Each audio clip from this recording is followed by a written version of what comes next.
Oh, hello, sweet girl. Okay, let's get going. I'm gonna go drive to the trailhead. About a 10-minute drive. We could go here, but we don't have enough miles or enough trails. The trails don't give us enough miles here. Snow-free trails don't give us enough miles here.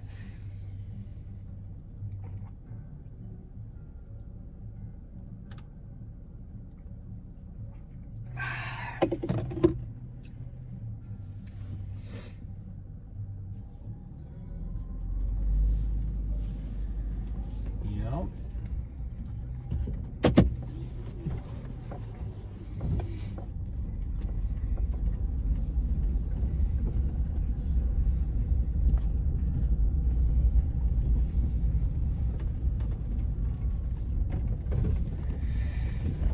Oh, I love old people. The fact that some of the stuff they wear, they choose comfort over style for sure. Hey, can we give a shout out to the super moms out there? Some mom just went by with the whole, like, the kid backpack thing, carrying her kid on her back, hiking up the mountain.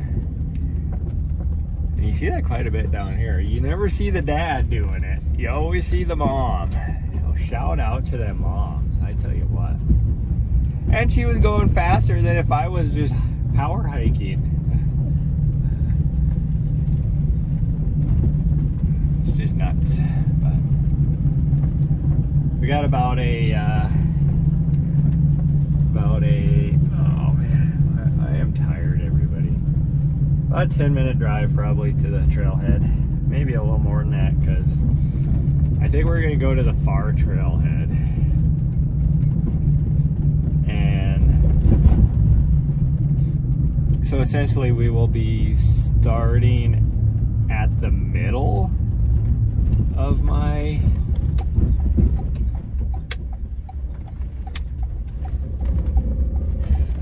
race course. Oh, I need to fix that. I have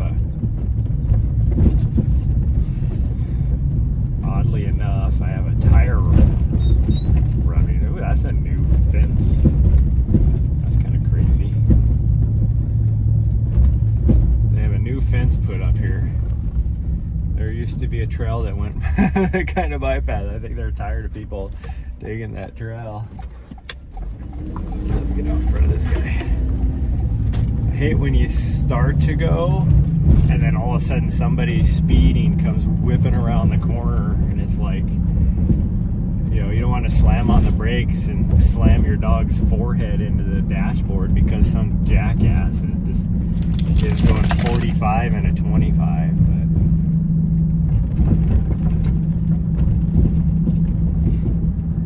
But Ari did not want me to get going this morning. Oddly enough, almost 40 minutes ago, I was getting ready to go.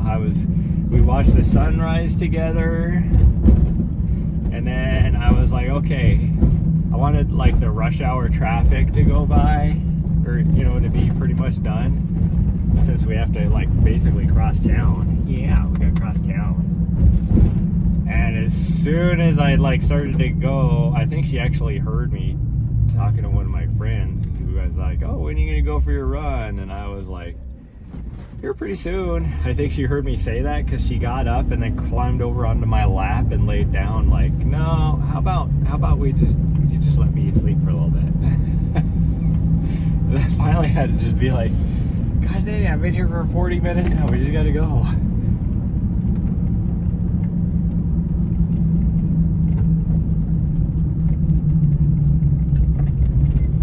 Hopefully it's not too windy. It's just the slightest breeze blowing right now, but there was like gusts earlier. Because there is still some clouds going overhead. I don't think it's supposed to rain today.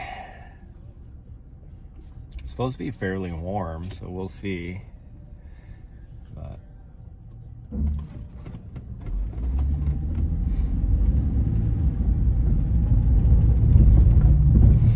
I should plug my phone in.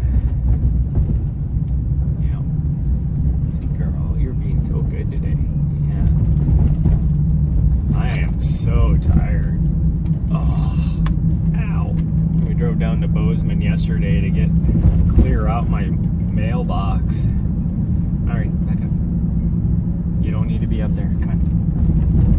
Thank you.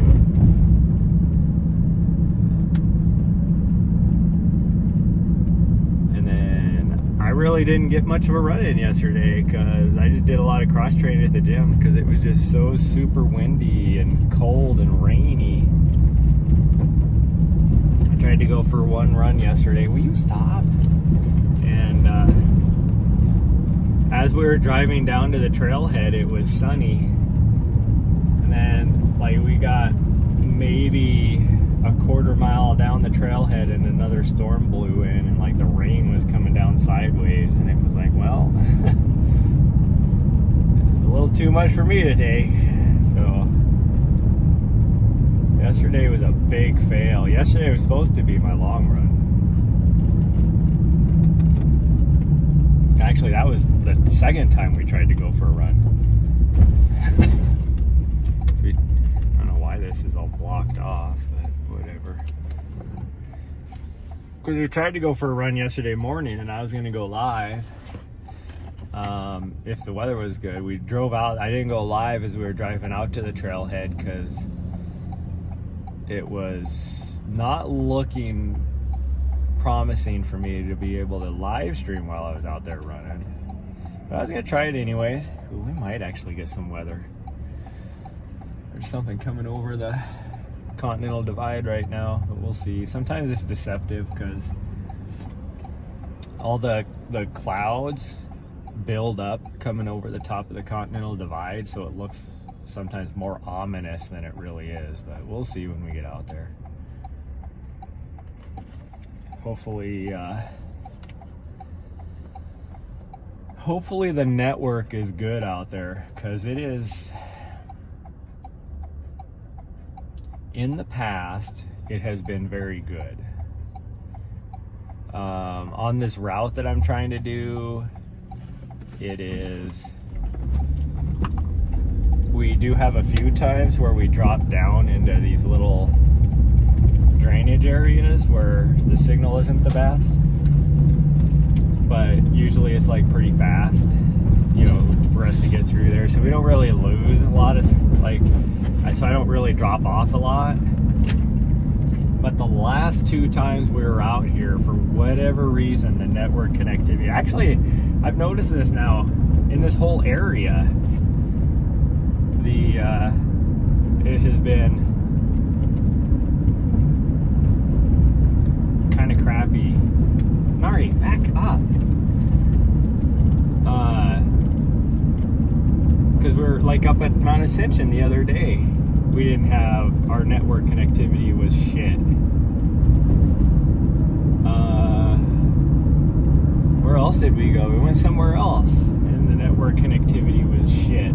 It's like, so I don't know what's going on with the whole infrastructure here is crap. Will you stop? You have no reason to frickin' try and climb up on the dashboard, you weirdo. And what is with that? Stop.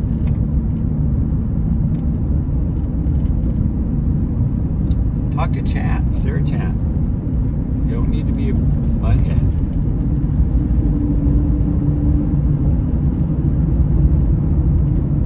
Sorry. Will you stop? Just hang out. Chill out. You're good. You're fine.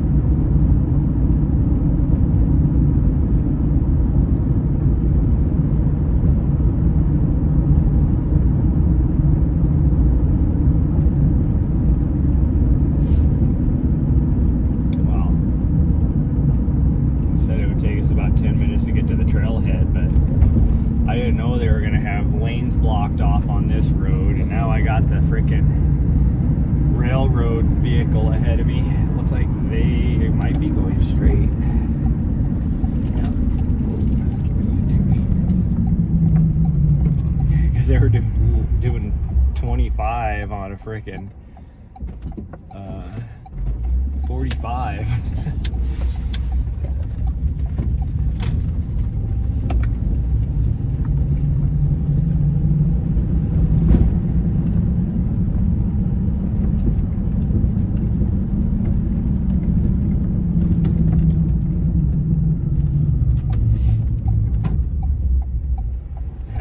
people ask the other day, like a while ago, and they're like, "What are you doing, lady?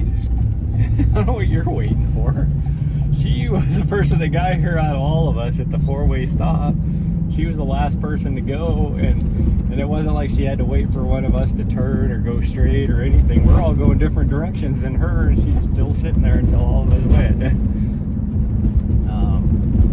I had somebody comment about, why do you go live when you're driving to the trailhead? Well, one, it gives me an opportunity to chat with people, but two, especially this trailhead or Mount Ascension's trailhead, the signal at the trailhead is not necessarily the best, so I go live to make sure I'm connected to the stream before we get there. And how am I down to 90% battery already?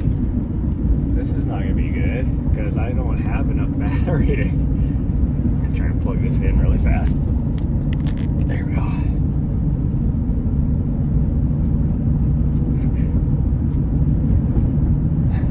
I haven't been live 12 minutes, I guess, and I've dropped 10% battery. That's not very good stats.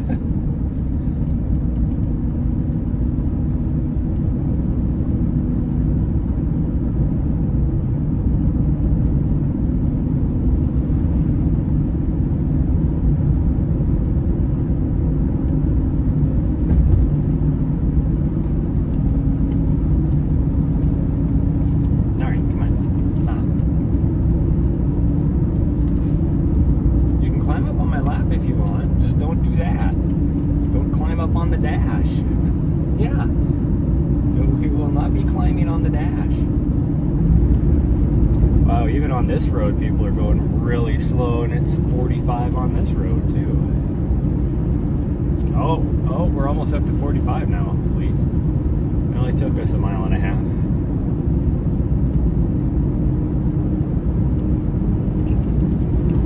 There you go, sweet girl. Yeah. Stick your head up where I'm trying to look at, though. I need to be able to see the road. Quit moving your head. Like I move my head over to look past her, and she moves her head over in my way. Little weirdo.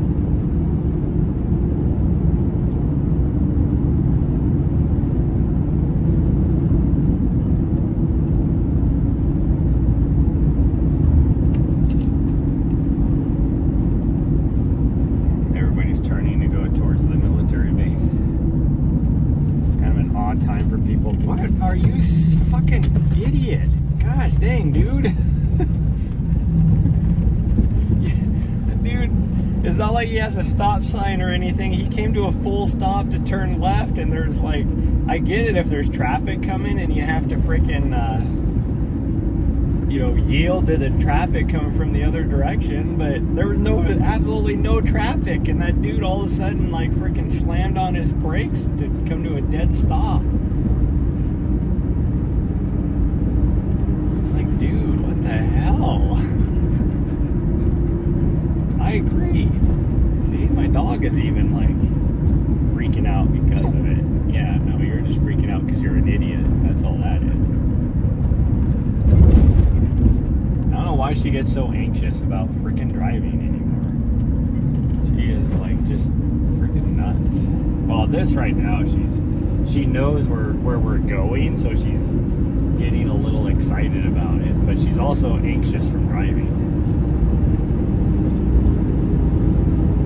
So you can see her tail is sticking out, which means she's not as anxious, but she doesn't know what to do. So her tail goes down a little bit, and then it goes out because she's like, I know we're getting ready to turn to the trailhead, but we're driving and I don't like it. When it curls down like that, that's her anxiousness.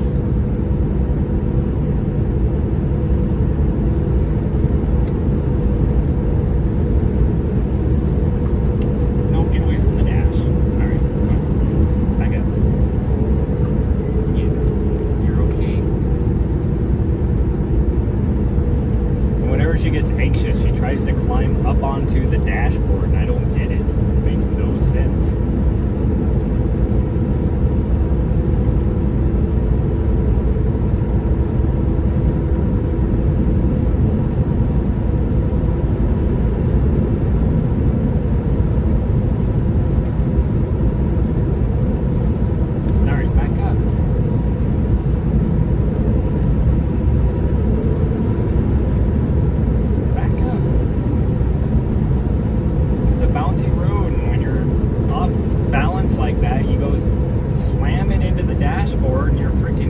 every single thing. One, you're hitting my steering wheel, you're messing with the freaking wiper blades, and you're freaking hitting all the buttons on the dash. Yeah, that was a stress yawn, I know. Yeah, you're excited because you know where we're at. We still got half a mile though to turn onto the road, and then we got a mile to drive up the road.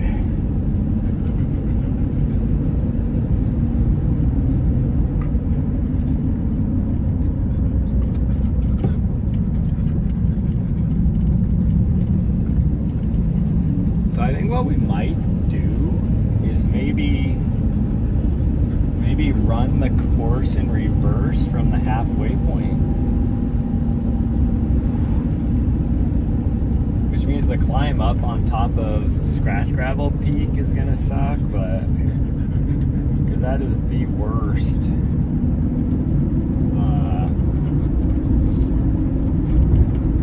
direction to go up that.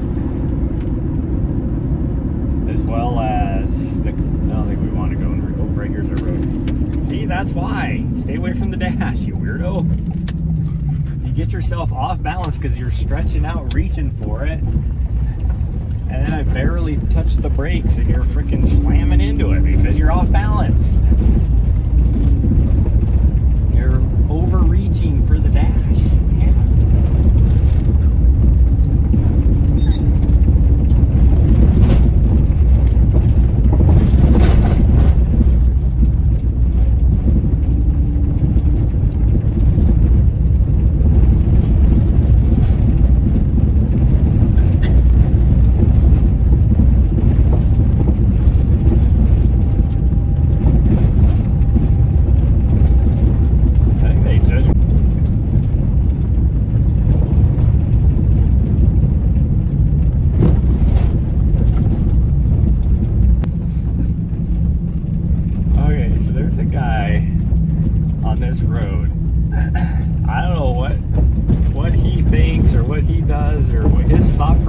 Or any of that, but obviously when he bought his property out here, maintained the road, and for the whole 6 months ahead of that time frame, I'd driving, and there was a guy that had a freaking gate going across this road, the side of the road. And then Andy had a camera on one of his fence posts for that gate too. Is not there anymore. The camera's still on his driveway now.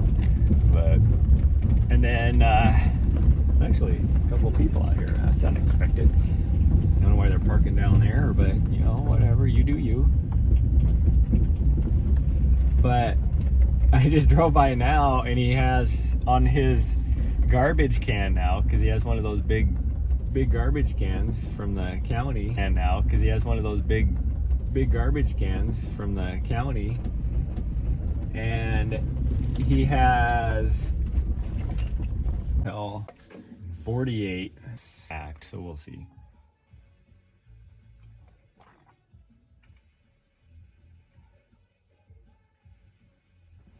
Or maybe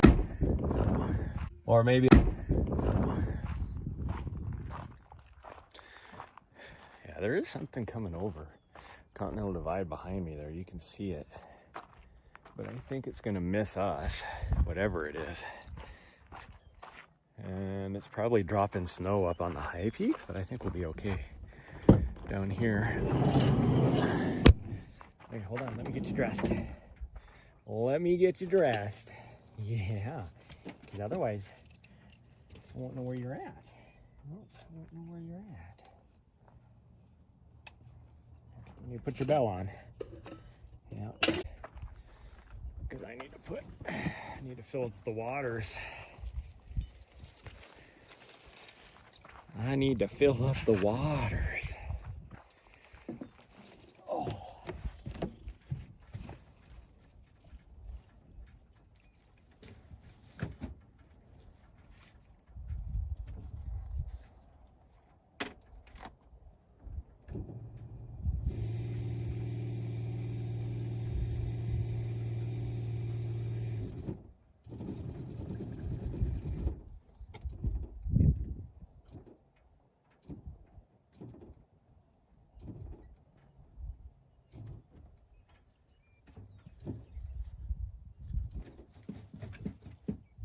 on.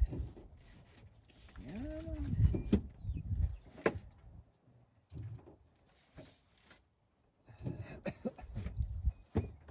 on. What did I do with my stuff?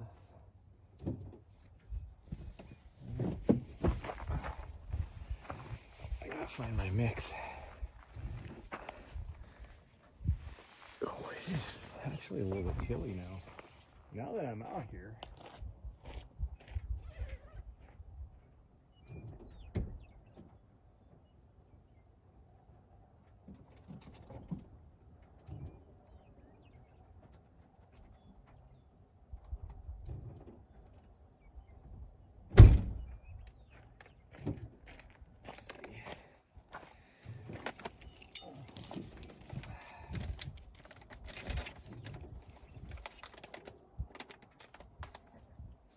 Here, let me give you a little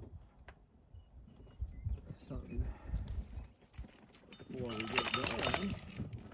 Yeah, let me see if I can. Well, break it in half. Here you go. There you go, sweet girl.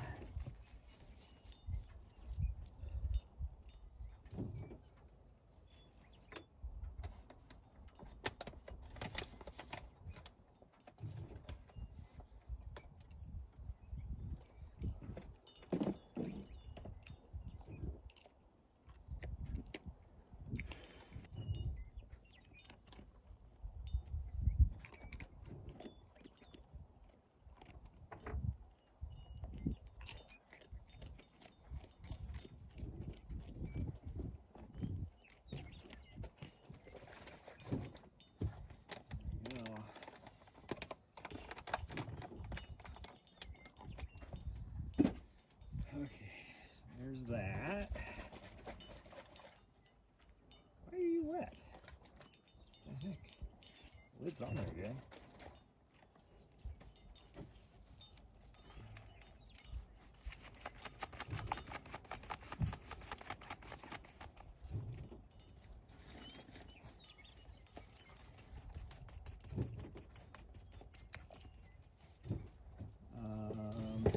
I need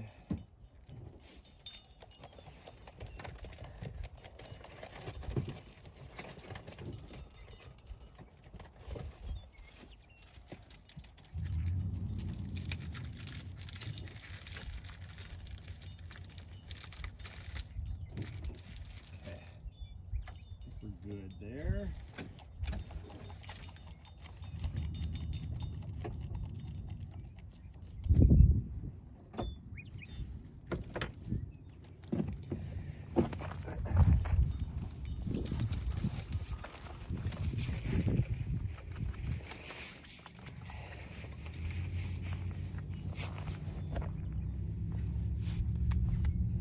Hopefully this vest holds up. I think it will.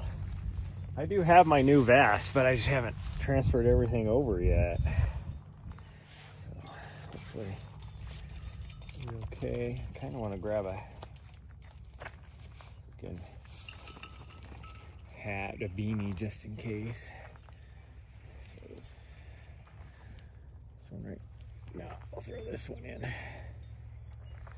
Throw that one in, and we'll grab some gloves too.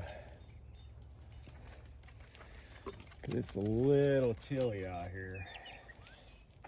So we'll do that. Put those in there.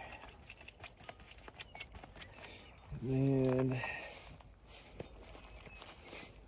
throw that right there. This. Throw it right here. And I think we're almost ready.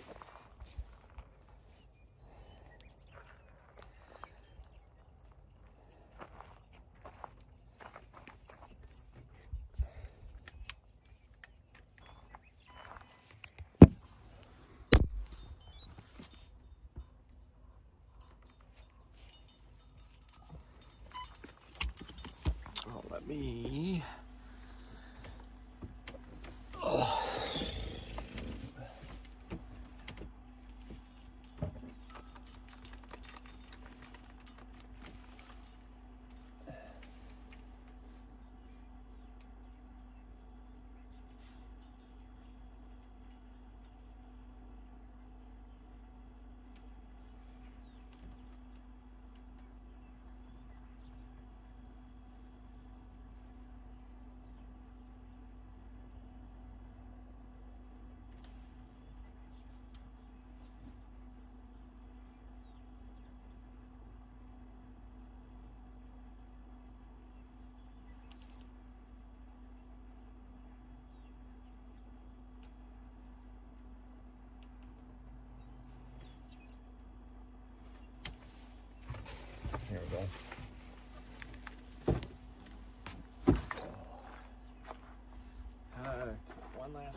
actually gotta put my gloves on now because my hands are cold.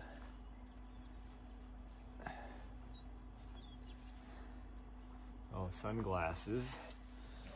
Need those. It is most likely that sun's gonna come out. It was out when we left. I mean, we're about 12 miles away from where we were at when we started the stream, but still.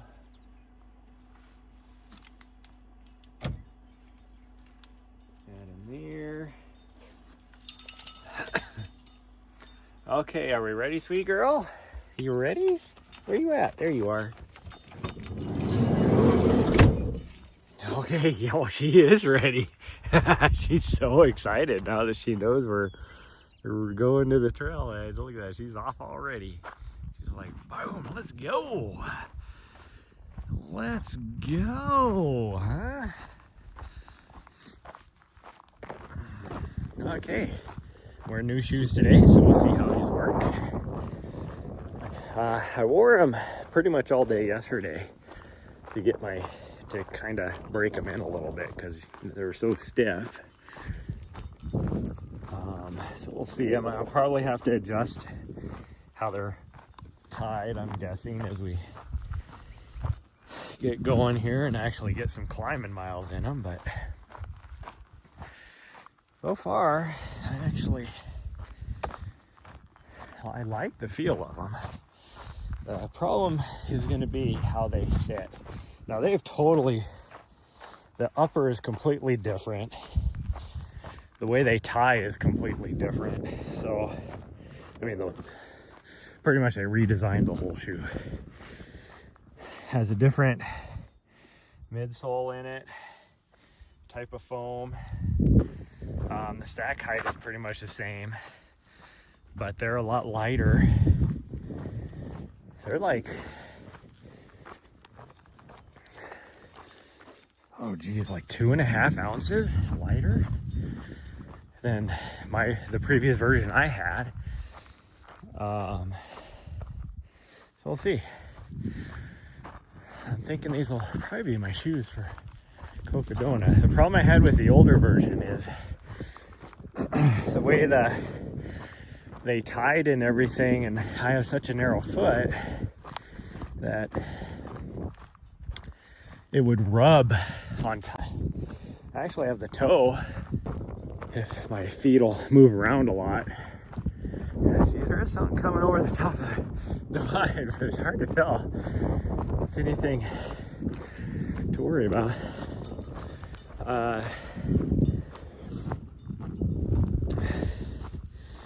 Because you don't want to tight toes. Your feet are going to splay out a bit after 40-50 miles anyways. Whew. Here we go. It's been a while since we've been out here. Been a while. So that's looking off towards the Continental Divide over there.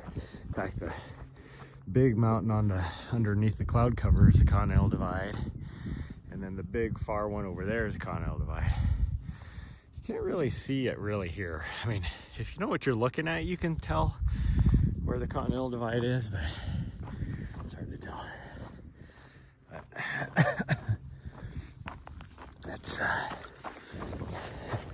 get going here. My legs, I don't know what it is, but actually I do kind of think I know what it is.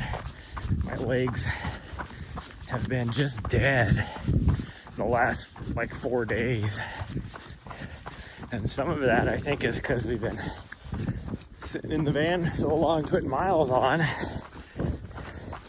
but I think also I've not been taking my iron supplement since we've been running high altitude, or higher altitudes I should say. Right now we're not at that high altitude. Whew. Whew. Trying to warm up. So the goal for today, we have a good view here, so we're gonna go this way, turn left, drop down in the area where they tore the whole thing up, including the trail, and mowed down the forest, which used to be one of the coolest single tracks. More for exploring, more than anything. Come back. Plus it gets the miles we need. And then we're gonna run down this way. We're gonna climb that, come down, drop down to the trailhead over there, run all the way down around the front side of this, down to the valley floor, come up this side of it, drop down here, go over here to the trailhead that's over there, come back this way a little ways, go and climb to the top of this, drop down the back side of that, and then come all the way back to where we're parked at. Should be about 20 miles, so we'll see. 20 miles with probably close to 7,000 feet of vert. We'll see. We will see, but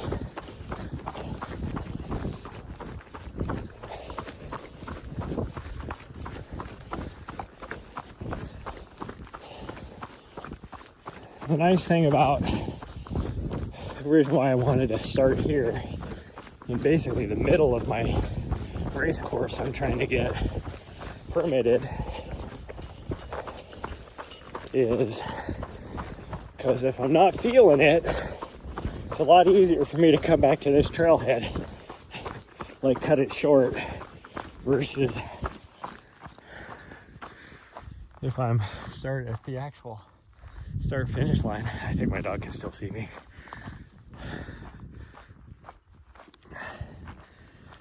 But yeah, this is, I'm trying to get a 30K race approved here, get the permits approved for next year. I don't know if I'll be able to get it,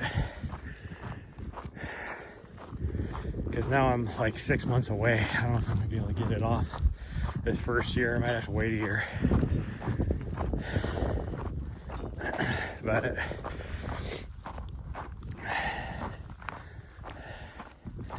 especially with the current climate in the public land offices, with all the stuff that freaking has been happening here lately, things are moving much slower. But also I'll have a 50K option and a 10K option as well. But the 30K will be the premier event, because the 50K, you're going to go out for a second loop, modified second loop. And then the 10K will include the big peak, big scratch gravel peak. That's about it. Pretty much that would be it. You're just going to go out that and back down.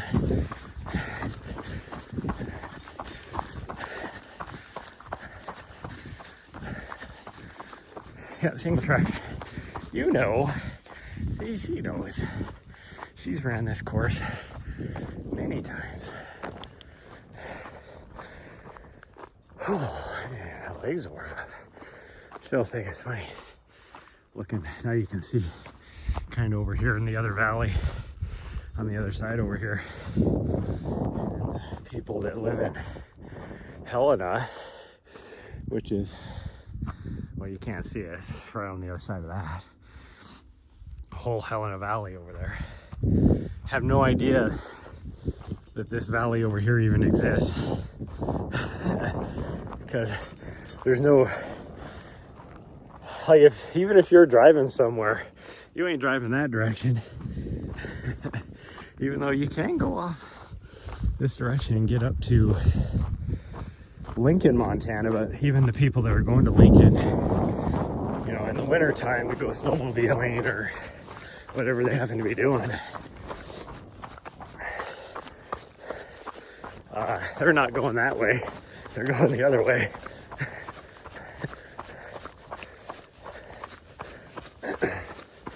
And yes, Lincoln is the place where back in the day, the famous Unabomber, that's that's where they found him. He had some little off-grid cabin up in the Lincoln, Montana area. It's a really nice area up there. It's unfortunate it's tied to the Unabomber.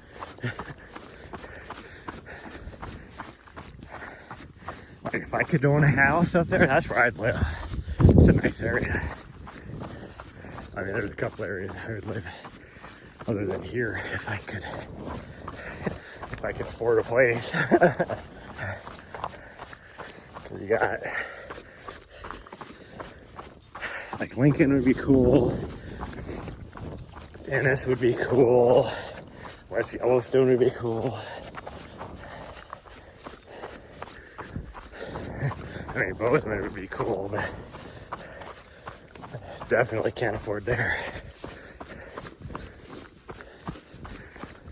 Lima. I'm more like looking at like the smaller towns. If I'm gonna move somewhere, Lima, Montana would be cool. Lewistown would be cool. Although you're kind of out in the middle of nowhere in Lewistown, and you only have one small little mountain range there.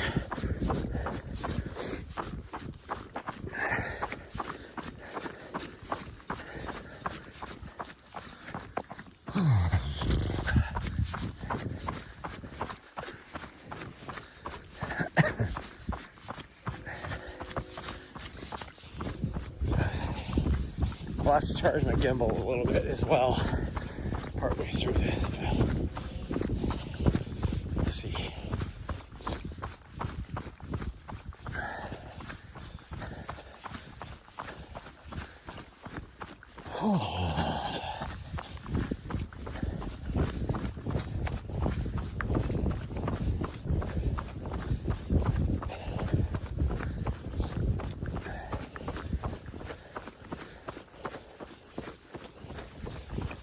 I brought my micro spikes just in case we need it, but I don't think we're gonna.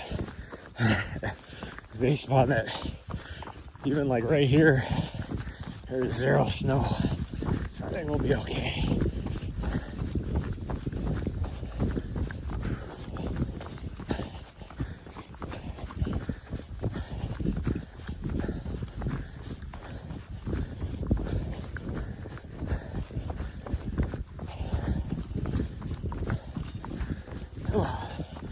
Okay, not gonna make it to the top.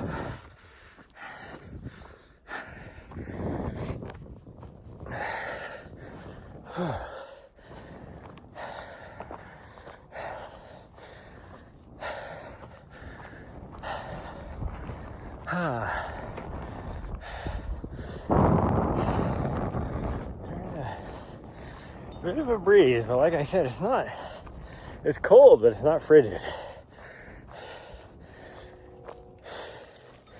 I mean, it is definitely what we call a Chinook wind. It's a warm wind, and by warm, it's just still not. It's not like freaking 80-degree wind coming off the mountains. It's still cold and cool, but it's not like Arctic air. It's cold because it's, you know, the mountains still have a lot of snow, so you get the air conditioning effect coming off the mountains. But ultimately, it's a lot warmer than, like, it's warmer than freezing. Let's put it that way.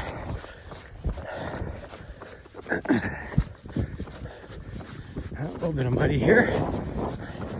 Still a little bit of snow and stuff all day. Last time we were here, I had to wear my ice trekkers. It was icy. Well, actually, even if you figure out when I'm gonna leave here, like,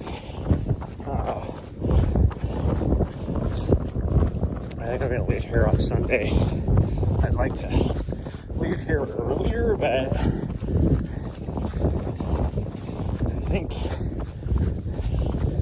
I do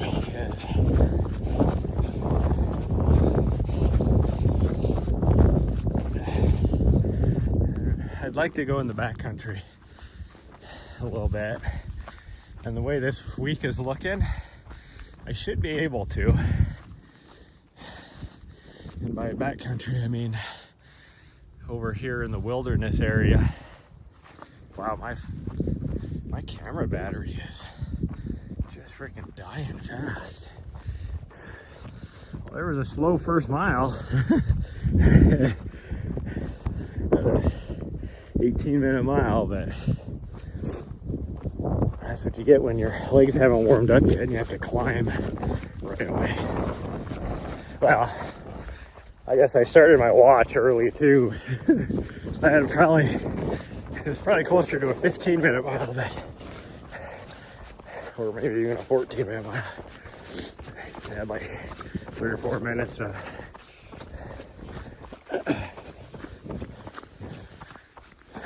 putting things together before we took off. The smells are awesome right now. Some of the pine trees and stuff.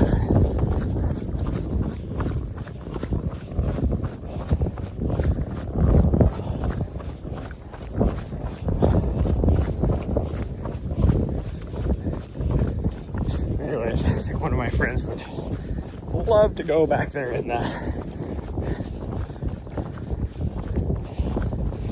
wilderness area, so I do that on Saturday maybe, and then I'll leave on Sunday. Obviously, I need to get down.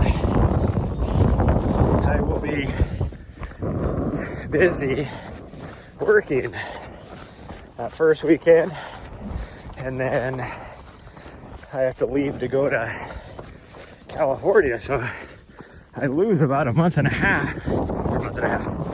and a half of being able to train on the race course. And once I get back, I don't have a lot of time. I have to start my taper pretty quick after that for training, so I need to at least get the one section I want to get done beforehand.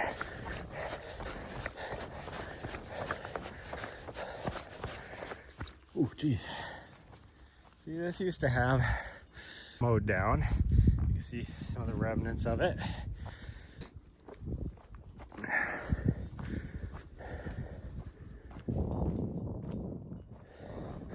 I wouldn't doubt they're probably, now that the snow is melted, I wouldn't doubt they're probably not done doing whatever they were doing out here.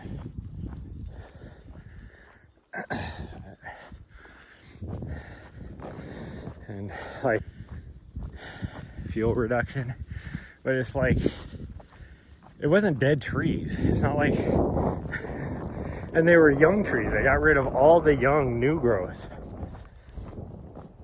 I mean, like this tree right here, there is so little moisture. This tree right that they got rid of were probably still like 10, 15 years old, as well as a lot of the like ones that have only been grown for maybe 5 or 6 years. Well, all of them really. Anything younger than that as well. But like back in this section, there's this really nice single track that was up on a mountainside like this, that it was so gorgeous, this single track. It was really flowy for climbing up the mountain, and just the corridor, it was just nothing but young new growth on both sides of the trail. I hear beeping up here. I bet you they're probably destroying more stuff up this direction. And by beeping, I mean probably the little tractor thing they were using to essentially bulldoze the terrain here. But anyways, not only did they get rid of all that new growth, but they got rid of all the trail as well, because they weren't what they were using to destroy all this, it was basically like those big, huge metal wheels with the metal knobs on them and just driving over everything like a logging vehicle with the big metal wheels and stuff. And then they had a blade on the front of it, like a bulldozer kind of blade on the front of it. So they were just knocking over the trees with the blade and then driving over it with the wheels, and it was just destroying everything. Yeah. So the trail comes down off of over here. Once you get a little bit higher on this, they weren't able to get up there with that vehicle because it was too rocky. But yeah, it was all like new growth, like that right there, like that little bunch. This whole area was with a nice, just super nice single track. And now there's only like maybe a mile of it up there where they couldn't drive because there's like rock outcroppings and stuff. Here's the trail where it comes in at. So you can still make it out a little bit. Once you get a little higher though, you can't make it out. So hopefully people have been trafficking it enough that you can kind of make out where the trail is. Right after they did it, I ran up here and I couldn't find the trail on the way up. So you climb up on the other side of the peak right up over here.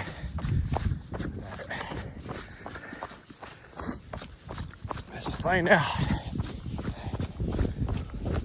Like I said, this is more of a scouting mission to see, even if it's like, don't even bother this year for permits. I'd really like to push, even though we only have 6 months. I think I can make it. I won't make it. I want to say this. It won't be profitable this year. That's for sure.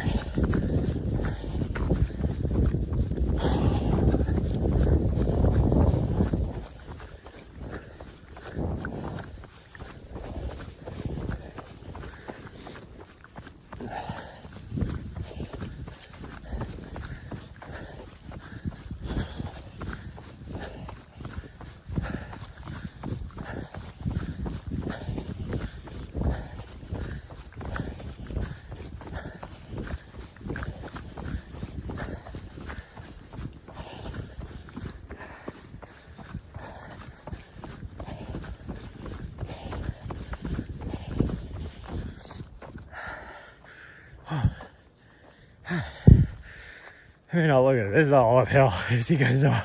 Right here. Till we drop down. Oh yeah, you can see up there, there's still quite a bit of forest because it's so rocky they couldn't get up there. But this down here used to look the same. And it was funny last year, right after they started the project, because they started over on this end and they were billing it as a, because I saw like a news feed PR thing and being like, look what we're doing, this is so good. And everybody on there, the public outcry was like, you're ruining that whole area, which used to be so nice.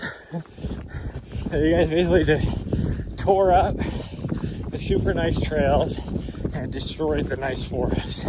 Like, this is the only good forest out here. There ain't no forest anywhere else because it's so dry. And over on the other side, where you saw like that Bear Peak and everything, they had a fire over there. And you know, nothing comes back because it's so dry here.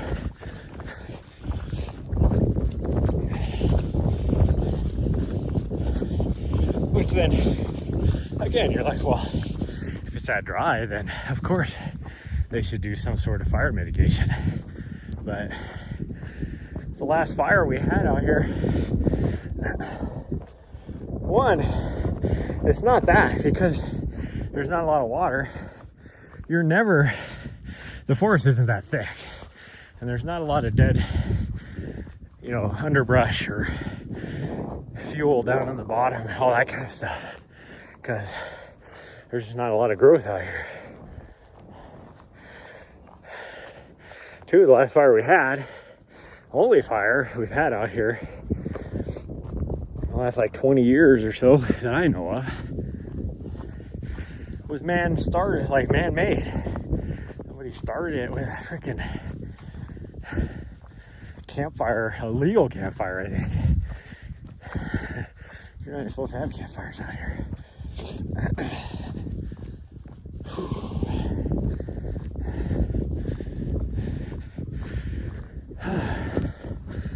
So this is the high point on this back section back here.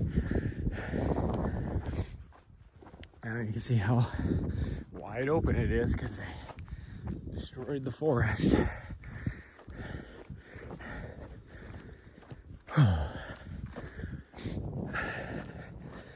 Oh my goodness.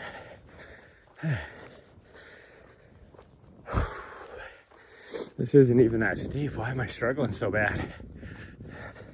There's another trail right here that goes off over to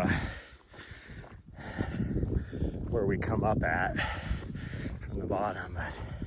And that was going to be my backup plan if I can't use the route down here. But I really want the route down here because down at the bottom down here is some road access, so I can have an aid station. Because if I can't have an aid station there, I got to move my aid station by where we're parked at, because it'll have to be a double use. I'll have to move it because there's not really an out and back. This section is more of a lollipop more than anything. And you're only sharing like half a mile of the same portion of the course, but where it goes by up on the top station, so you can hit it on the way out and the way back.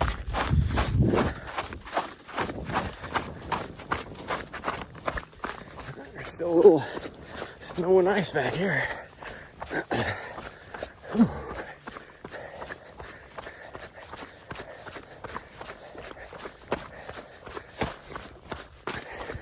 There's mile 2. That mile is at least a little bit faster. That's a 13.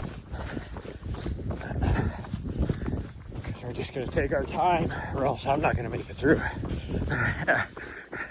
Probably a 5-hour run, just because we're going so slow.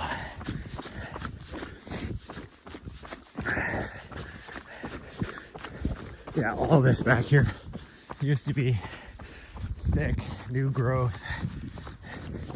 I completely mowed it all down.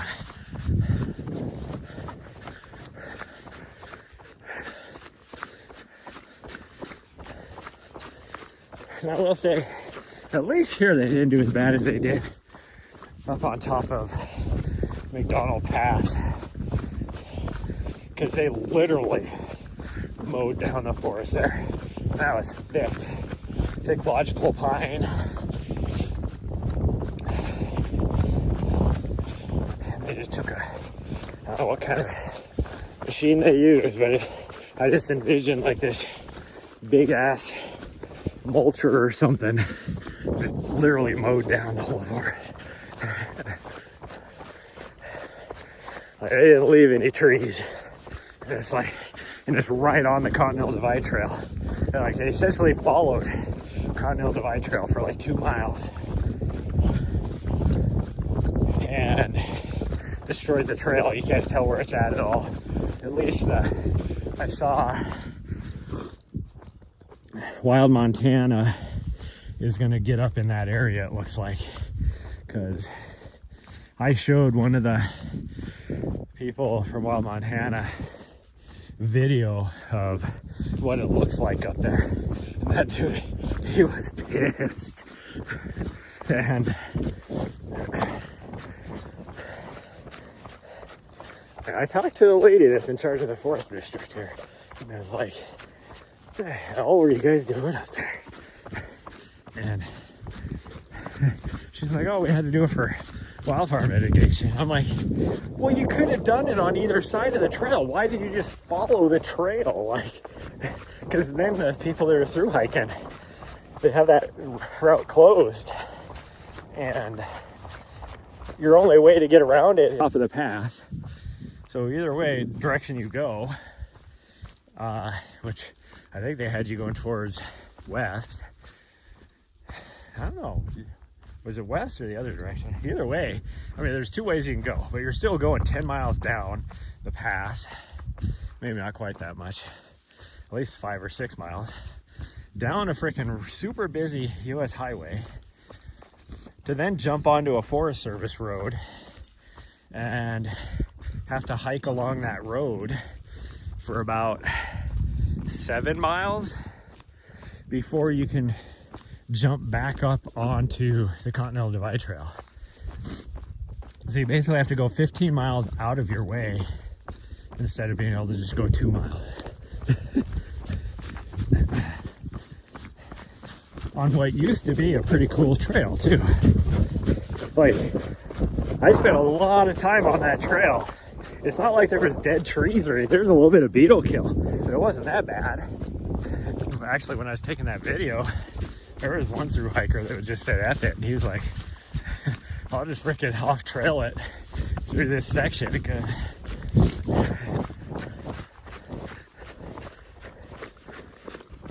he's like, I'm not gonna go around. It's like, and I told him, I go, you can kind of just, I actually pointed him and I said, follow the probably, because it looked like a tracked vehicle. And I just told him, follow the tracks up to this point, and then you're just gonna have to go through the prairie trail. You'll be able to see it. And then you can jump back on the trail. Because at first, when I came through there, because there's like single trees here or there, probably where the Continental Divide Trail is. But it wasn't. Like, at the first, it was kind of following. You could kind of make out the trail every now and then. And then I just kept following the pink flag, and eventually I was like,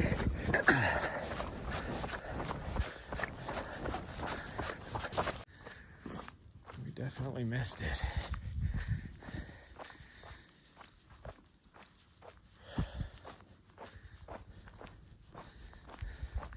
The funny thing is, this is all private land, this other side of the fence here. All right, we're going this way. That'll be what we do for the race course. This trail still exists because they couldn't get this close to the fence. I don't know what the stream looks like, but my network, but we should have like at least one cell tower I'm looking at right now.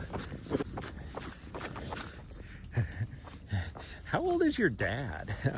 Obviously he's beekeeping age. I don't know, it's kind of cute. Keeping bees.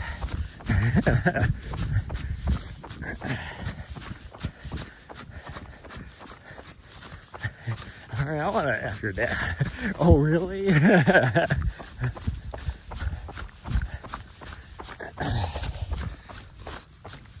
we go. Now we got signal. A little bit stronger anyways. Still not like super strong, but there's this whole North Valley area. Oh, there's a Army Chinook helicopter out there too, flying around.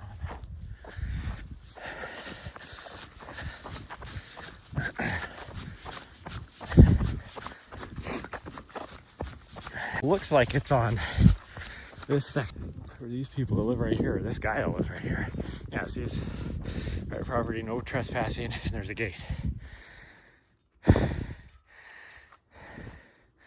This guy's private property ends on this fence line on this side of the road, though. And it looks like this. But this is where I need to put an aid station. So if I can either get landowner approval to park right here, because it'd only be a couple vehicles, to set up an aid station right here, that would be good. Because if I can't have an aid station right here, then what would that be? It'd be my third and fourth aid station, because you'd hit it twice.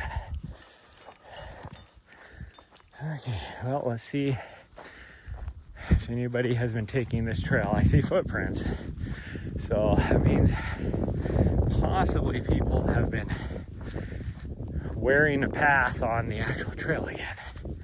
But the trail, because it was just a windy, flowy climb. It was a trail like this, just nice, but not necessarily rocky at all. And it just kind of winded through new growth, you know, stuff that was this high right here. Old fart a little bit ago, and I felt like my innards were gonna fall out too. God, I fart so hard, and sometimes that's just from that. But yeah, see, here's a gate. I think this is land trust. If I and if nothing is listed, that means a lot of times that it's land trust, and it's not.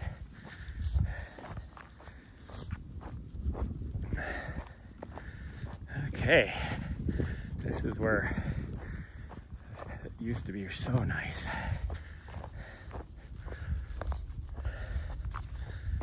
Actually, I'm pretty sure the trail we wanted actually went off that direction already, because I think this is just people. We're right next to the fence, and I know we switchbacked our way up this mountain, and this is just going straight up.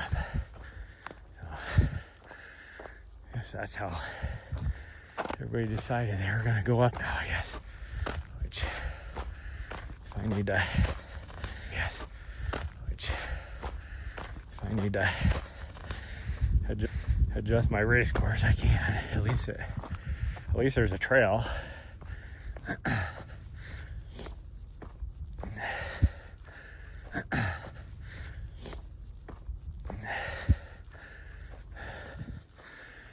It's just steep is all. Super steep.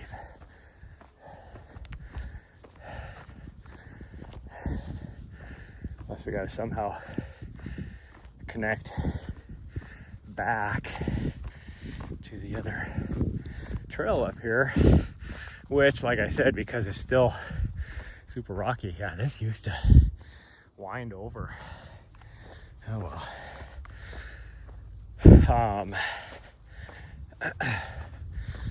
But because it's super rocky up here, they weren't able to destroy a decent sized portion, at least a half mile of the trail, so you still get to enjoy it a little bit. But,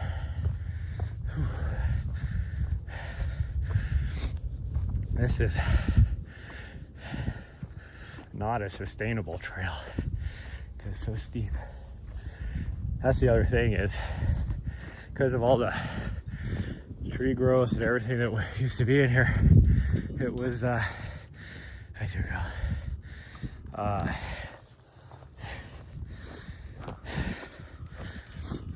like it would help with erosion. Now, no erosion mitigation at all. So this trail, like I said, is not sustainable. But clearly, even this trail, maybe this is a trail, because now it looks like it's going off that direction. Yeah, this is where it used to go, right here. As you can see, it used to, that is a portion of it, but I don't know where it, I don't know if that's the part coming this from down that direction this way or what, but somehow we got to make it up over the top of this. I think we're just gonna go straight up because I can't tell. I can't see a trail at all. What are you doing, sweet girl? My dog's waiting for me to show her where the trail is. She keeps riding my leg. Last time I was up here, I was kind of able to make it out every now and then as we wandered around because of the fact that I've been up here so many times mapping it for my race. Because the trail doesn't exist. The trail that used to be here, super nice flowy single track, did not exist on any of the trail maps, which is what much of the trails are out here. And so that's why I had to map it. There's a part of me, yeah, this is definitely, the trail would be way up there. I think we're gonna have to go up that way because we're gonna be too low.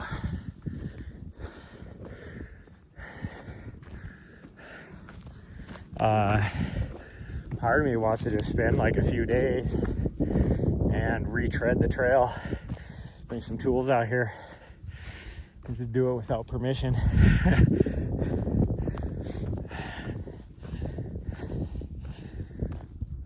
Or even get, there is an organization out here that helps maintain the area. Yeah, here's our trail right here. See, I told you, there's little pieces of it where you can find it every now and then. This used to be just a nice corridor. It's so cool. I loved it. So anyways, I could get with them and be like, hey, I have the actual GPS route of where that trail used to be. I'll go out there and like we spent like 2 days, me and even just a few people, and we could get that trail put back in. I don't think this is the trail anymore, but at least it goes up. Because like I said, it switchbacked. It didn't go straight up. That section right there, I think, was just a small section that we found because there is no trail here.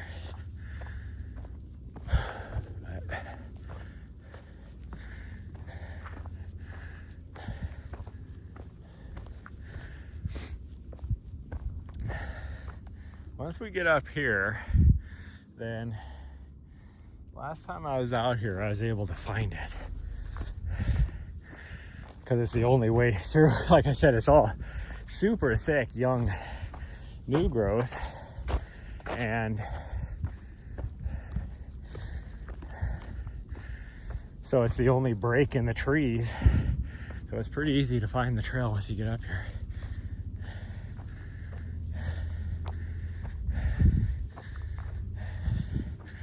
I'm already hungry.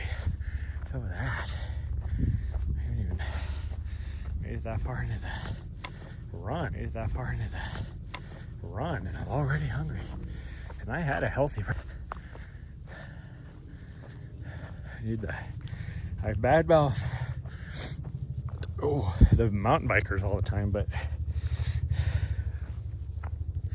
now's when we need them, so they can put a trail back in.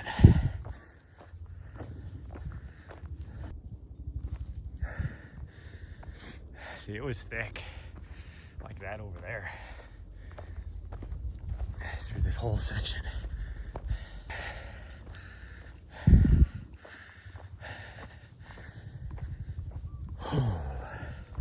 Now the trail did used to come through here somewhere.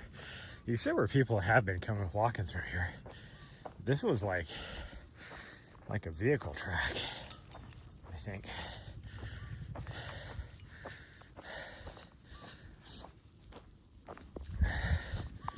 But it probably was like right here. It's just the vehicle tore everything up. Whew. Okay, hold on, everybody.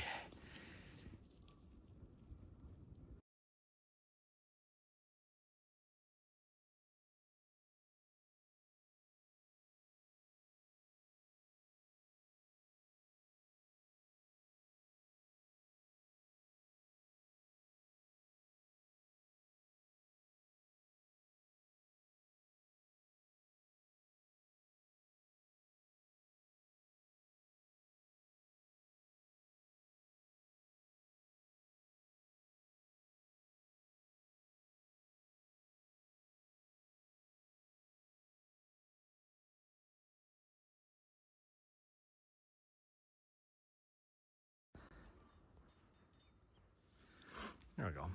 Blew my nose out, took my gloves off, all that kind of stuff. The trail is right there. She found it. That's what I was showing you guys. So we're gonna go this direction. We're gonna ride this ridge, which is still a really super nice trail, to the top of that, and then drop back down along that ridge back to the road. And then we're gonna hit that peak, and then go down around the front side of that peak and come back this side, and then hit on this direction and hit that other peak too. So we're already up to almost 700 feet of vert. So see, this is what the trail was like. Look at how nice a trail this is. Like, this is so cool. And they went and destroyed it all. I don't get it. So nice. Like, this corridor is so cool on the trail. And clearly it's been a trail for a long time, because the fact that there isn't any trees growing through it. And they just mowed it down. Like, look at how cool this is.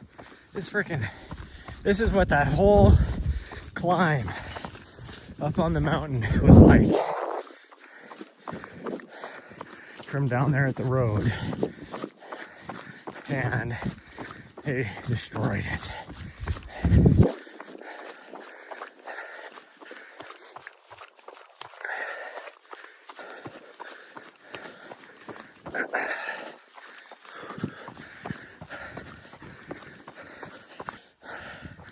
Really close to 1,000 feet,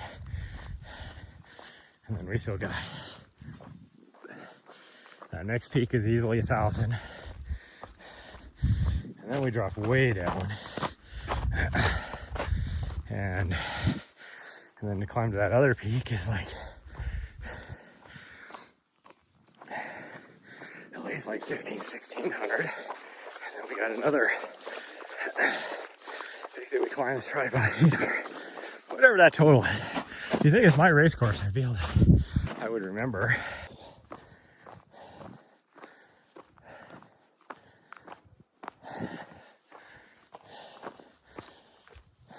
From, if I have that as my, and then this is where you connect to that other trail where I said it comes up over here, which is always my backup, and then you go this way. But it cuts off about 2 miles, so it wouldn't be a 30K anymore. But from there to the finish line, going this way, I want to say is like 6 miles, maybe not even that. And I say that because I might have to set up at least a water point or something. But I mean, 6 miles is nothing if you're talking, trail races. But that's more for like ultras versus sub-ultra. I don't know.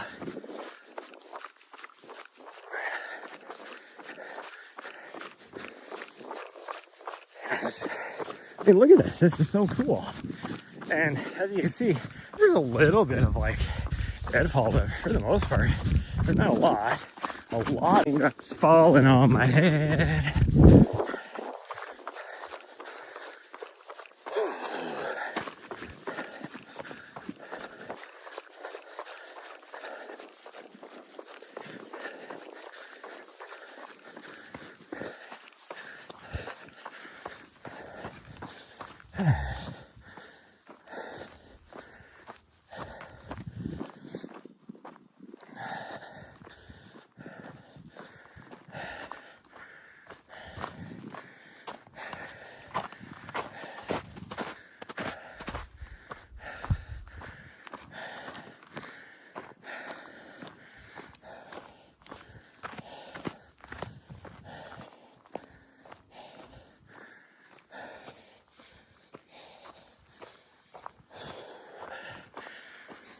Fun part's gonna be finding my route to climb that Bear Peak, because we kind of go past it a little ways and then you have to run back towards where it is.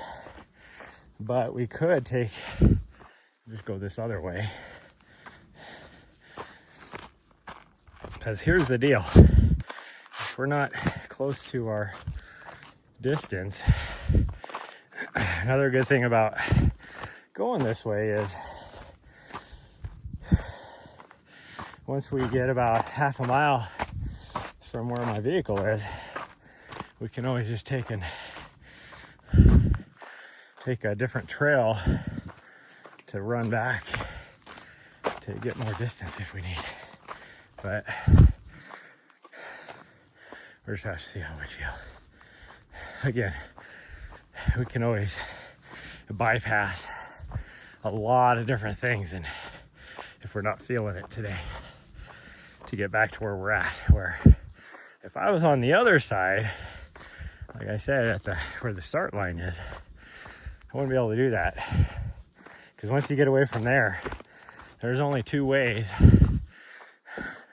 to get back, and all of those you have to go quite a ways. Like if I was over here, then you're going a long ways back. But I guess the same could be said on the other side. Once we drop down past where the start line is, on the other side of Scratch Gravel Peak, we got a long ways back this way.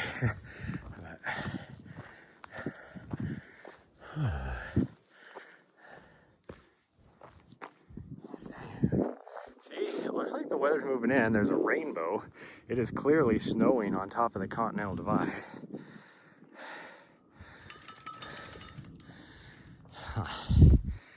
But when I looked at the hourly weather forecast today, it's supposed to be partly sunny all day. It's supposed to be like that.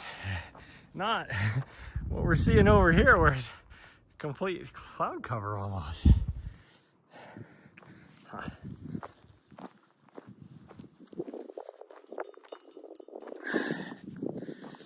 Okay, made it to the first peak. Kind of a half-ass way to get there. 850 feet of vert. We basically circled all the way around down to the bottom and then came up. Oh man. And now we gotta go work our way over to climb that one and drop down all the way down to the valley floor on the front side of Scratch Gravel, which is the highest peak out here. And then we're gonna come back from the other side, climb that bitch. But my leggies, they feel good right now, but who knows what they're gonna feel like after a while. These are really cool from right here, because you get to see all of North Valley. So Helena is way over there, and then this is North Valley. Like I said, most people that live in Hella don't even know this valley over here exists, because they never drive this direction, and there's this ridge line in between the two. Hi, sweet girl. Did you come back to see what I was doing? Did you come back to see what I was doing, huh? Oh, you came back for the butt scratches. Okay. Oh my goodness. Those good butt scratches, huh? Hopefully she does okay. I might have to actually.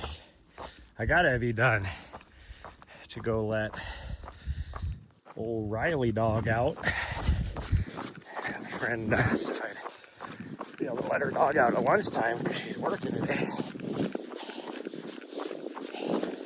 I said, well, I don't know. It depends on how long this run takes. So, hopefully, let old Riley dog out. I just have to be like, hey, mind if I just hang out at your apartment for a little bit? Because I know I'm not going to be feeling it, although it'd be nice to be in my van. I could take a nap. Actually, I didn't know there was elk out here, but that is clearly a pile of elk poop right there. I didn't know elk came in this area. I guess there's no reason why they wouldn't be, but I don't think about elk being here because it's not super high altitude, which maybe that's why they're here. This is their winter area, but they have to go through quite a. I guess they could be coming off the North Hills. I guess I know there's elk out there. That ridge line that I just talked about, that could be where they're coming from. You know, they're coming from this direction towards the Continental Divide. They have to go through huge section of residential, including dropping down into a valley and crossing back up into here. But you never know. Elk they don't care. Elk don't care. Last time me and the little butthead were in here, we were post holing. If it wasn't for the trees, you wouldn't be able to tell where the trail was.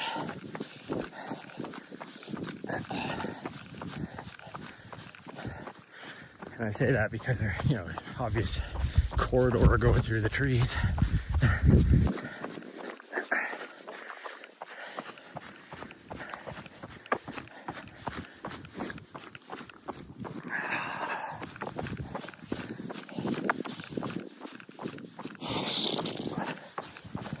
Hard part about this race course, this is why I'm excited about this race course, is there ain't a flat section anywheres on this. Even as you're going in between the peaks and all that, it's all rolly. They're going up and down, up and down. And that vert, it adds up.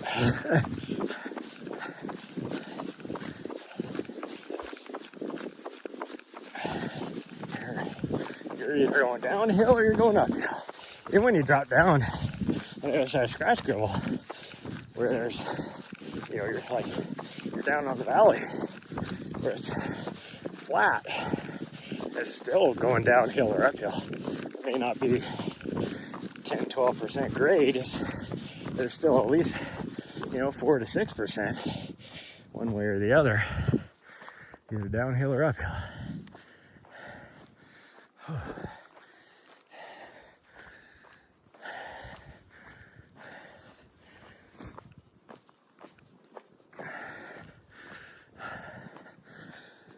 My legs feel way better now than they did at the beginning, so that's good.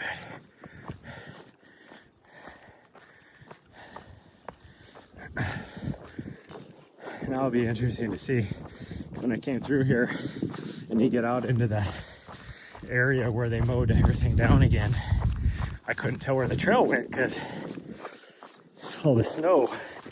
So it'll be interesting to see if you can tell where the trail goes. Now we saw a little bit of it where it comes into the road, so hopefully that's because people have been going up and down this and having the trail again, but I could not make out where the trail was last time we were here since they tore it up.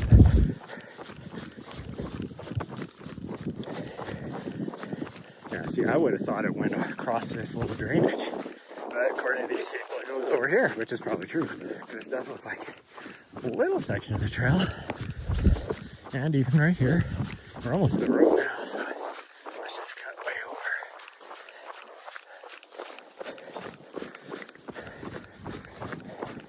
over. Yeah, see, I would have thought it was over there. Nope, it's right here. Like I said, there was so much snow that I couldn't tell where it came out. There's that wind. That wind is cold. And I think it's because, like I said, there's obviously some snow coming up over the Continental Divide, heading our direction.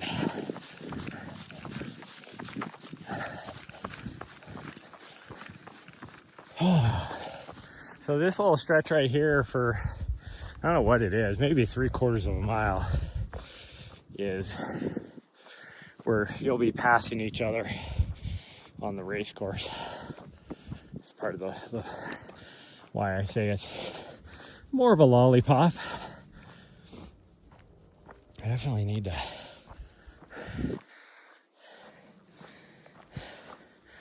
I feel a little bit of heel slippage in my shoes, but not like a freaking, I don't think I'm gonna get a blister or anything. It doesn't feel like that. I think it's just because I'm wearing new socks too.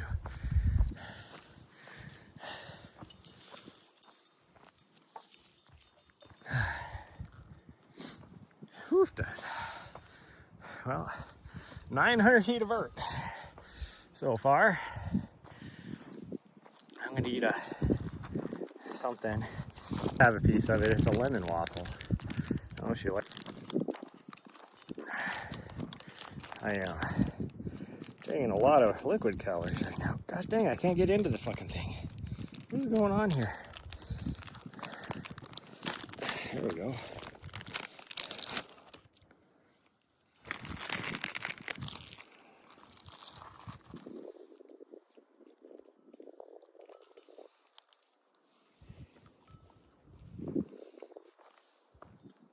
What do you think?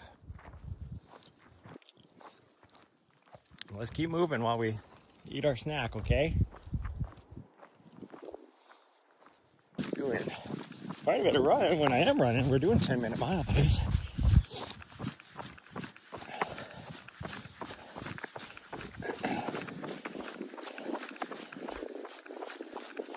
I started my watch. I keep forgetting. I started my watch like 10 minutes before we left.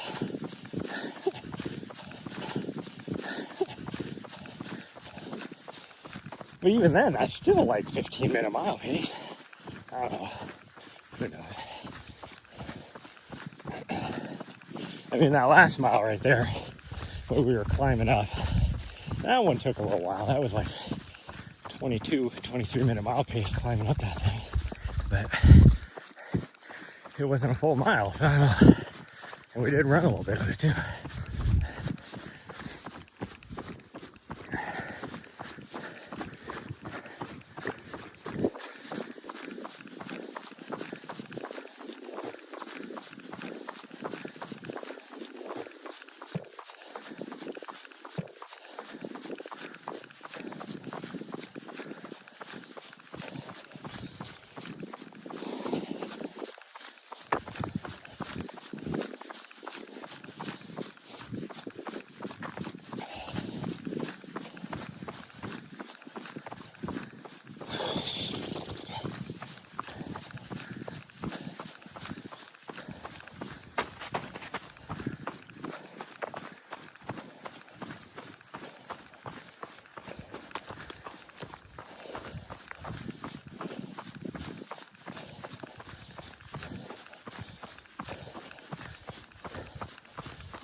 Ooh, that was sloppy.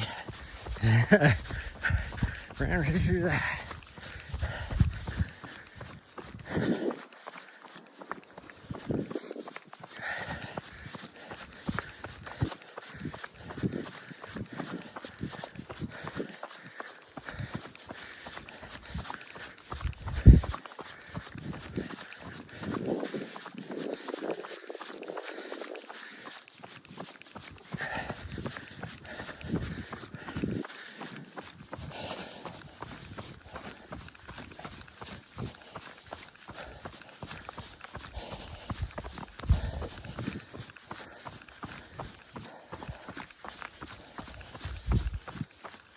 Oh.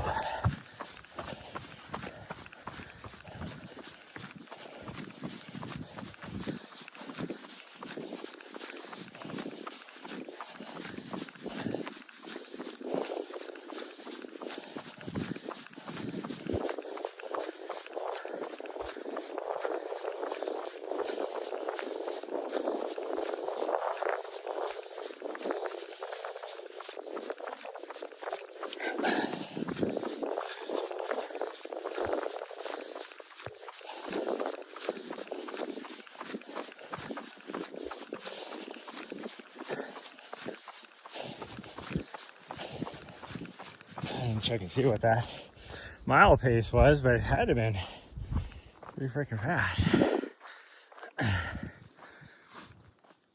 Oh, I plug my camera in since my battery is going by so fast. Actually, it's not really going by fast anymore. There we go. Because we've been out here for a while. You know what I don't get? So, I mean, banks are freaking evil. And I used to, you know, and maybe it's just my bank now, which I've never really had any problems with my bank, but now I do. So I was looking at possibly getting what used to be a home equity loan or home equity line of credit, whatever you want to call it, to finance some stuff, because my apartment, like what I owe on my mortgage, is not even 50% of what the actual, like my home value is now.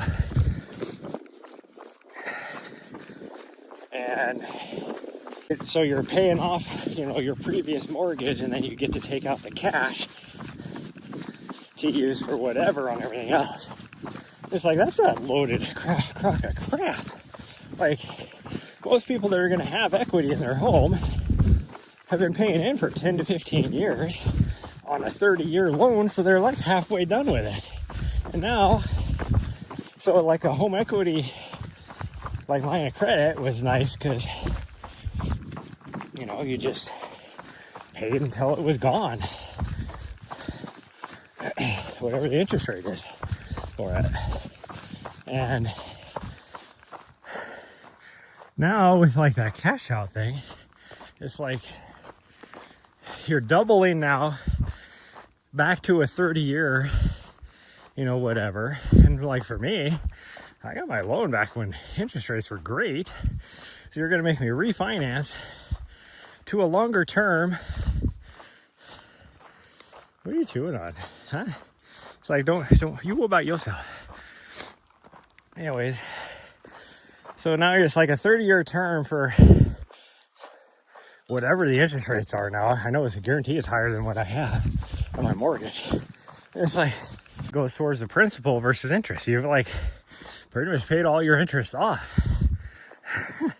So now they're going to get, you know, $100,000 more in interest or whatever, however much your house is, you know, for the mortgage, whatever it is, loan amount. It's like, that's a load bunch of crap.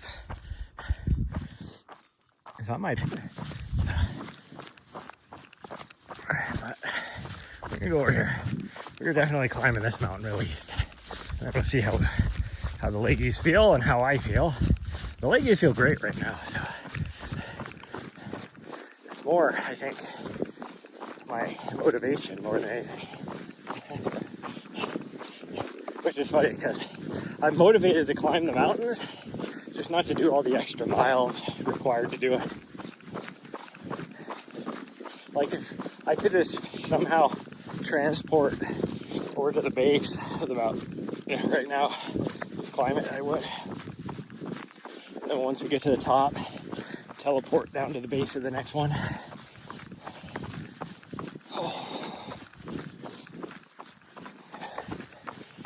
rolly. Rolly, rolly. Up and down, up and down. Funny thing about this BLM, little section of BLM. I mean, there's quite a few acres out here, BLM. And then right in the middle, off to our right over here, completely smack dab in the middle of this BLM. And it's like, how did you guys get that?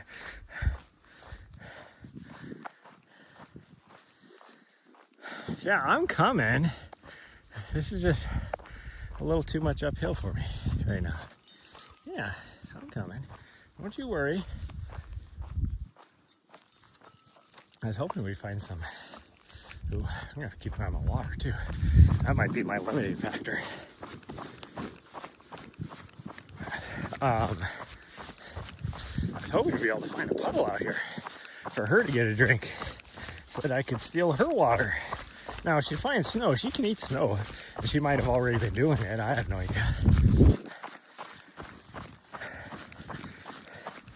Sometimes she likes eating the snow more than if I just pour her some water. There's definitely enough snow out here. See, there's a couple of the private houses straight in front of us now. There's definitely snow out here, though. So if she wants some snow, she can eat some snow.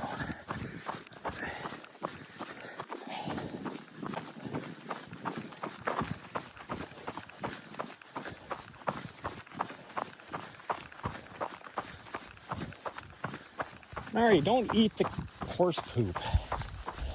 Or cow poop, or whatever it is. Sorry, cow poop. Because she doesn't eat horse poop. I don't think she eats cow poop. She's selective. What kind of poop she eats.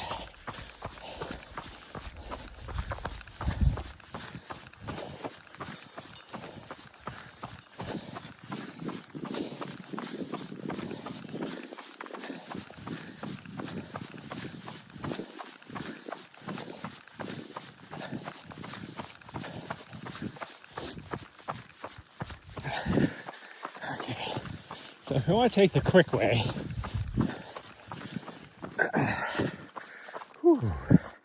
right at the top of this is a little hole.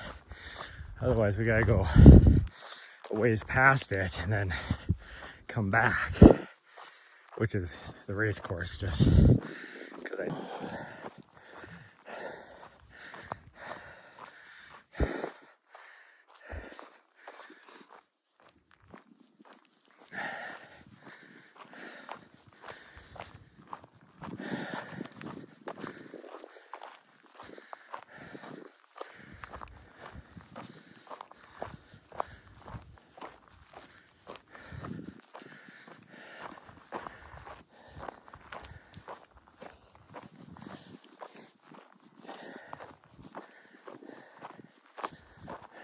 Oh, it's like, where did that come from?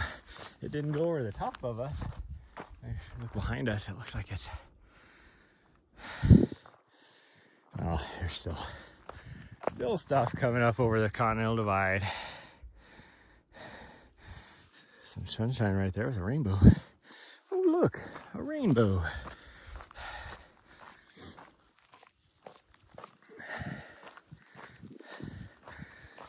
Whew. It's starting to get a little warm, but being that it's colder out here, I need the heat training. It's like you watch somebody like Jeff Garmeyer, and he trains in the winter time, trying to get some heat training in. Is this it? I think it is.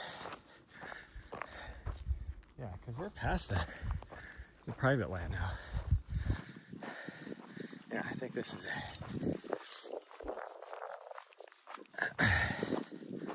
Because I bet you we can see our trail over here somewhere. Where's it at? Yeah, there it is right there. That's that's where we're going up, because then we need to climb this ridge line right here and then up that way. So you can see the trail going up right there.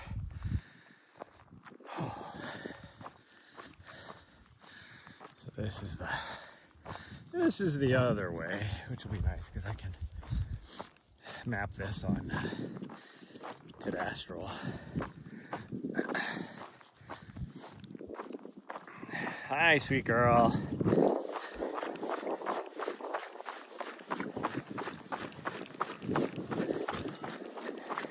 Why are you riding my heels? You can go ahead of me. What she was doing there. Just riding my heels for some reason. I don't think she's ever been this way. This will be new for her.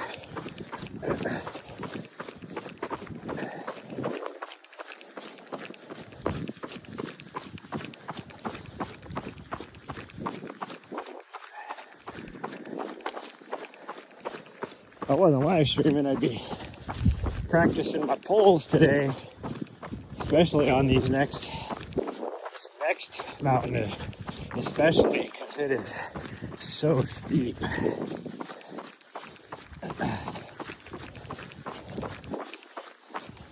So steep. Like, I think how would you say it? Not the shallowest, the less steep, the most gradual incline, I guess, or however you say it, is like 24% grade, but it's up there. So, geez, I guess I'll find out again.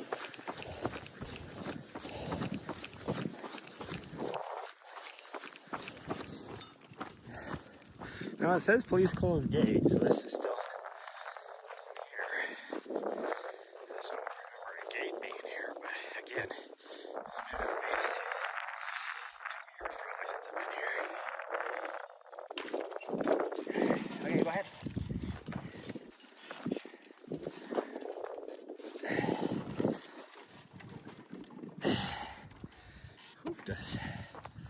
oh, you got a great view of the valley out here now. You can see the tippy top of the ski hill even.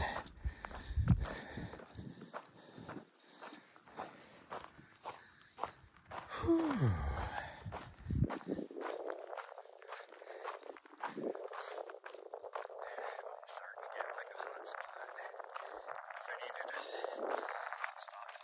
Really fast. Tighter. Because I could definitely feel it. I'm going to do that really fast. Oh, set you guys down. My dog's going to come running back. She'd be like, what are you doing? You stay there, sweet girl. I'll be there. I just got to tighten my shoes a little bit. No, you didn't have to come back, you weirdo.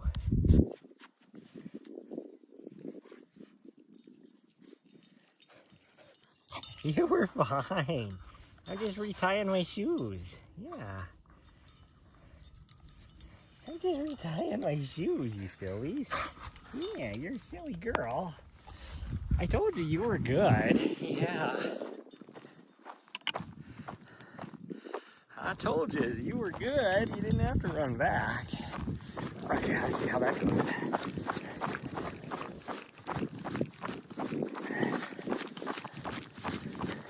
Now I can noticeably tell that my left shoe, which is where I was feeling the slippage, is way tighter than my right shoe, where I was feeling no slippage. Like, what's up with that?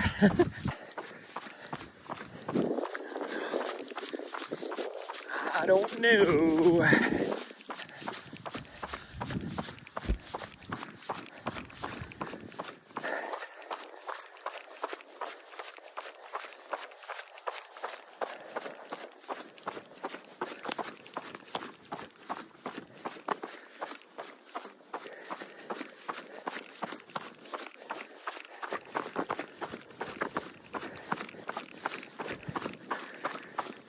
Ooh. I don't know how good the signal is down here in this little drainage until we get back up on top of that other ridge line. As we'll find out. Apologies if we have shitty signal. I've never live streamed this section before.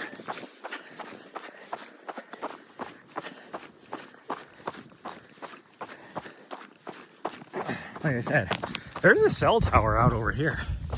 So I shouldn't have any issues, but I will be dropping down behind the ridge a little bit here too.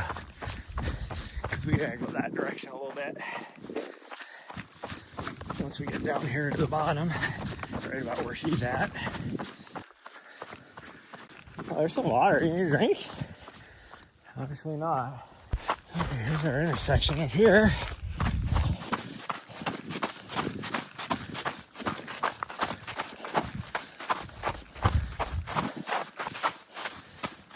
More puddles.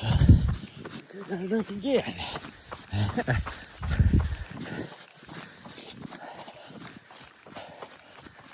Should be like right here. Guess it's up here a little further. Which sucks, guys, pushing myself. Oh yeah, there's the road going up. So it's up here just a little further.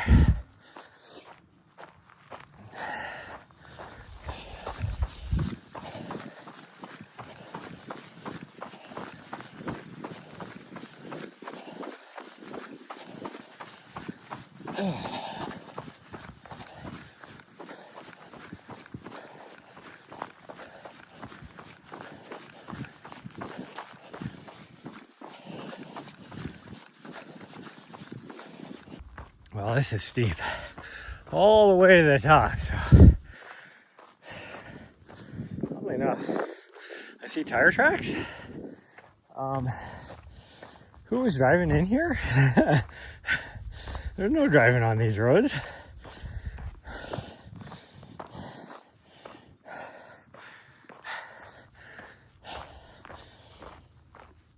Clearly tire tracks.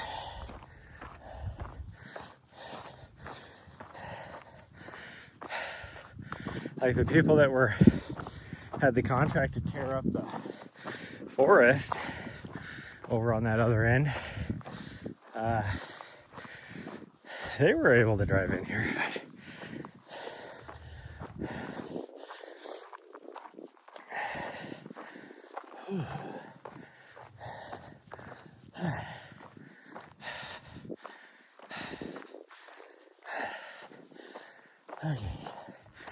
Now, we just got this long climb to the top of this little bitch.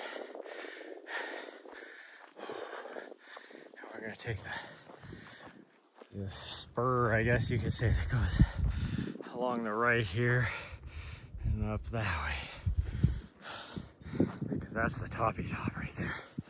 And actually, we're gonna be about 50 feet shy of the top. We might have to just walk all the way to the top.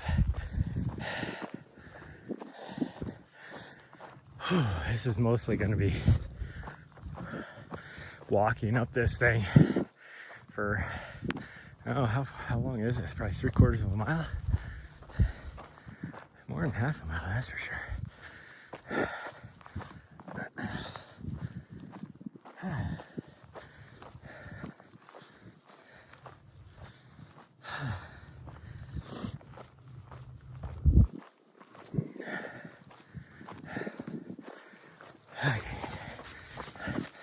A little downhill there, and then massive climb, and you look in front of us, you're like, oh, that's like a little summit, it'll flatten out.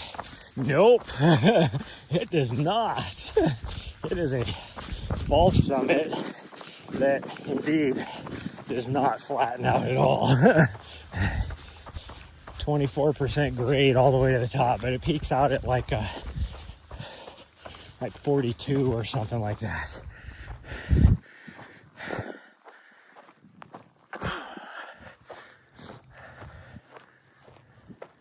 Crows are laughing at us. They're like, look at these two idiots.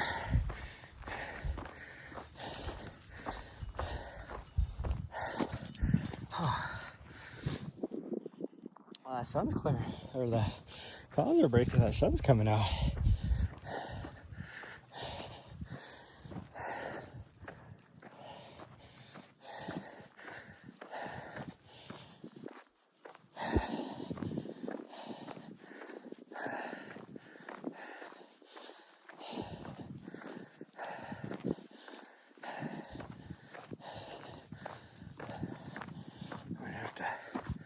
No matter about it, I'm gonna put my sunglasses on.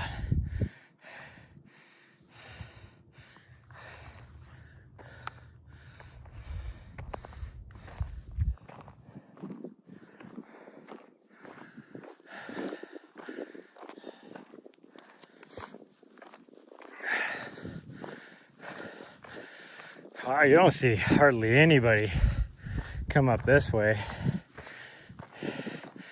And I see a set of footprints when it was super muddy.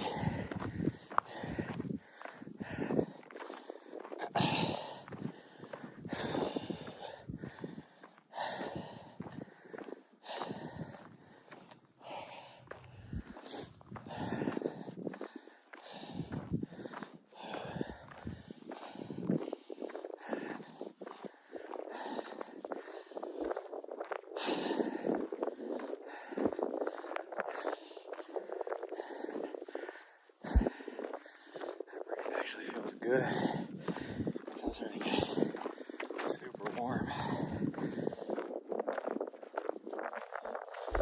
Let that sun came out.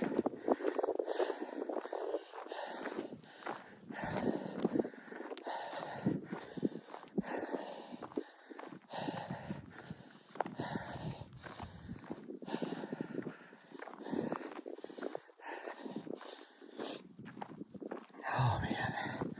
Whew. Calf muscles are burning. Glutes too.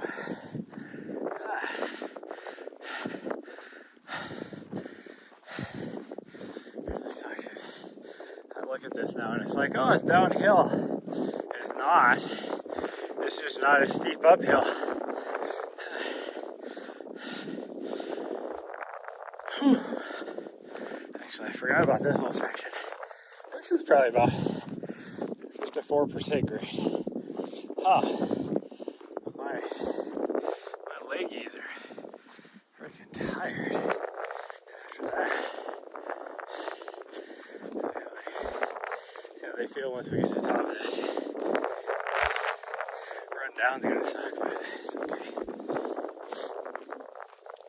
And then if I cut anything out, it's going to be that peak over there, but because I definitely want to get this one. So I think we will probably run around the other way, but around to the front side because then I get all of that vert. Oh. We're actually going to be, we're not going to go all the way down to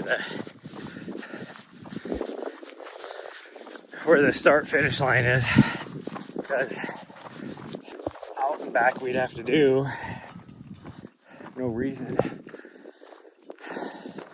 but total miles is probably going to be a mile less not doing it, but that's okay. Like I said, if we do the whole thing, once I get about half a mile from the van, I can take some trails and do some whatever I need to do to get extra miles. And just weave around and get some extra miles without getting a lot of vert. Still get some. There's not flat out here. It's all up or down no matter where you're at. But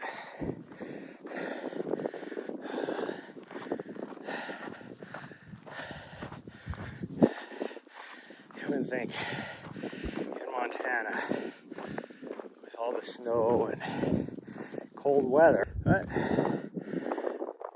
a lot of people don't realize that this is actually a high alpine desert in much of Montana. And so even out here, we have prickly pear cactus. And I don't know what kind of subspecies compared to the stuff down in like, you know, Arizona, New Mexico, Texas. Because these are like just a lot smaller. Thicker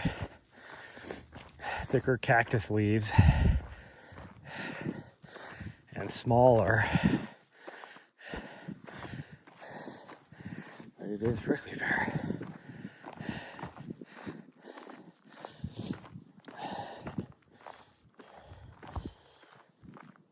Wyoming, and probably even Eastern Washington if I had to guess.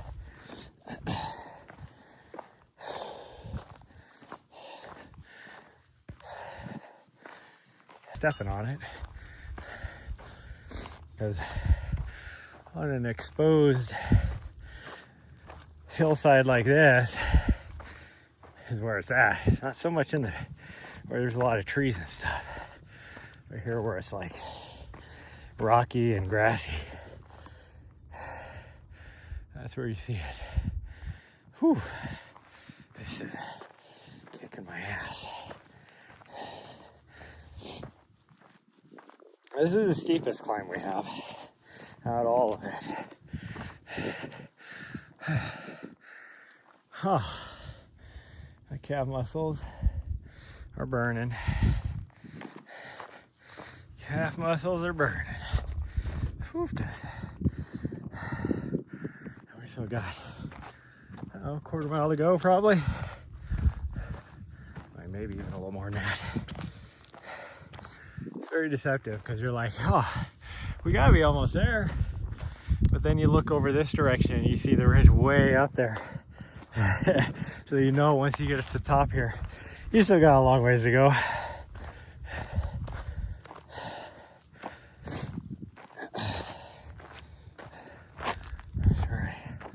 Put my sunglasses on and now that sun went back away behind the clouds. Because there's a lot of stuff that's this steep. Oh.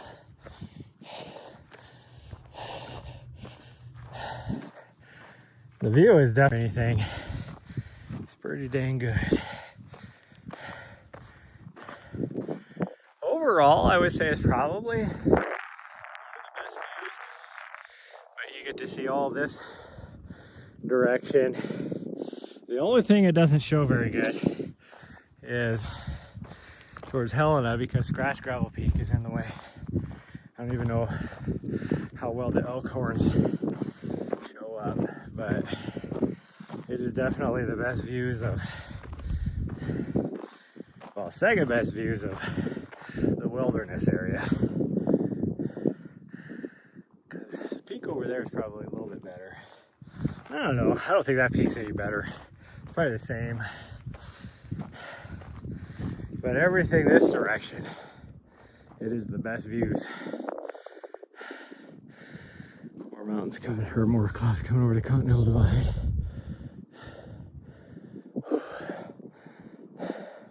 My legs are so tired right now.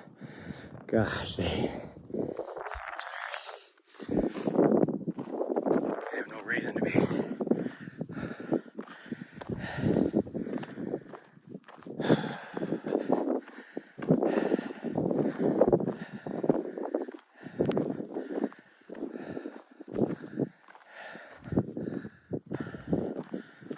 The sun went away. That wind is cold. It's chilly.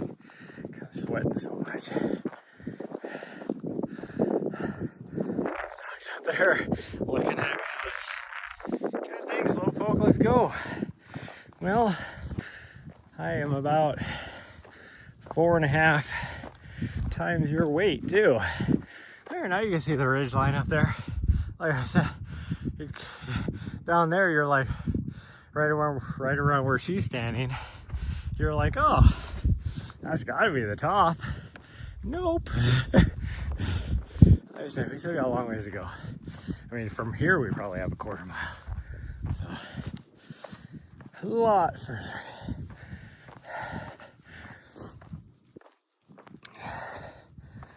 Ooh.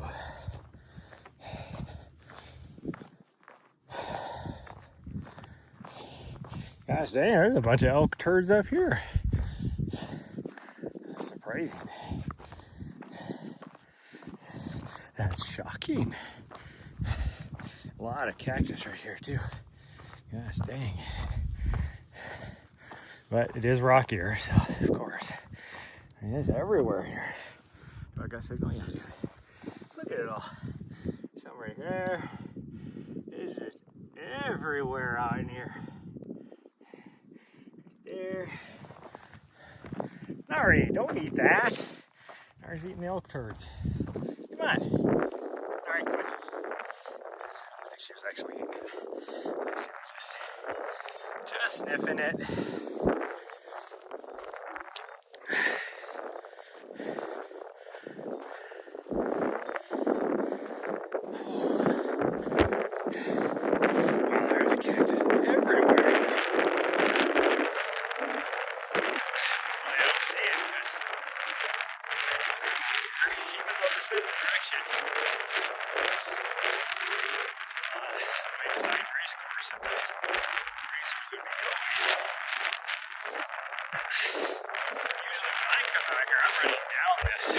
I'm not running up it. Well, walking up it at a... We're a little faster now. We're doing 24-minute pace, but it's not steep either. That last section was the steepest out here. It was at 40%. Grade. Here. 24, 23, somewhere there. As I can tell you. Actually, right here it's 18%. If I was in better shape, I could run this.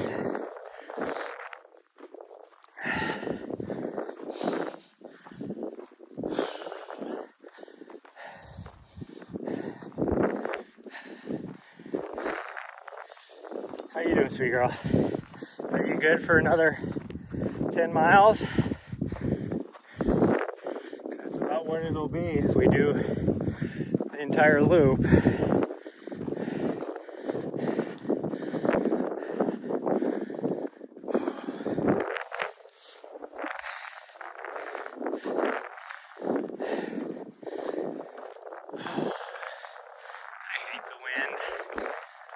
You guys have heard me talk about this many times, but I hate the wind. Growing up where I grew up, which is the 13th windiest place in, as far as like population centers go, I would say a city, but number one on the list is Mount Washington.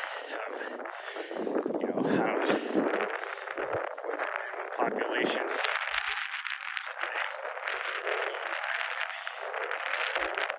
I think Montana's on that list, and it's only got what, maybe 8,000-10,000 people in it, probably. I don't know how big Livingston is now. But I grew up in Great Falls, Montana.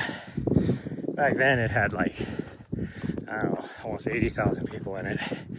But the city's shrunk quite a bit for two reasons. One, people have just been moving out of the city and into a lot of the bedroom communities. But two, they, during BRAC, realigned a lot of the stuff with the Air Force base up there and got rid of like 3/4 of the population out there on the Air Force base. And so that had a tremendous hit on that city. I think the only thing out there now at that Air Force base, I think, is just a missile wing. I don't think I know any other units.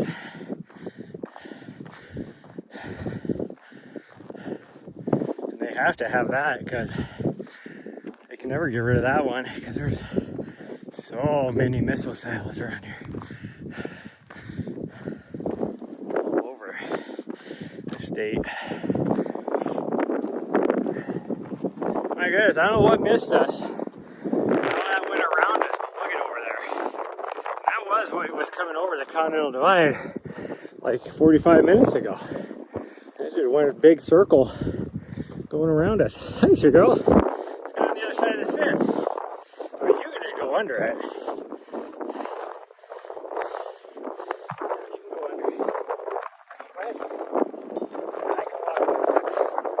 Instead of having to undo the gate. Okay, do we want to go to the top officially? Or do you want to go down? Because we're only like 50 feet from the top. Let's go to the top. Yeah, let's go to the top.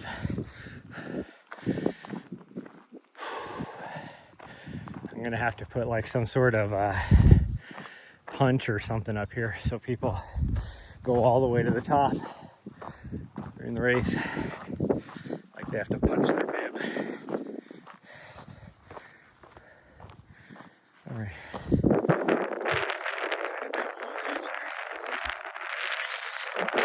Oh, the wind is nice out here. Well, the wind is the wind. Let's put it that way.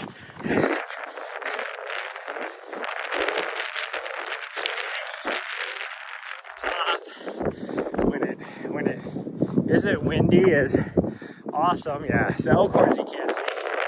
We're right behind there. But great views of the Gates of the Mountain Wilderness, Sleeping Giant, and then looking off towards the Continental Divide. And the back country back there.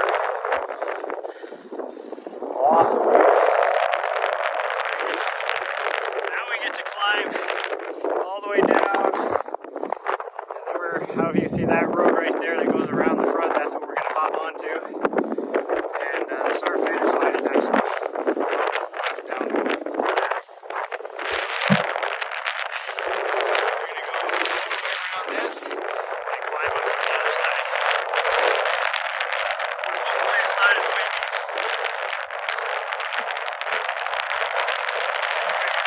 Off of this.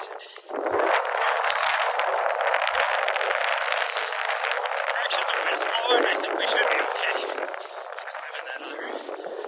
Actually, for most of the rest of this course, we should be okay. For this route, I should say. We shouldn't have too much wind.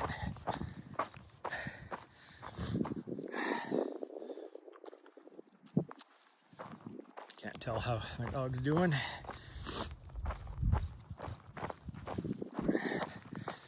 She's good. Still got her tail up. She's kind of wagging it. She's definitely, she's not beast mode in it, like full send. She's kind of staying with me, so that tells me she's starting to get a little tired. If we need to cut out that last peak, we can.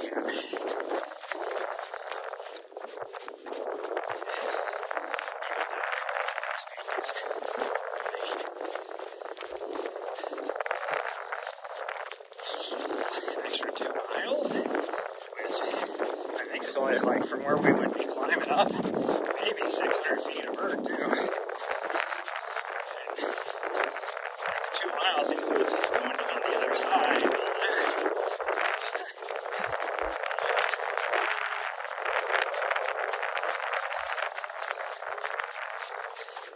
If they were going to be short, they'll only be short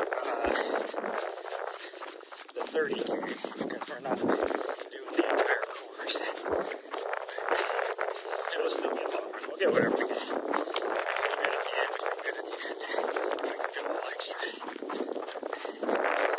Now, not so much. Oh, she's pooping. Sometimes, just gotta get rid of a little weight.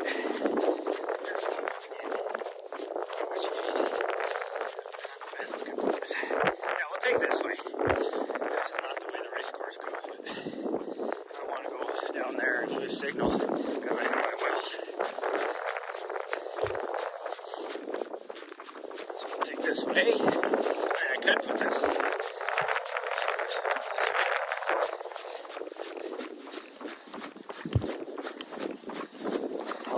Just to come right back up this ridge that you could have just ran the ridge down would be kind of funny. Who is this racer? Why didn't he just let us go down the ridge?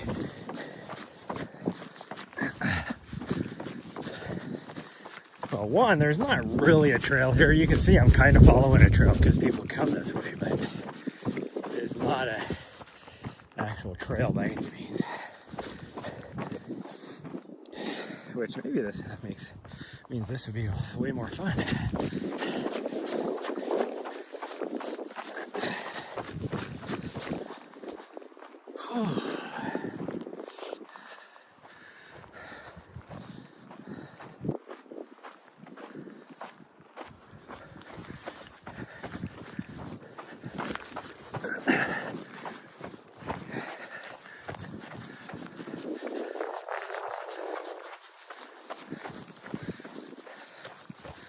Because there's no trail here.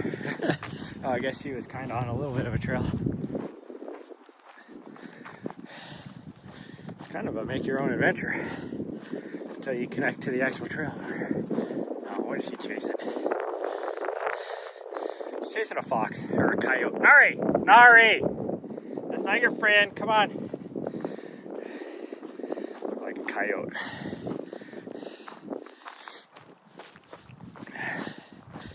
Nari, come on.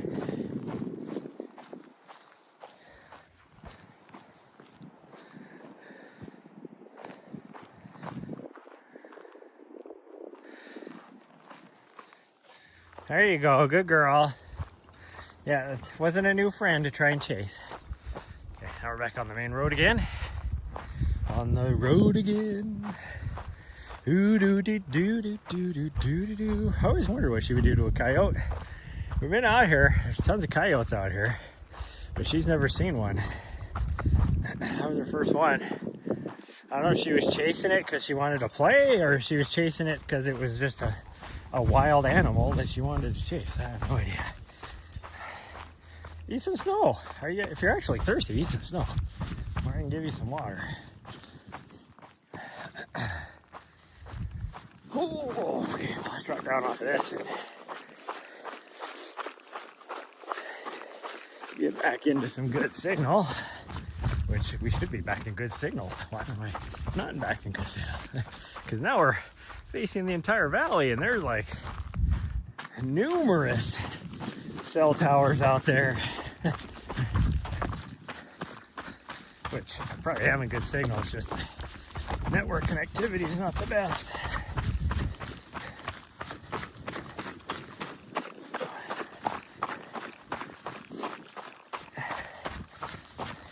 The nice thing about these trails is a lot of, especially in the Bradshaws, these roads and stuff out here are almost exactly like what the Bradshaws look like. She went off that direction. I don't know if she's chasing. We'll have to wait for her to come back because we gotta go down that way over there. So hopefully, there she is. But we're gonna be climbing up there. There is a trail that goes up that way. And I use that word trail loosely. If you go this way, you can head off that direction. You can actually drop down onto where we're going to. But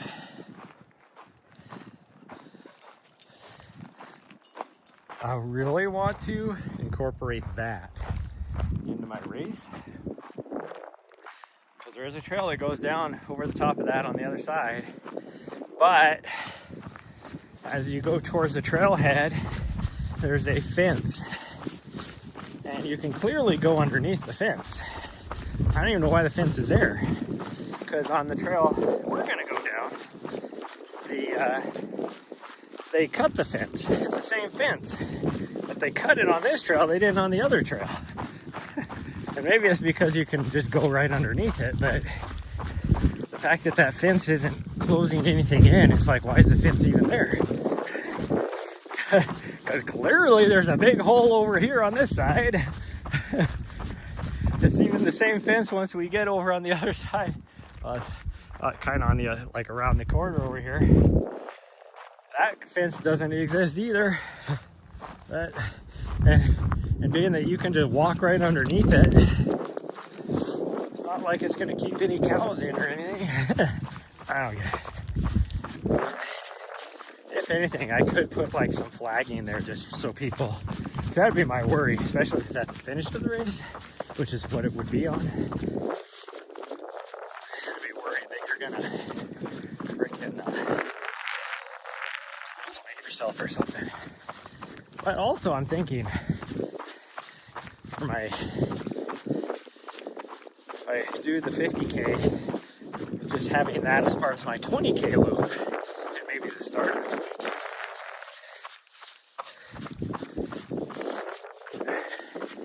But I don't know how I would do that if that was the case. I need to do some exploring.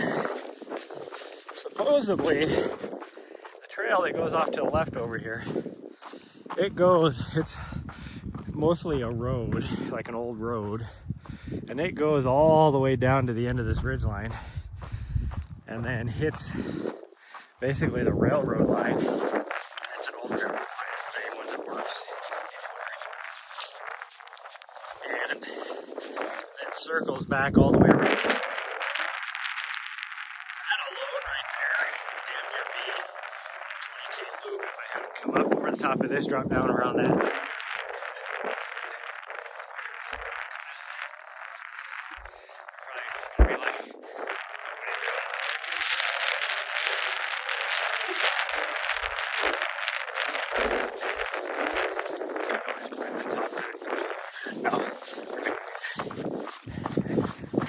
Here I'm already talking about how we might have to cut out the last hill. And this is only, we get maybe another, 200 feet of vert, and then have to do an extra 2.5 miles probably. We'll just do this, right? It's fine.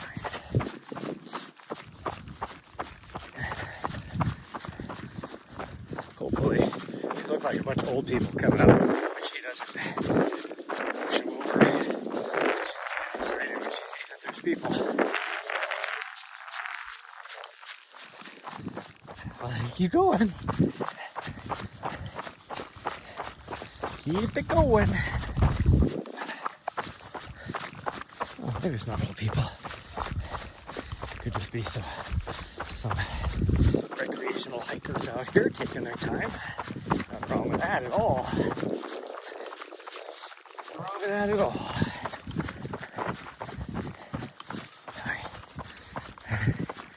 Hello. Thank you.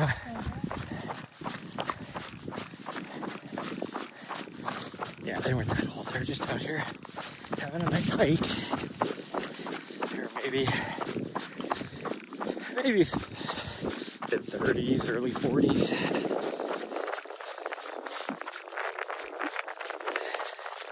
I would say, of course, who knows if they come out here and hike all the time. They probably might look a lot better for their age. Take care of themselves. So they're in their 50s. Who knows?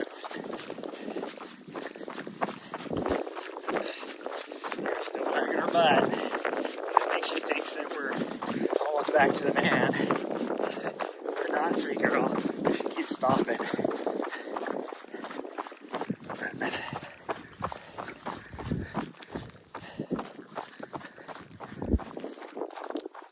Because there's our road we have to take right there. Yeah. That's our road, sweet girl.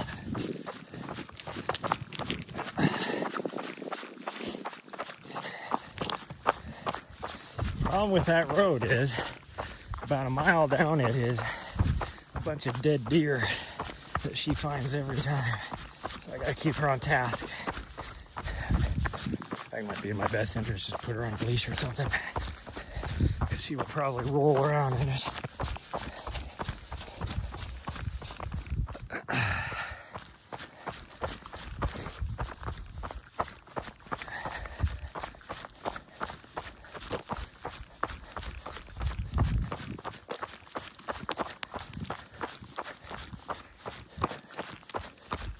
See, right here is where I was talking about they cut the fence. That's the same fence as over on the other side over here. It's the same fence. I mean, you can see it go up and over, and it just continues on the other side of the mountain over there, and the fence is non-existent over there, cut. In fact, most of this, especially once you get up higher, because we've been up on this little rock outcropping, there's no part of that fence that exists. It's like on the ground where you do see it, so you have to make sure you don't trip on it, but because that's all off trail to get over to that rock outcropping. Oh, they've been doing trail maintenance out here. Right there. Huh. Doing a little trail maintenance. That's nice to see. I wonder if they got rid of that tree that's up over here. I doubt it, because I think technically where that goes is through private land. I was confusing because it looks like it's through private land, but this is also a mining claim. So is it like in Arizona where you have mining claims on actual BLM? Does that trail go way the fuck over there? Because we need to go right there. Huh. I didn't think this trail went all the way over there. Otherwise I would have dropped down on this other road. Well, that sucks. I'll have to backtrack a little bit. Have to backtrack a little bit. Down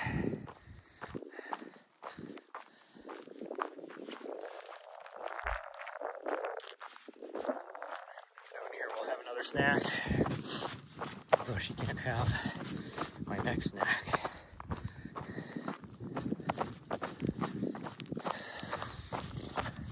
That's all I really have for snacks. I have an applesauce.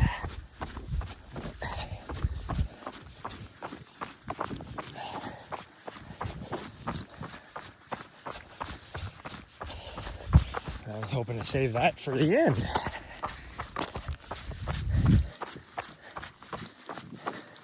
I'm not gonna lie. I figured we'd be like maybe 3.5 hours out here is all. That's why I only brought limited snacks. I brought 3 snacks. Okay, let's go to the right.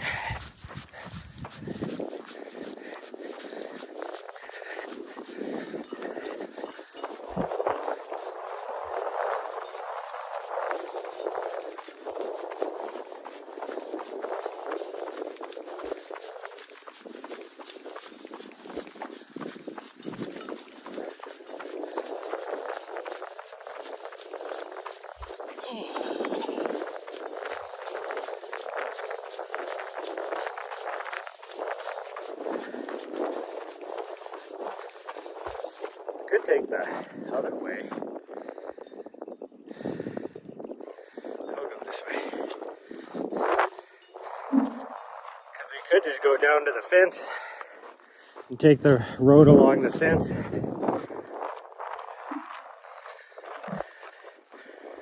But go this way. Because one, that would probably make up for the distance we're going to lose. But that's definitely not exciting going that way. So I'm okay going this way.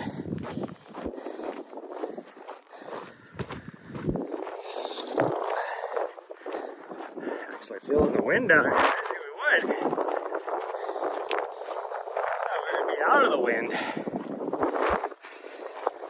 That means on the other side, climbing up the plateau to get up on this mountain, it's probably windy, and maybe even the side of this mountain as we go up.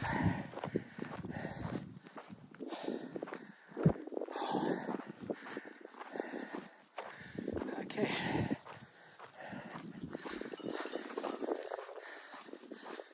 Let's see if I can eat a snack without her noticing, because I don't have a snack for her.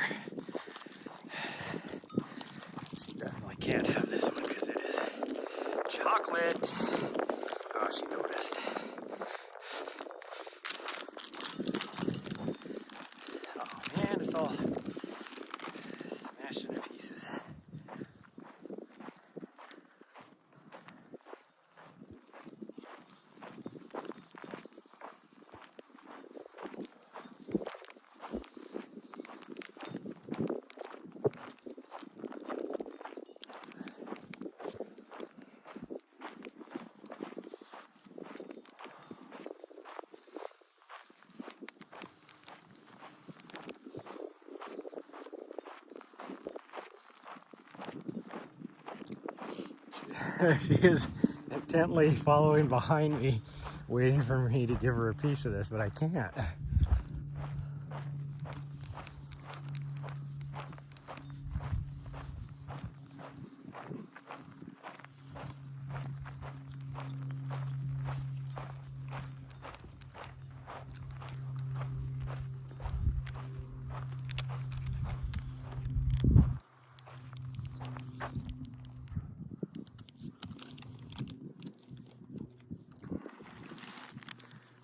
Sorry for the shoddy camera work.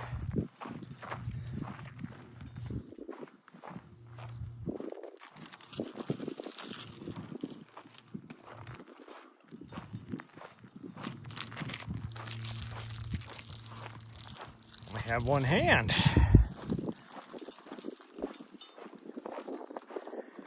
Here, we'll eat this now, okay? I do have a little bit of some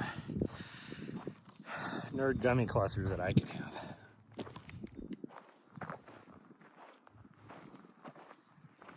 I'll let her have some of this one.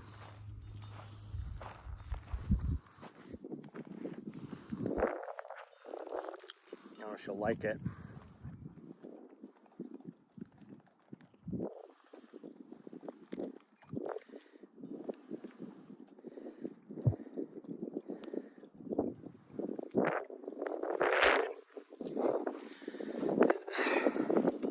Wasn't her favorite, but she ate it. This one was apple strawberry. The apple banana is her favorite. Well, the apple banana and the petal peach are her favorites.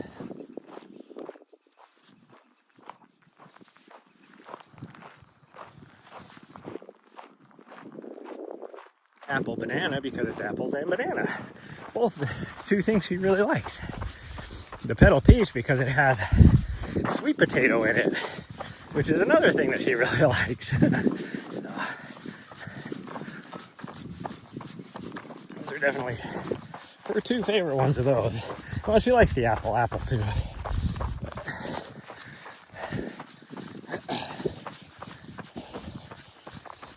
Yeah, I'm definitely... The legs are definitely starting to feel it.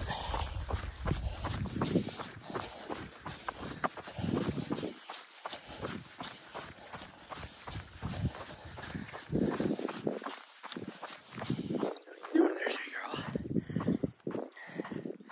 Curious. Yeah, I was gonna say. It's like, I know it's not the altitude because I'm not that high.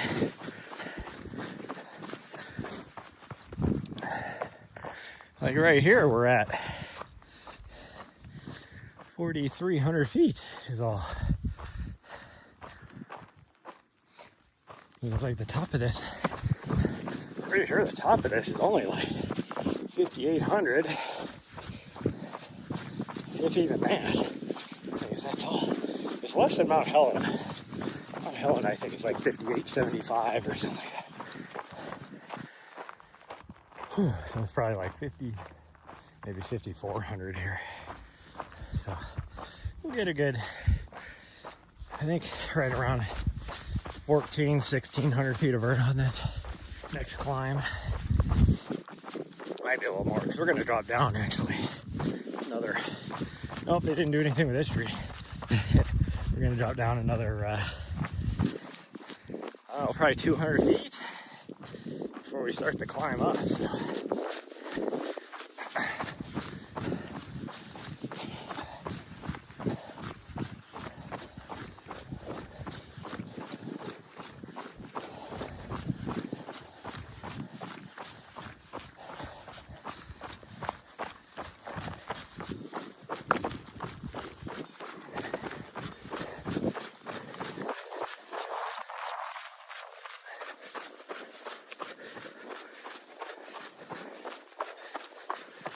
I'm gonna catch ya. I'm not really, because I'm not. The climbs are slowing way down. She doesn't even have to speed up.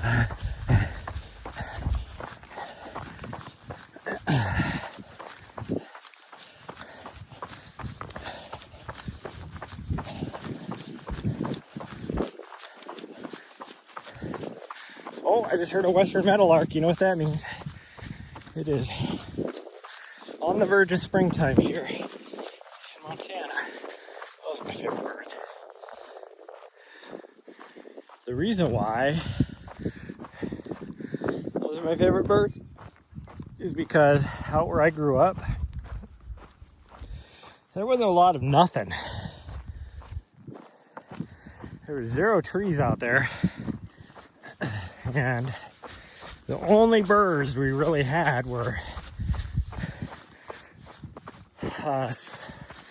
swallows or whatever they're called, and western meadowlarks. And the swallows don't have any sort of bird song. It's just the western meadowlark you'd always hear. They'd sit on the electric poles and fence poles and stuff. So that's all you heard.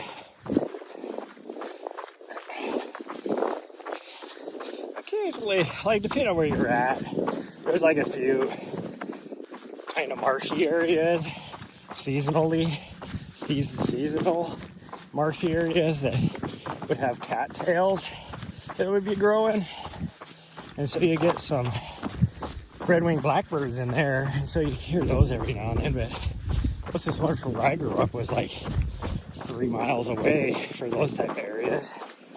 And then when you got, like, if I wanted to go 5 miles up into where closest like hill was, which was actually state park, a buffalo jump. There was other birds there, bald eagles, magpies, crows, stuff like that. But those were the good old days. Even when I was like 6 years old, my parents didn't care. They were like, go outside and play, like in the summertime and stuff. And so or they wouldn't even have to tell me. I'd just go. And they didn't care where I went. A lot of times, I would be going like I said, that state park was like 5 miles away. I had to go on my feet. So I'd just be walking across the farm fields. Nari, no, Nari, hey, Nari, hey, stop, no. Gosh dang it, I forgot about some freaking dead deer carcasses. Okay, here, look at this. See these tire tracks? Yeah. It was 2 times ago we were out here. There was somebody driving up here and they were parked up there. So I was always like, I thought that road was closed because over on this side by this trailhead, on the only road that, Nari, no, hey, no. Little butthead.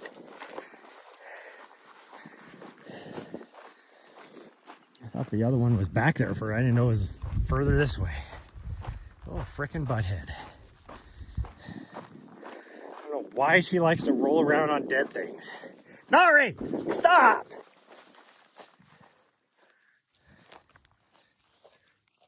No! Gosh dang, there's more dead things out here since the last time I've been out here. Why is there so many freaking dead things out here? Nari, come on. Come on. No, Nari, come on. Nari, you're sniffing around like you shouldn't be. Come on, let's go. Anyways, on the other side of this are signs everywhere saying no motorized traffic. So I was always like, that's odd, like, why can you drive from this side and not that side? Well, then the last time I came this way, guess what? You're not supposed to. There's a sign right up here that says no motorized traffic on this too. So why is there people driving up here? That's a lot of traffic. That's like, that's just not like some people driving up here. That is people driving up here. Now, granted, the sign is kind of hard to see, but it's still there. Like, what makes you think you can drive up here?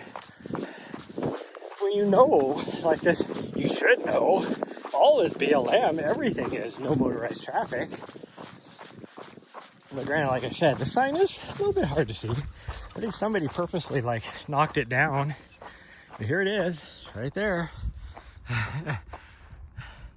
Right there. But as you can see, somebody knocked it down. If there's a way I can make it more visible. But now it's not hiding in the bushes. It'll probably blow off. BLM just needs to come out here and freaking post that better. Because there is no motorized vehicle. They need to just put it right in the middle of the freaking road is what they need to do. But the BLM can come out here and use it. Here's that other road right here that I was talking about we could have taken next to the fence. That road is open. And even on the map, like if you look on like Onyx Maps or any of that, it is, this road here is listed as closed, and then this one right here next to the fence is listed as open. So it's like,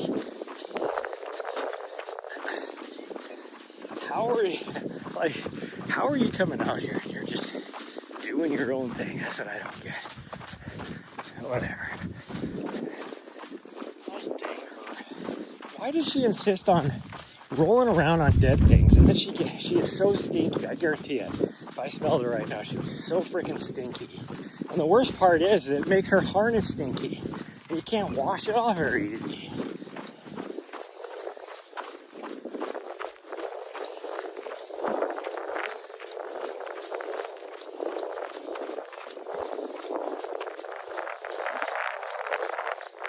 That's the only thing she'll roll around on is dead things. Oh, I take that back. If she hasn't been on grass for a long time, she'll roll on grass. She likes to roll around on grass. But other than that, it's dead things. The only thing she'll roll around on. Now,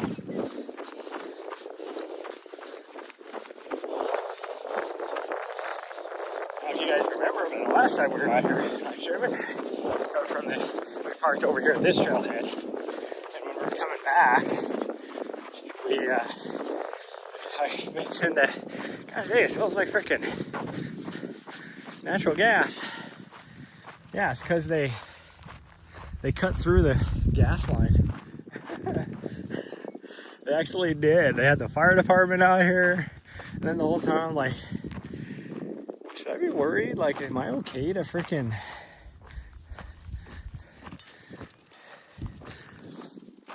like be out here, like start my vehicle, all that kind of stuff?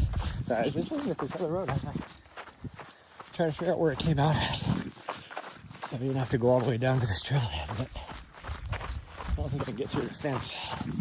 So it looks like it does just go over to this other parking area, which had that parking area. I guess I could go through the fence. She found a leg bone or something. That's nice. Whatever, I'm not gonna fight her. As long as she's not rolling around on a dead thing, that's all I care about. I think she's gonna get in trouble though. That's why she ran as far up as she could. And then looked back at me like she was trying to hide it. Just like, I can see what you got. Like, you fool.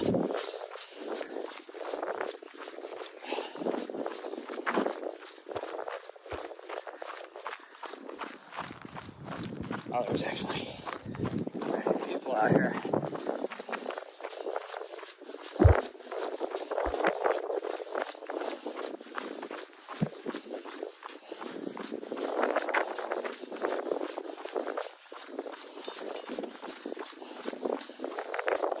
Why there's so many freaking dead things out here? Are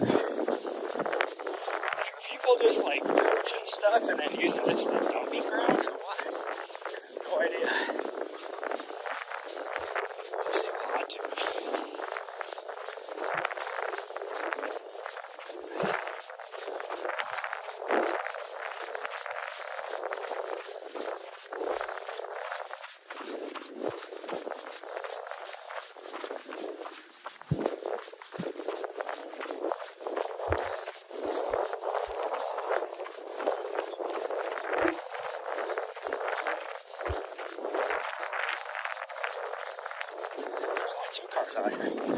Wait, there's a bunch more. Sorry. Slow down.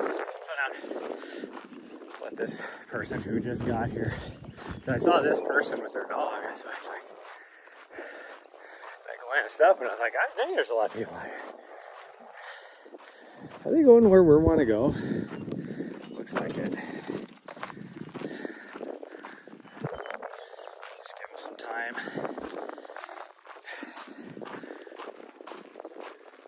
Walking. I mean, we could go up this other way. Instead of going up that way, just go up this other direction. Since we're, no, because that'll short us a vert. I can't do that. I can't do that. Oh, my Fi just told me that Nari hit her goal. I think she's done with her run. Not even close. Just like, she just hit her goal. Keep it going tomorrow. Keep the streak going tomorrow. And it's like, she's not done now. What are you doing? Like, why are you totaling things?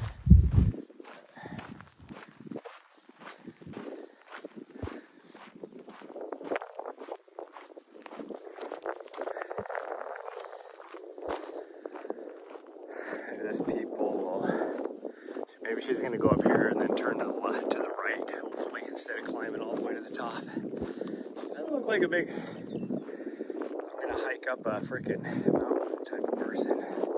Because she's on this flat part, looks like she's struggling a little bit, so maybe. Who knows, though? She's just not warmed up yet, maybe. My dog notices the other dog, she's going to take off. But she seems to be more interested in eating this leg bone.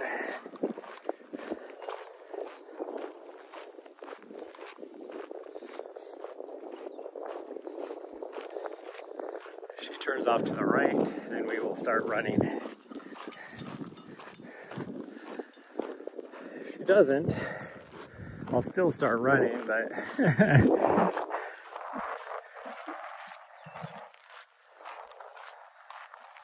she's turning off to the right already, because I think this goes to the left, or it stays more to the left.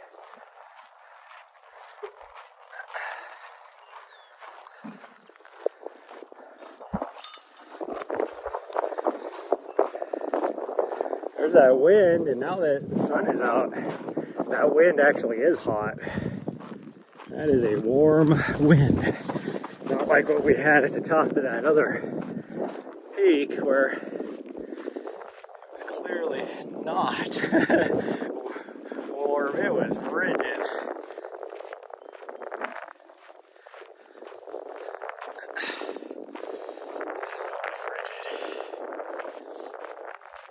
Starts hitting my mark. Thanks, you girl. You having fun with that? What is that? That's a. Take a look at it. Toss it around. Look at it. Can't tell what kind of leg it is. It doesn't look like a freaking deer leg, but it could be. It could be like between the hoof knuckle and the next part up, maybe. Who knows?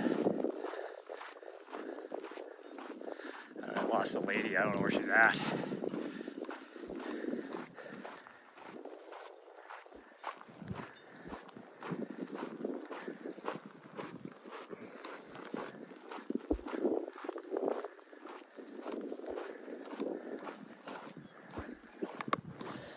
Well, that was crunchy. I was gonna come out in your poop tomorrow. Already have stuff coming out in your poop today from stuff you ate yesterday. That does not look the best. Where'd this lady go? Did she go off to the left? Or did she go to the right? If she went to the right, I should have seen that. That was a slow mile because I've been walking trying to figure out where this lady's going. Oh, she is going off to the left. Gosh dang it.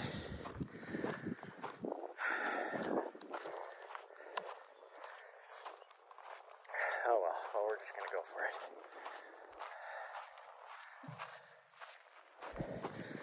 We're just gonna go for it. Try and pass her, I guess.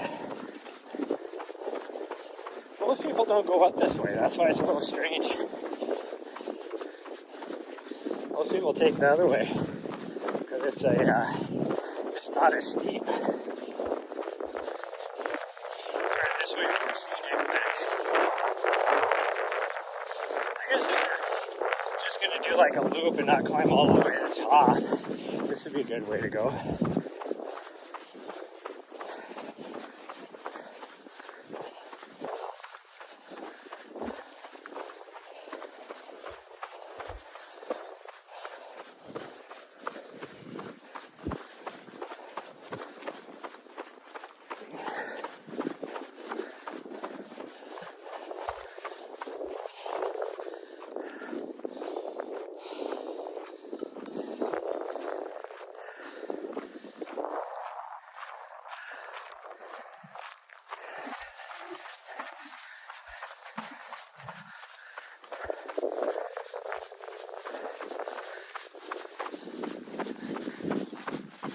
Ooh, it's late when this dog goes up here.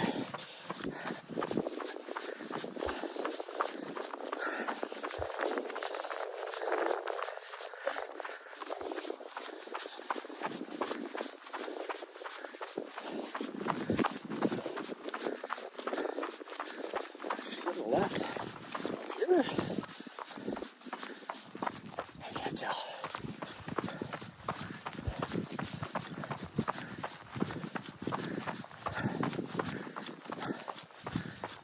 Oh yeah, she did. Okay, we're good because we're going to the right, so we'll be fine.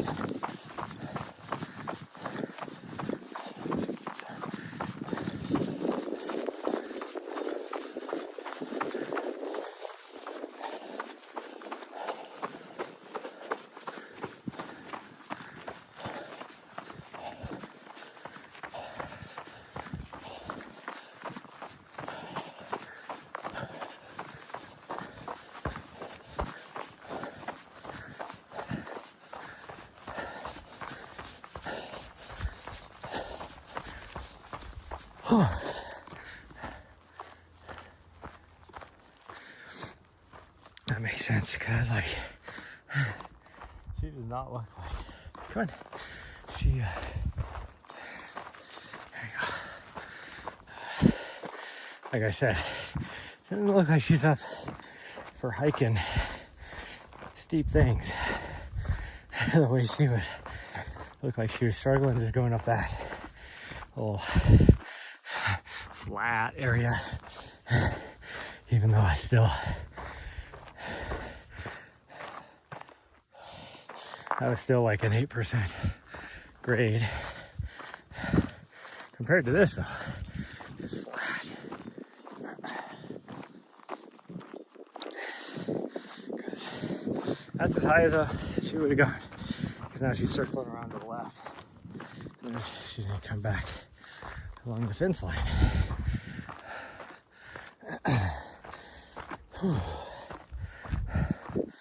And I'm going to walk up this because my legs are starting to feel it. Not that we've done a whole lot. We're at 10.5 miles with 2,100 feet of earth. Oh.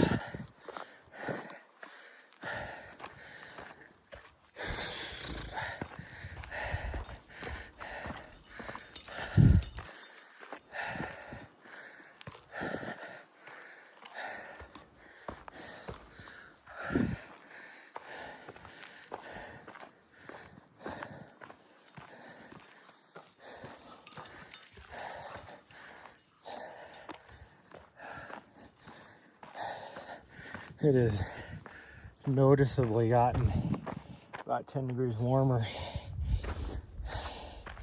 That wind is warmer. The sun's out.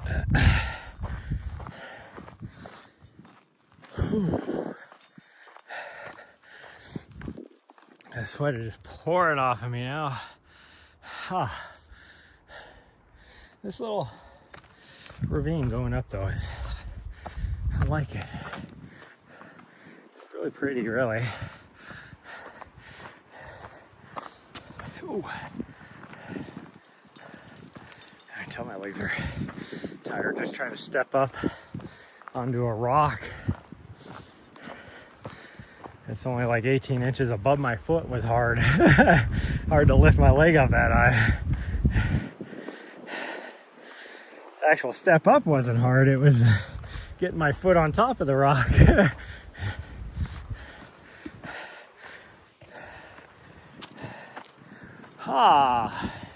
Calf muscles are burning again. Calf muscles are burning. It's 11:54. Gosh dang it. I might have to text Rachel and let her know. Because I easily got another 2 hours out here.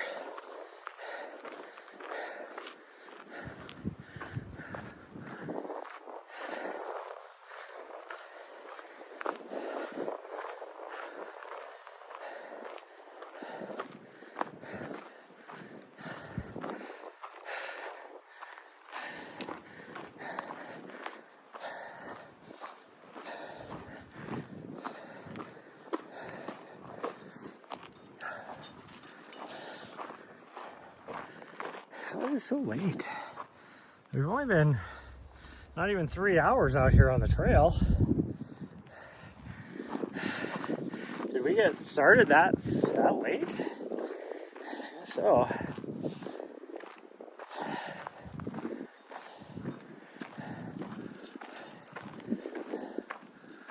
Whew.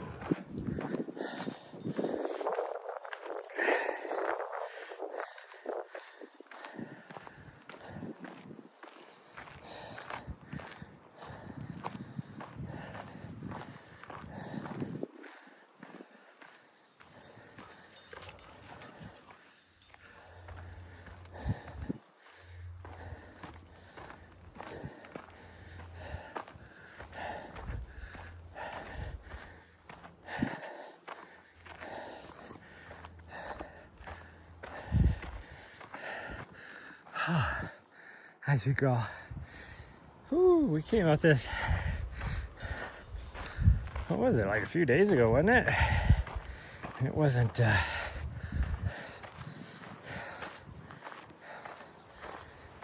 didn't seem nearly this tough.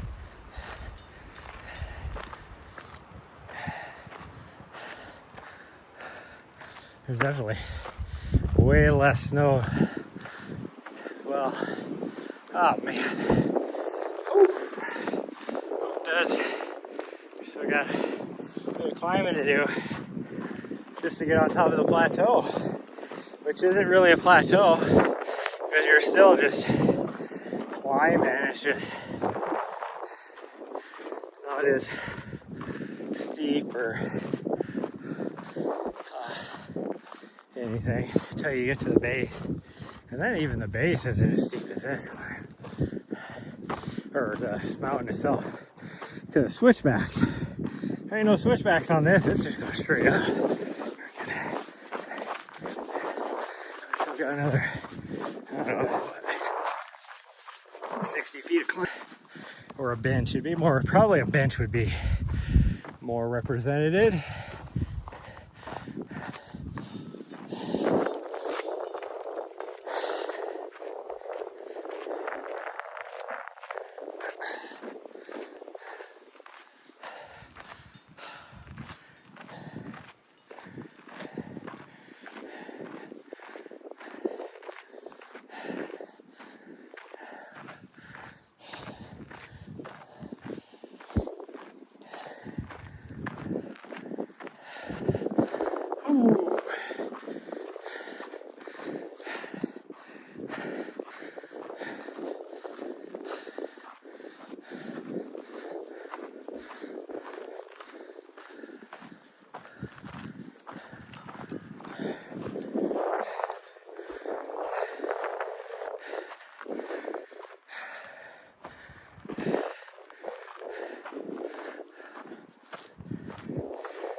Oh.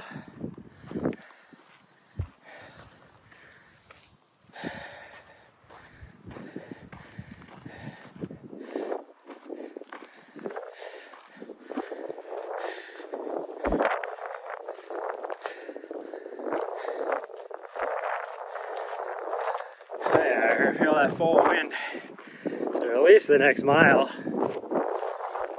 Once we start to climb up the side of the mountain proper, the wind shouldn't be near as bad. We should be protected a little bit. One, from trees, but like a little minor ridge that we kind of stay on this side of should protect us.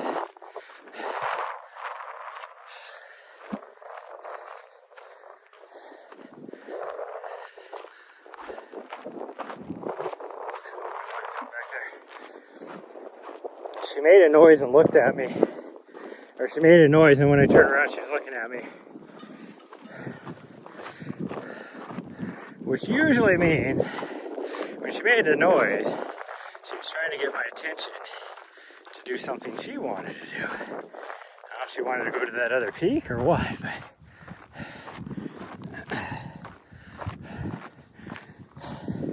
I think really this leg bone that she picked up, although disgusting, is probably a good thing, because she's definitely reinvigorated a little bit.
I might be out of water.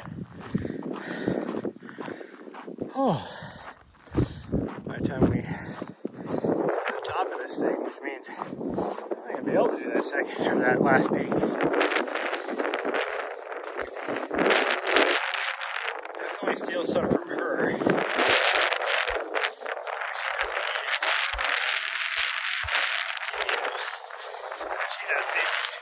There should be snow she can eat. Oh man.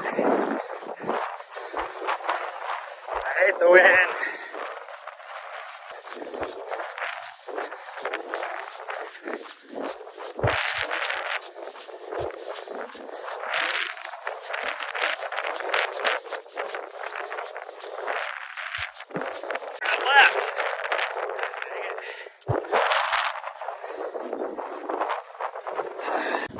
Suck.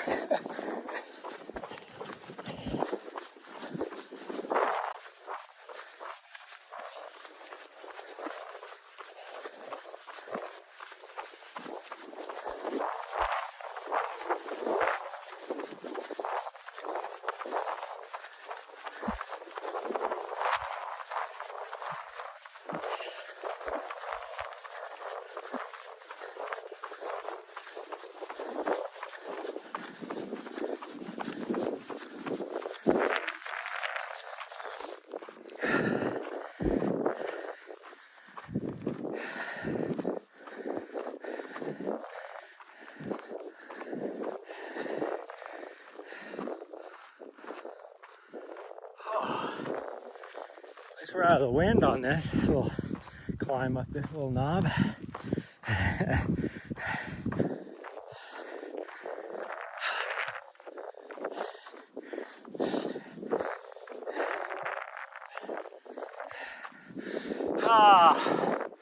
Freaking legs are burning.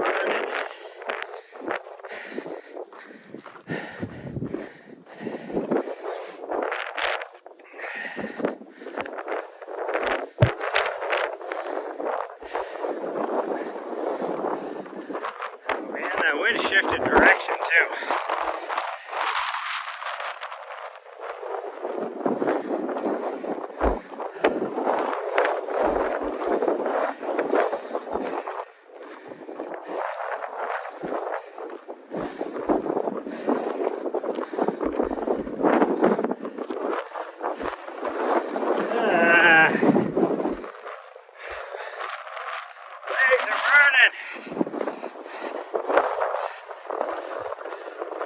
Now we get to run straight into the wind.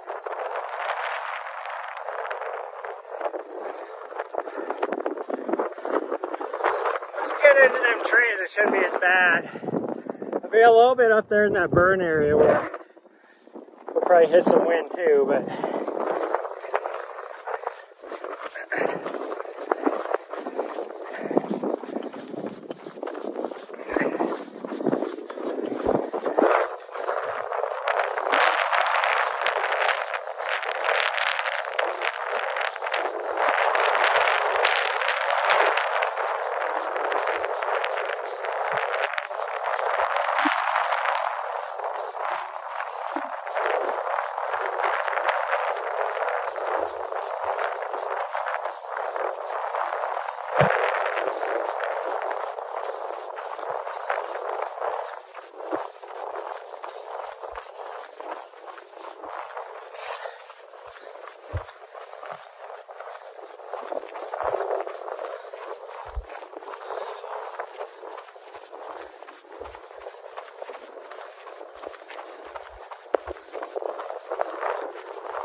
there's that fence I was talking about on this side. Should go through as well. Same fence as it was way over there. So I don't know why the fences still exist anywhere, because they're obviously not holding anything in. Or out. Like over on the interior section, there's fences there that do serve a purpose. Because they do lease those areas for cattle, so they have to keep them from getting into the areas like this.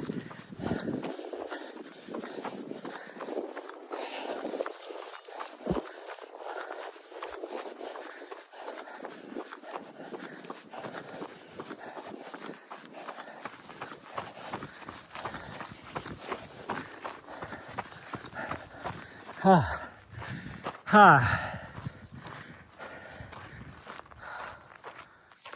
feel like I'm struggling, Chad. I'm struggling.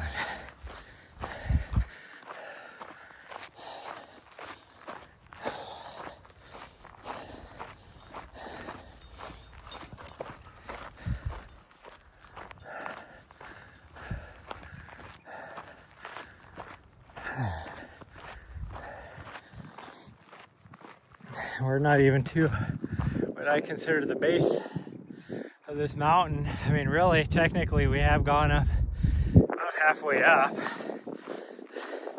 from the bottom, but like I said, this is kind of like just a little bench up here. Even though we are going uphill, it is sloped.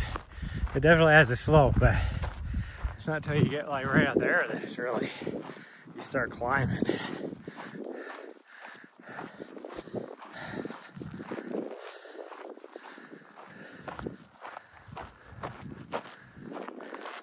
Where my dog is at. Oh, there she is. She's sitting in the shade. That tells you that it's warmer out here. Oh, jeez. I got a little bit of like the burpee hiccups.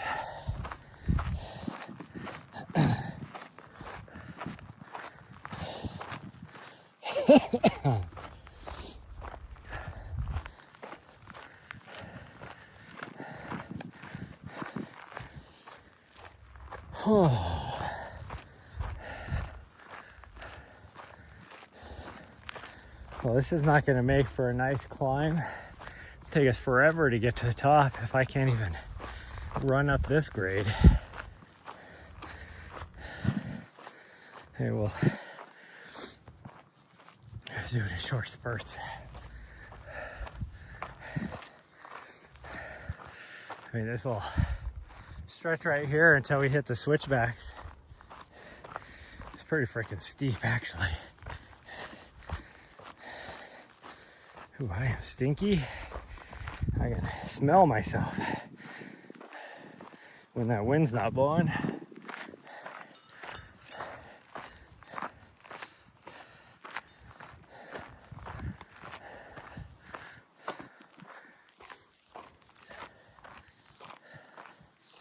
Oh, sit in the shade for a little bit. Looking towards Helen off that direction. Down in the valley, as you see, the clouds aren't near as... It's kind of weird that I said the wind was shifting direction. Well, when we were over on the other side, it was coming from that direction, which is the direction the clouds are coming from. But now the wind's coming from that direction. That's not even the direction the clouds are coming from. So how the hell is the wind coming from that direction? So I don't get... Because these clouds aren't, it's not like they're super high, so they'd be kind of in the jet stream, which is different from whatever else. Let's just be swirling around the mountains here.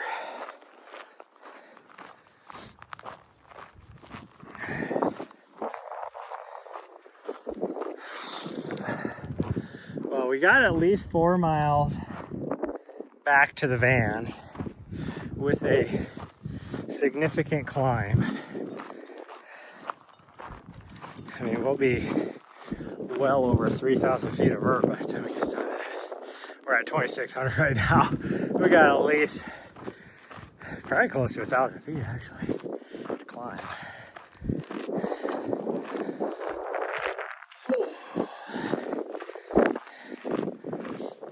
And then even from that point, I think we still would have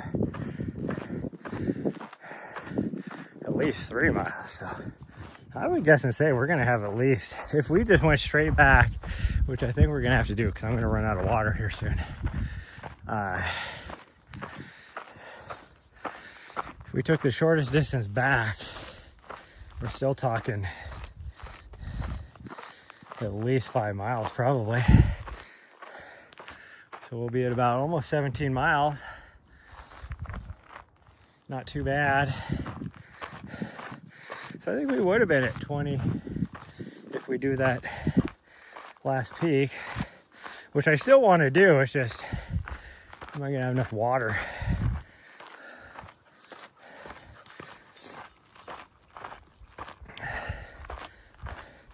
Because I am moving way slower than I thought I would be. That's for sure. Oh gosh dang. And I'm tripping over things that I have no business tripping over. Oh.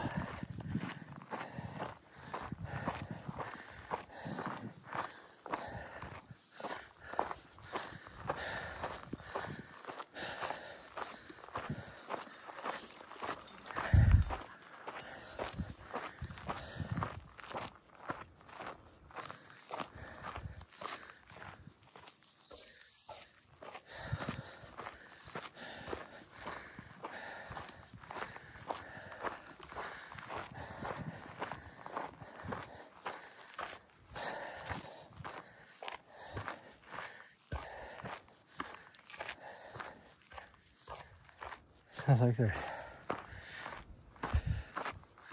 soldiers shooting out on the range today, or somebody out shooting on the range today. Oh, we might know somebody in chat that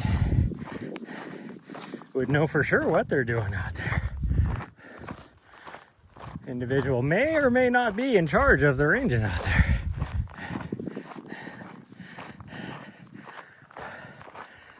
As this person's full-time job. But that is probably exactly why that person isn't in chat right now.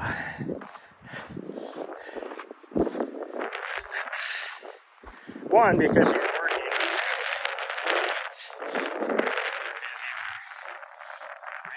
Hell, she has lots of people that work for her. It's not like she has to be the one.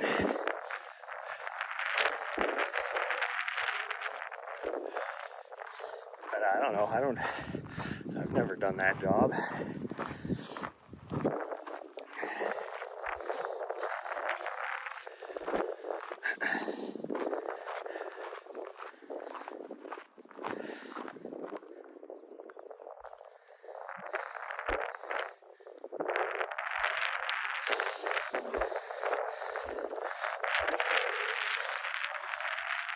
She'll catch up.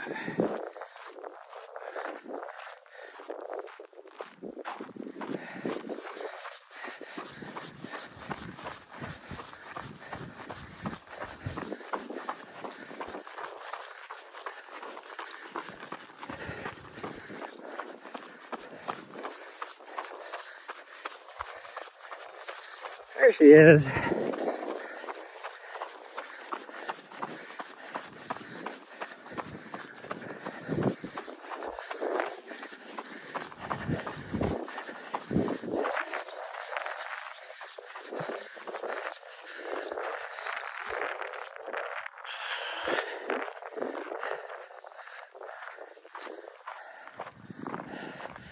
Oh, that's so gross.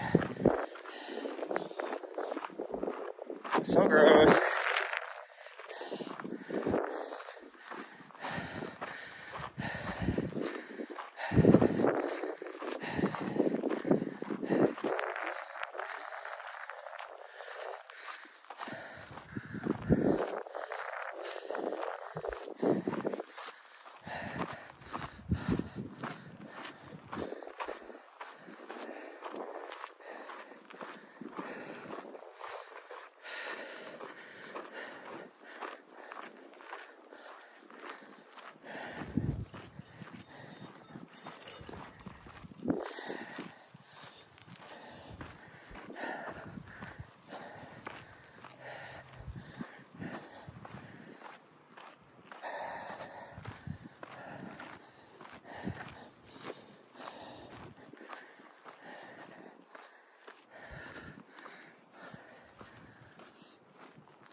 The smells are nice. It's warm enough that the pine is smelling really nice.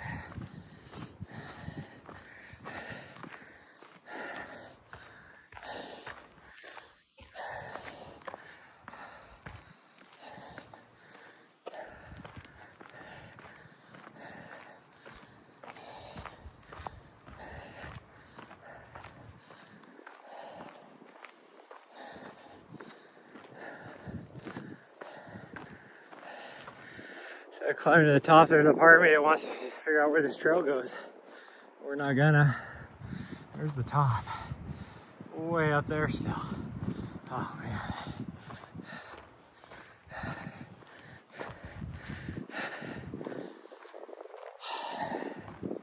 More than anything, I need the vert. That's what I just gotta keep telling myself. Doesn't matter how many miles you get, I just need the vert. Alright, come on. Going too far, she can't see me.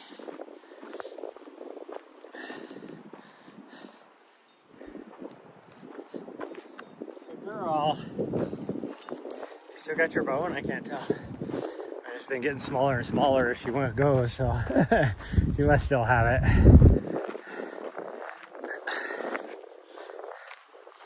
Yeah, she still got it. He still got it.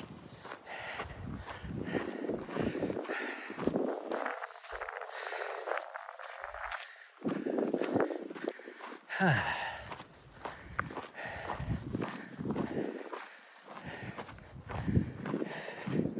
was a little disappointed. Came up here with a friend the other day, and she did not want to. She'd been sick and all that, so she hasn't really done a lot. And getting to this point, we've done like, I don't know, 1,000 feet from the trailhead probably. So she did not want to keep going. And I was convincing her to keep going because it's like, oh, we're almost to the top.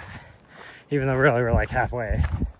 And then towards the top, I was talking about how you, like if you want to hang out with me, my friends want to hang out with me, then they have to be ready for an adventure. Because you may think we're just going for a nice little trail run or a hike or whatever. Somehow it turns into an adventure. And I was telling back when I first got into the military, the sergeant major was talking about how you always had to give your soldiers a war story. So in the National Guard, when you have your drill weekends, that way when they go back to their work, they can tell everybody a war story about what they did at a drill. Just meaning something that stands out, for them to be proud of what they did, instead of, oh, I went to drill and I did inventories the whole weekend or whatever. Give them something to be proud of. So I'm telling her this as I'm looking off to the west and I'm watching these snow squalls coming towards us, inching more and more closer to us. And I was doing that in preparation, thinking, like, timing wise, it was like as soon as we got to the top is when that snow squall would hit us. And it would just be horrible because it was windy and cold. We'd have just like snow, blizzard.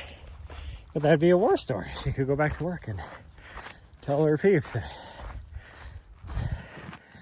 I went out and climbed the mountain and this happened. It was epic. But unfortunately, somehow the snow squall went around us. I was looking forward to it. Well, we were actually just climbing that peak there versus this other one. Because it has better views. This one here, you get to the top and you're having to look through the trees, any openings in the trees to try and see any sort of view. Oh, I think last time me and her were up here, I ran most of this up. Although we parked at the trailhead down below right here, so we've only been like a mile into this thing. But still, gosh dang.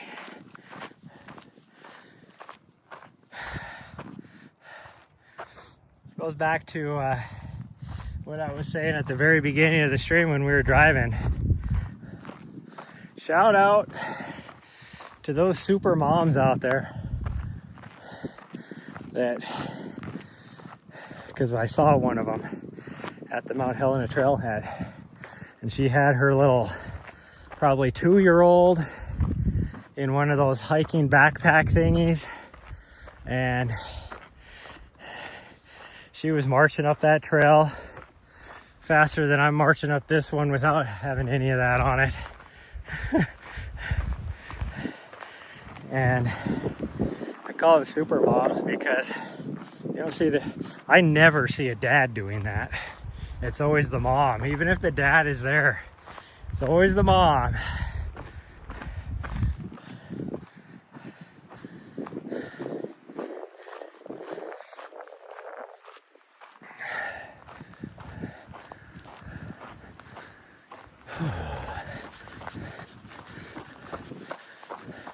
She done with her bone? She must be.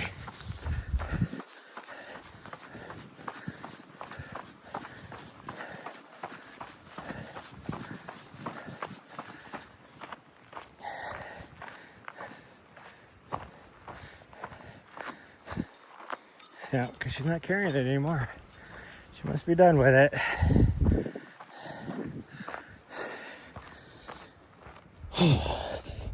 So this trail is on this as well. And I went back on 4th, or on my race course, I should be more specific. And they're going up this the way we're going up it now.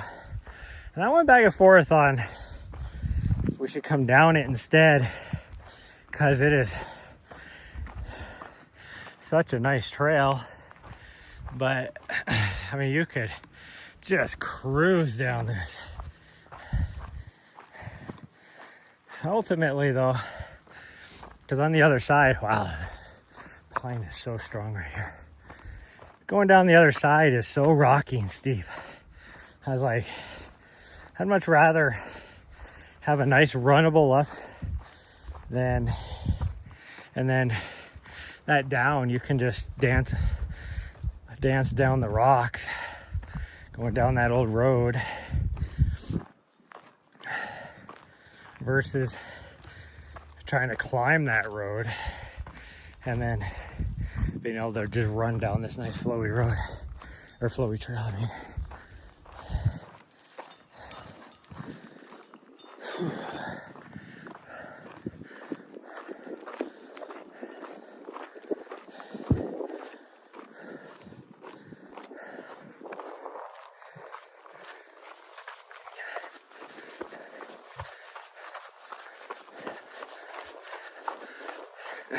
Right when it's like evens out a little bit and I'm like, oh, I can run for a little bit.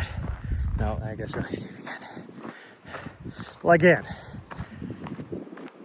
I have ran up this. It's very runnable, but right now, the way my legs are feeling,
definitely moved into the mostly sunny or partly sunny, whatever it said.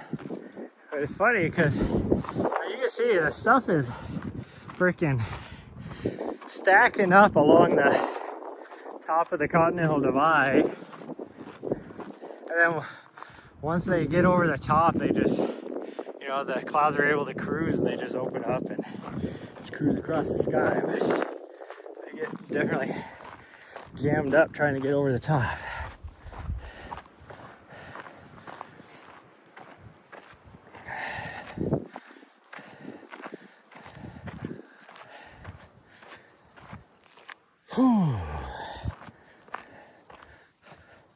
Because other than a few peaks way over on the Cascade Range, like basically, you know, like the volcanoes,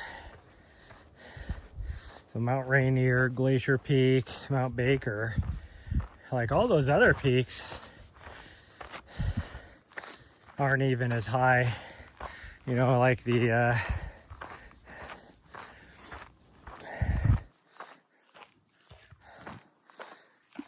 oh, what the heck is those other peaks around? I don't remember. But whatever, it doesn't matter. Those other peaks aren't even as high as like the ridge right here. And like even coming in Montana, like they're not as high either. Like even the pass coming from Idaho into here, so the Bitterroot Range, it's like 2,000 feet lower.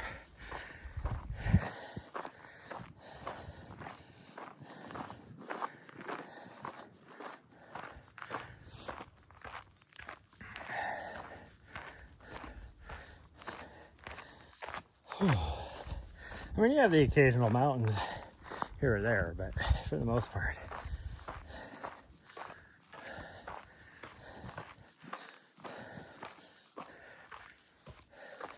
by occasional mountains, I mean that are just as high or higher even. She's definitely thirsty. She's eating ice. Go ahead, sweet girl. Go ahead. Go ahead. There'll be more up here. I can give you probably a little bit of water.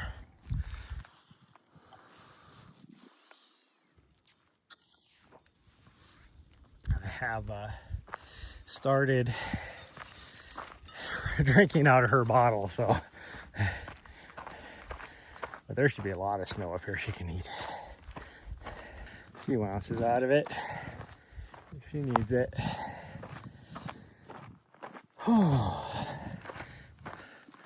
My water bottle is almost empty, and it was also, I put some calories in it too, about 200 calories in it, so.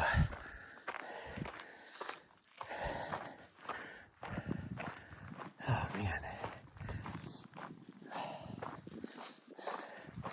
Our leggies, not happies, not happies.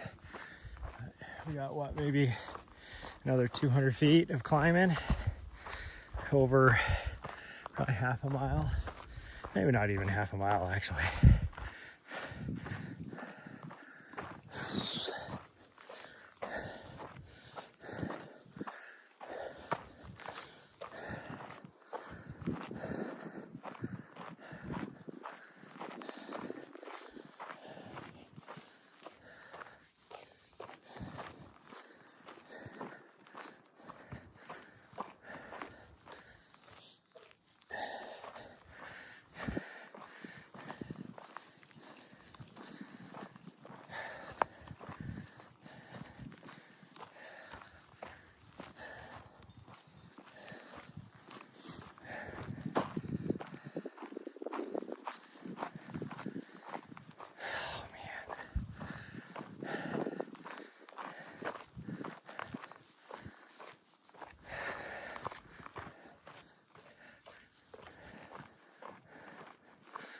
I'm going so slow on these climbs.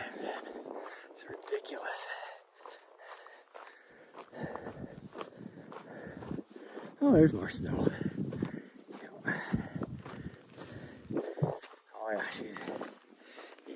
snow. You can go ahead and have some more if you want.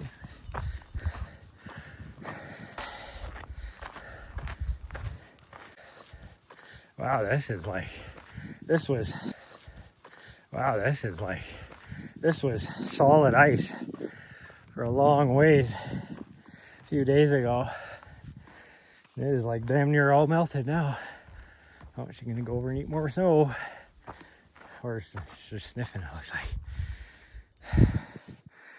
Eating a little bit of snow. I think she's more just sniffing. Oh, so it looked like she was gonna pee.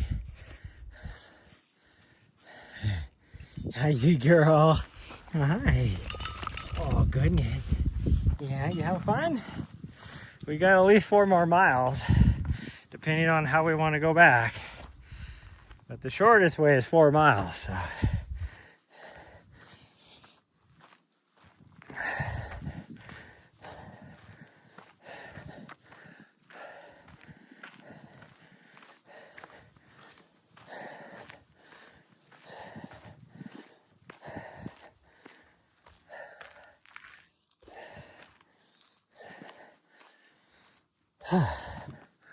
Oh man, we're almost there, but I need a breather. My legs are freaking burning.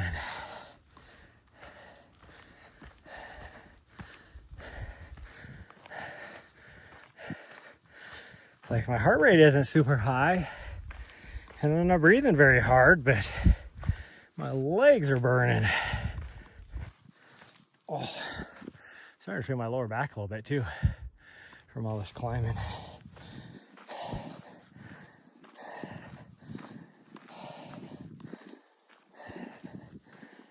Which if I was using my poles, this would be a lot nicer. But, whew.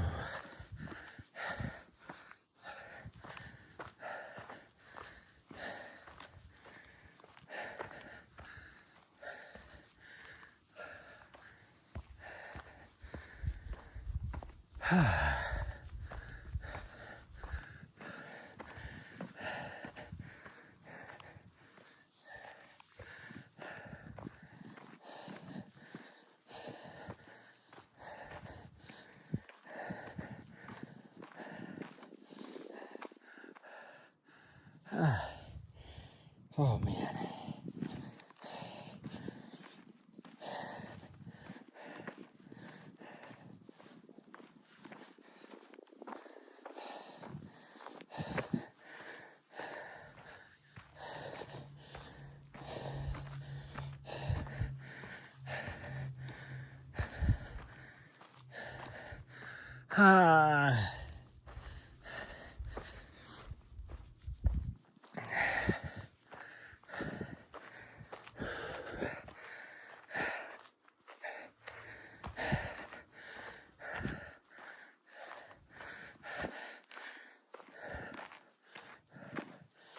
There's been a little chipmunk or something in the rock pile. She's over there just wagging her tail. Oh my goodness. Look at that little butt wiggle. Something in there. There's definitely something in there. Okay. Well, I made it to the top, and like I said, the views aren't the best because you have to like try and find your way poking through the trees to see anything, but oh, we made it. Now we get to go down. I don't know if you can see the van from here.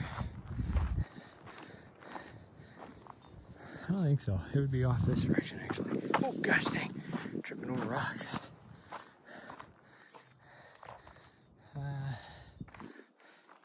Can I see it from here? I don't even see where the... Okay, those are houses, so it's got to be this direction. You would probably be able to see it, but there's too many trees in the way. I can't look around the trees. Oh well. Anyways, we got about 4 miles now at a minimum, but to the trail intersection to go to climb up that. So chances are fairly good we might be able to do it. Oh, this is gonna hurt though, because it is a steep, rocky downhill. My legs are trashed, and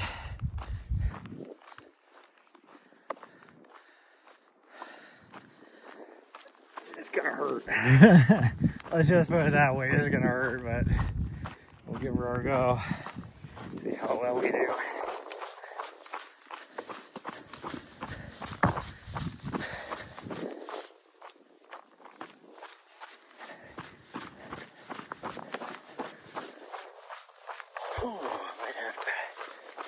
I think I still got a couple of my gummy clusters, so I might have to try and eat those really fast. I don't know if I can pull them out though, they're kind of buried in here. There they are right there. Yeah, I barely have a handful, but that's still at least 100 calories, so.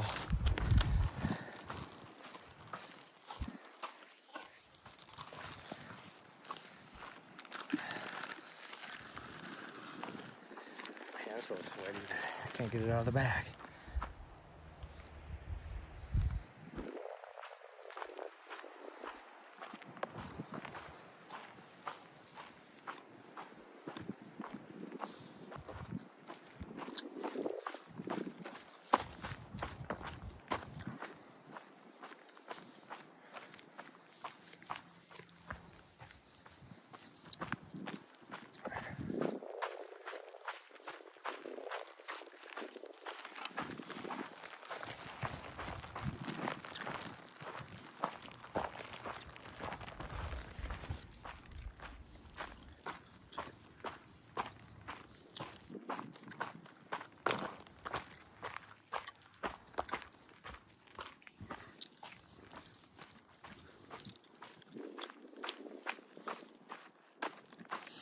It's a little icy through here.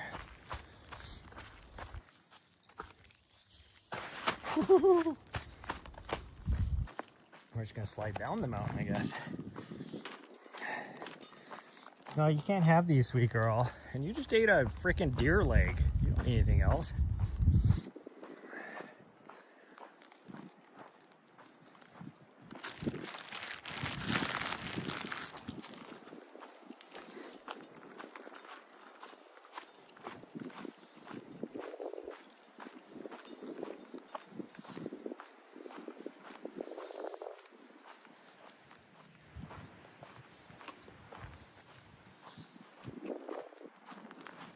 Oh, if you needed a drink, there's a big old puddle right there.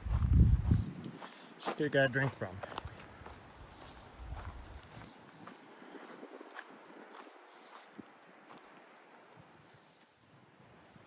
There's the peak we were at, what, an hour and a half ago?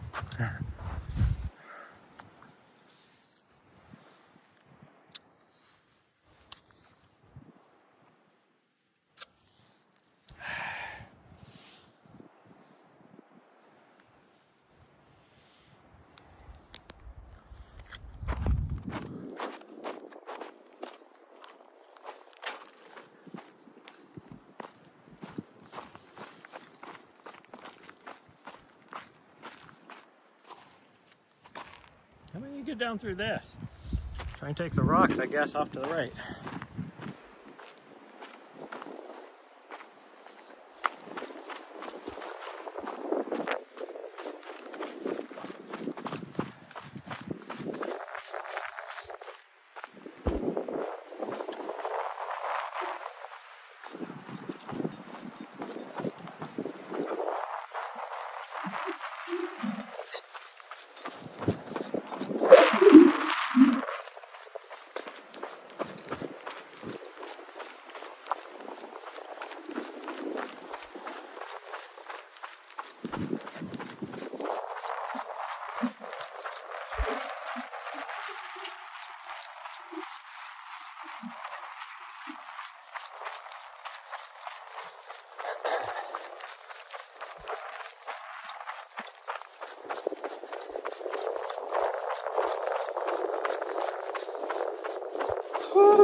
dropping a good, probably 2,000 feet. Might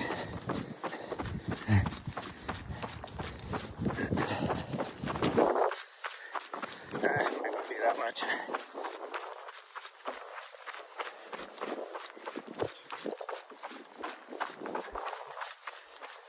Leggies are tired. Oh man, it's pretty bad when you're just shuffling downhill, although it's pretty steep. Still.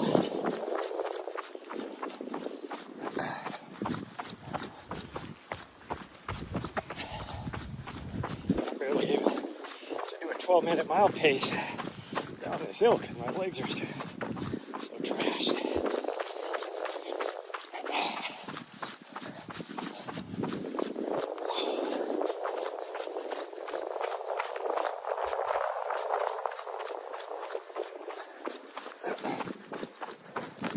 My athletes, runners that are going to be racing this, they're going to want to just take and just bomb down this. Problem is, there's so many sneaky things that you can clip a toe on or whatever, and so if they go too fast, they're going to come out bloodied.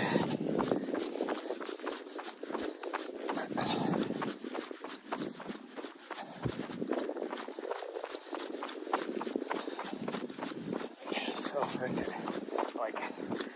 like V-cut as well. And the bottom of the V-cut is filled with these rocks that are loose, by the way, too.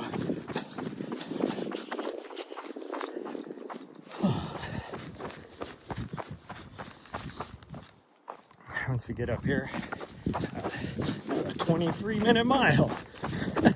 That includes what? Probably half a mile is going downhill. I was going so slow up that hill, though. I was struggling.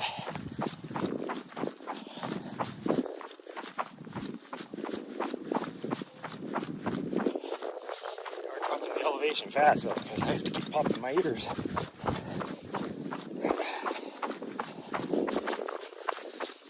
Once we get down here a little ways, though, nope, this way.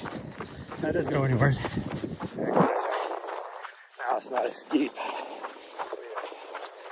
A little bit easier to run. I'm still not going to be bombing anything more than a 12-minute mile, probably, though.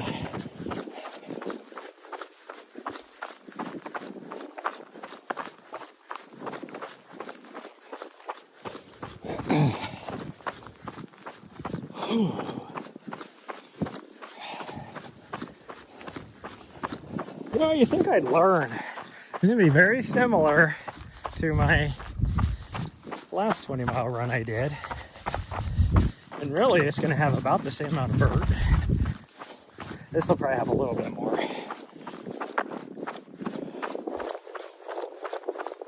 Thank you. She started going this way because she knows. And all of a sudden, it dawned on me that, hey, she's coming from behind and to the left. That's probably your trail. It's a good thing she paid attention, because that would have put us way off track.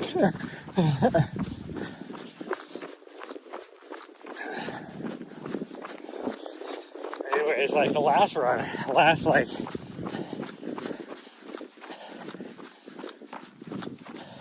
6 miles of that, I ran, or well, 5 miles at least.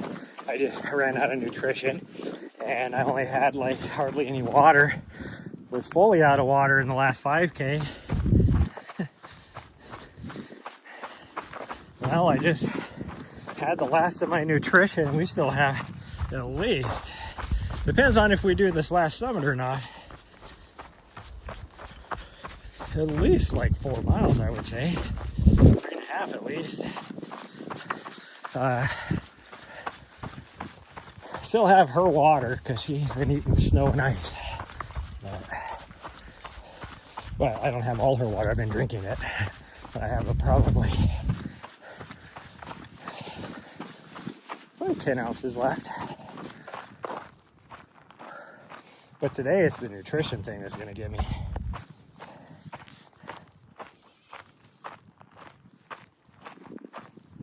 So, drink a little bit of her. might have a little bit of stuff in my water bottle which has some calories in it, so I'll save that. I think I might be able to squeeze a couple more ounces out of that.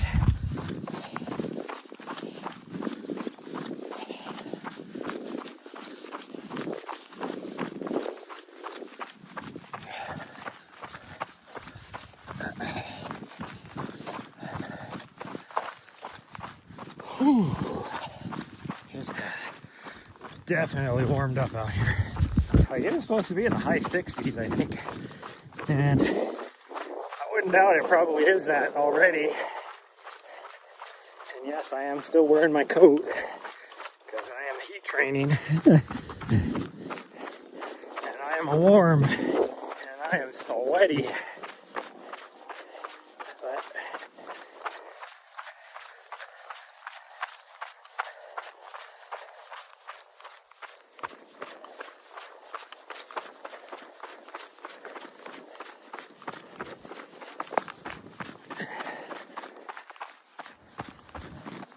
I can't believe I don't have a very good signal.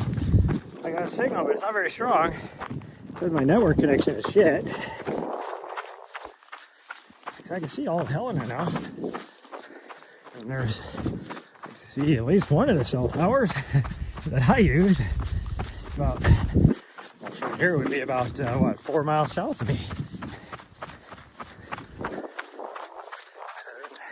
Definitely nothing repeating it. I should at least have decent 4G, maybe not 5G, but decent 4G. Like right now, I can't tell if it's 4G or 5G I have. Let's see what I got. I gotta look. I have 5G. I still have, and it's not even 5G, just regular 5G. It's 5G ultra wide band, which is super strong. I only have 3 bars of it, but 5G you're dub. I only need 1 bar to be able to stream. 2 bars is still able to do 4 or 5 megabytes. Oh, there we go. Now it jumped up to 1.5 megabytes at least.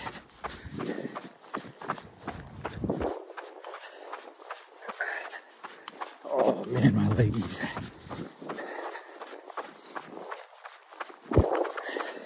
Well, we made it through the one. The point where I was just unmotivated. I just tried to push through it. We did. Because otherwise I would have turned back about 5 miles ago. I mean, we still would have got probably 10 miles, but with, what, about 2,000 feet of vert.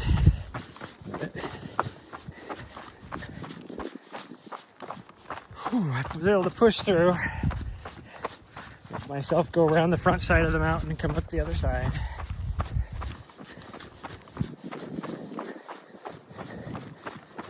Because once I got to a certain point, like there's no, can't turn around and go back. It was like you just continue on. So, I mean, it was a slog fest climbing the mountain, but we made it. It'll be a slog fest climbing this next peak.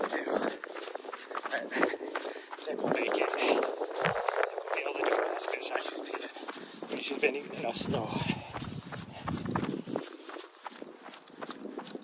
We're at about 30, just shy of 3,400 feet of vert right now. So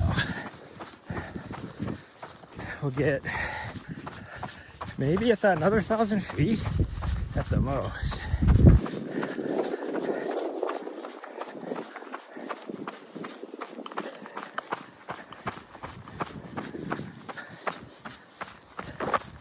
I don't remember how high this climb is from the trailhead down here. We're heading down to this other trailhead because that's where my race course would be my first actual aid station. I think I'm gonna have a water point though. It'd be quite a far segment for the very first segment. Well, it would be the first segment, so maybe it'd be okay. I'll probably still have a water point, but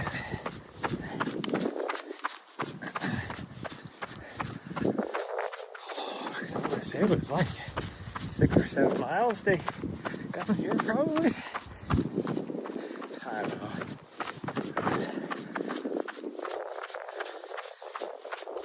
I was staring at my Caltopo for a long time, so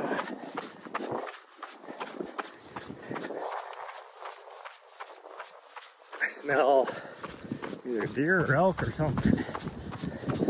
I was staring at somebody coming up the trail. But I still smell some deer or elk or something. Should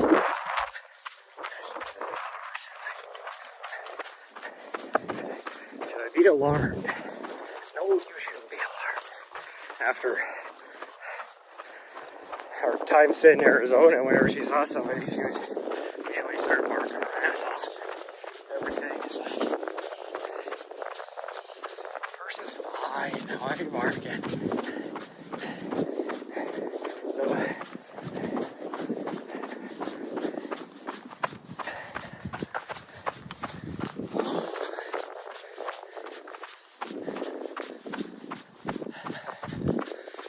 Quite a few. At least 3 vehicles down here at the trailhead. That's the first person we've seen. On this side, we saw those 2 people on the other side, but I didn't see anybody else over here. It was weird. Oh yeah, there's like even more. There's like 6 or 7 vehicles out here. It is lunchtime though, so probably come up here for lunch.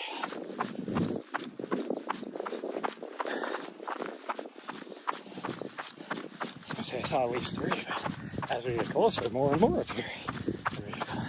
1, 2, 3, 4, 5. I see 5 at least, but there could be some more hidden behind these other vehicles where they're parked.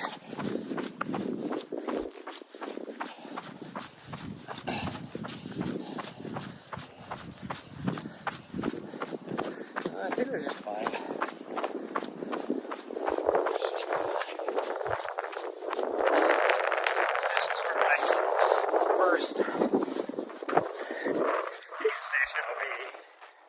Probably set my aid station right here.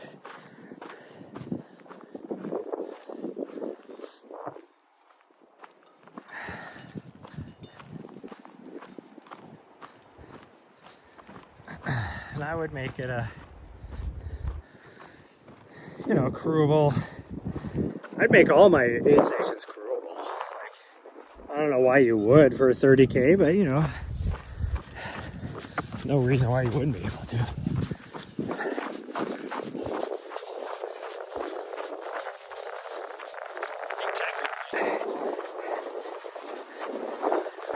gonna go this way to see if we're probably gonna be lucky to get, even if we climb this other peak straight in front of us.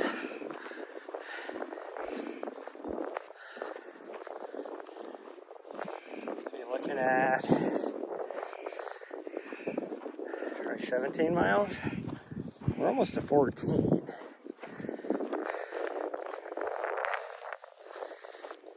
It's at least 3 to go up and over the mountain and around.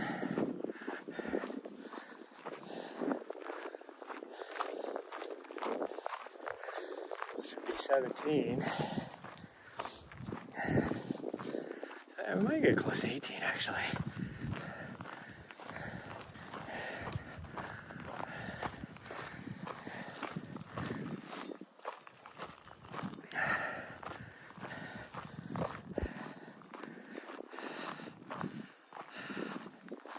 Just climb up. As tough as that last one was, this is about half as high, but it's just as steep.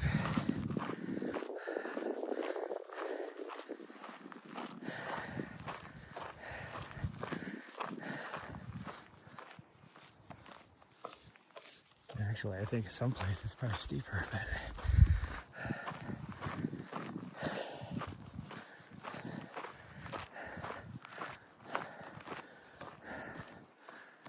whew, I'm really feeling it. I think I'm gonna try and drink the rest of this. my water bottle. See what I can get out of it. Actually, I probably got about 4 ounces in there still. They just put that in. Huh. I wonder if that goes up the mountain. It definitely doesn't come from the trailhead.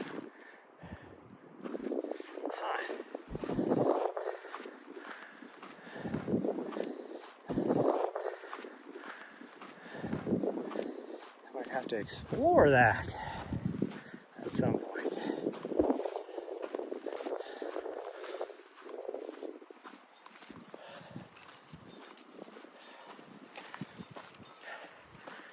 Make sure you use some snow while we're here. Well, there's gonna be snow going all the way up, so if you need some snow, that's where you're gonna choose. You got these. If you need some snow, that's where you're gonna choose. You got these big piles of half slushy dirt. But we're getting it done. We're chopping that wood.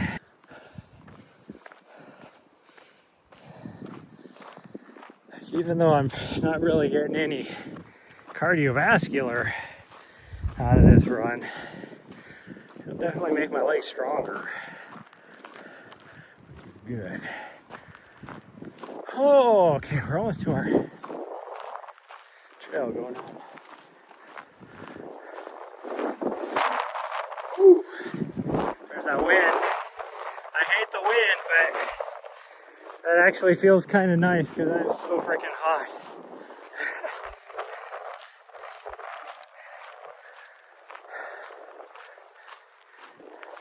Trail should be right here.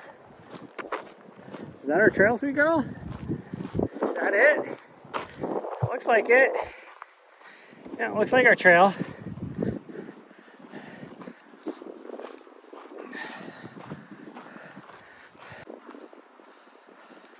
I don't know what it is at the top. I don't think I've ever actually checked to see. Like I could easily check Caltopo and find out,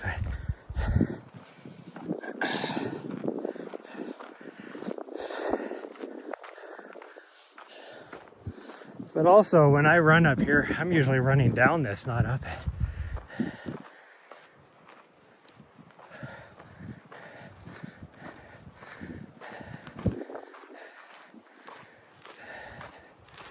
Oh man.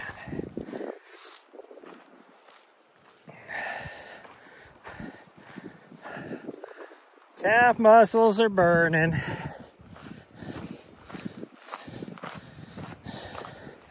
The glutes are tired. Glutes feel like they're on the verge of muscle failure. Calf muscles are just burning.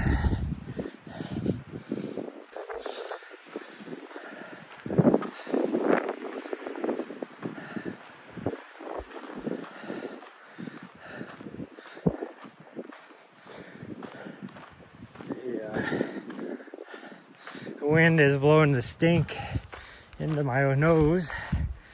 It's pretty bad when it's this windy out and you can smell yourself.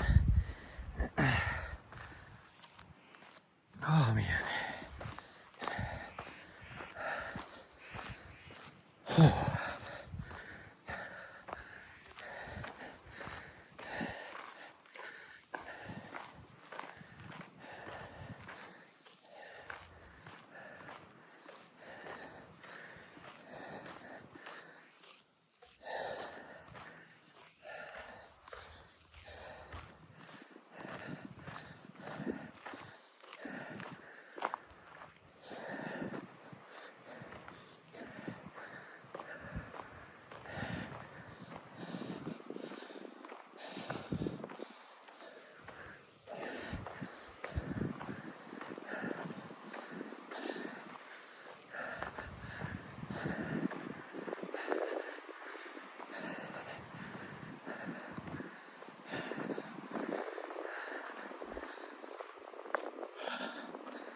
This is just the first knob that we're almost to the top of. Oh man, legs are burning. I'm doing my best to go 25-minute mile pace up this stupid thing. Tired as I am. Note to self, next time bring an extra water bottle and whatever you think you need for nutrition, double it. Like, I've gotten lucky today because she hasn't needed any of her water bottle. I've been drinking it. She's been eating ice and snow, which is her preferred, versus if I was to give her water, like actually pour some in a water dish, she'd go find some snow and ice anyways.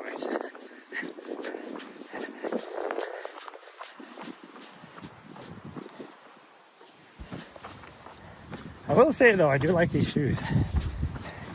My new kicks.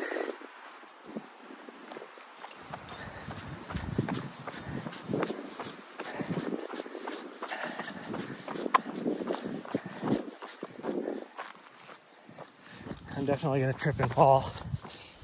This section is so rocky with little things you can clip your toe on, or the fact that these are brand new shoes, so the tread is not worn. It's a lot more than I'm used to. Okay, well, where does the trail go? This way?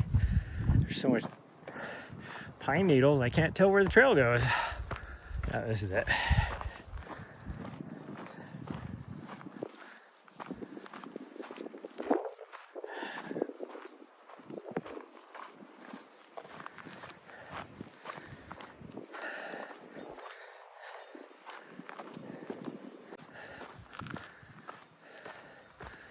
I guess maybe she does know. Okay, she's way smarter than I. The trail is not very recognizable.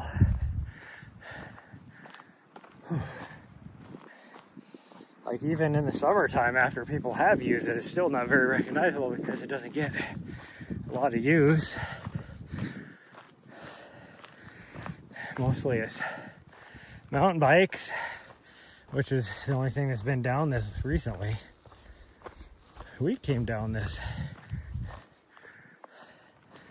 a month ago or so when there was still a whole bunch of snow,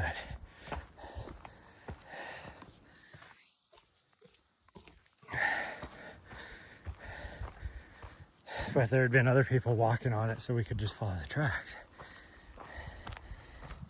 Right now I see every now and then some bike tracks. This section though I recognize. So.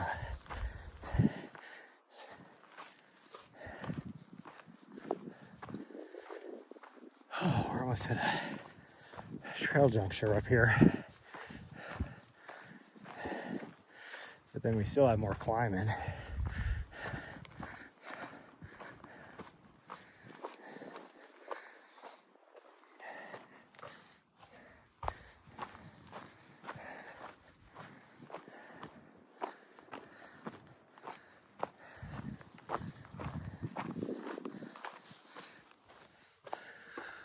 Whew.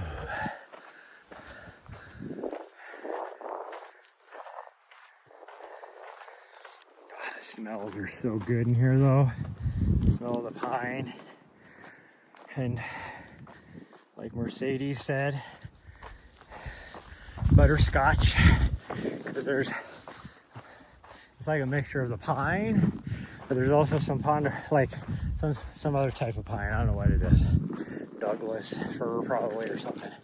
Pine. I use the pine loosely. Here's our trail junction. So you can go that way too. This is the way to get over the top.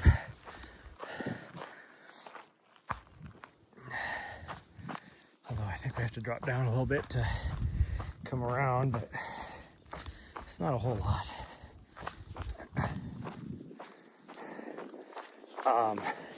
But Mercedes talking about how the ponderosas smell like butterscotch, and all of us made fun of her for that.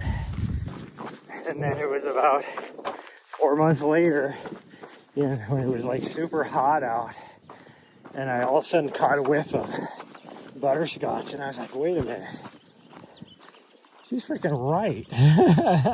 It does.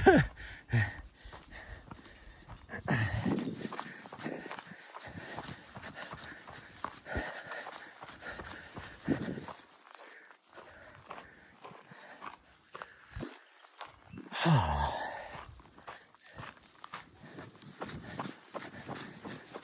my legs don't have any running in them, but in a way, running feels better.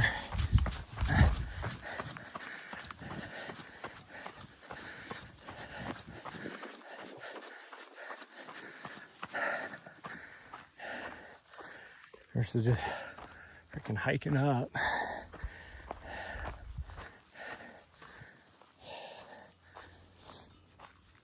Almost to the top. We got like one little switchback to do. A little switchbackaroo up here in a little bit. And then, is this it? Yeah, that might be it.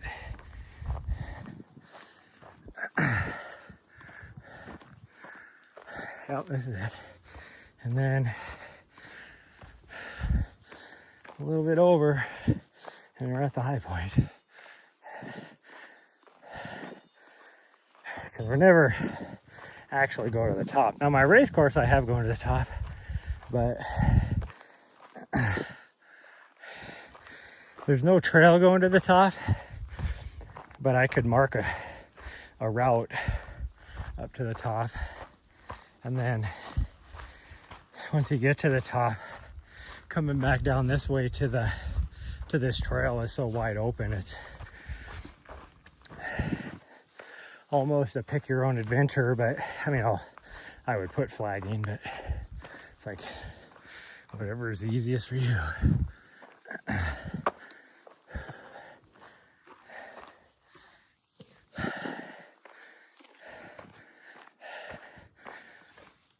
With no wind, that's when the butterscotch and everything hits the most. Oh, that smells so good. So good.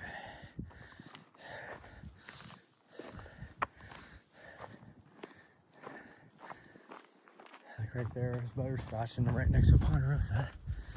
And the rest of it is just kind of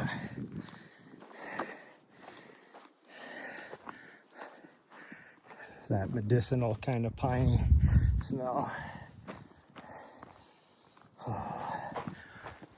Okay, this is the high point. Tippy top is right there, about, I don't know, maybe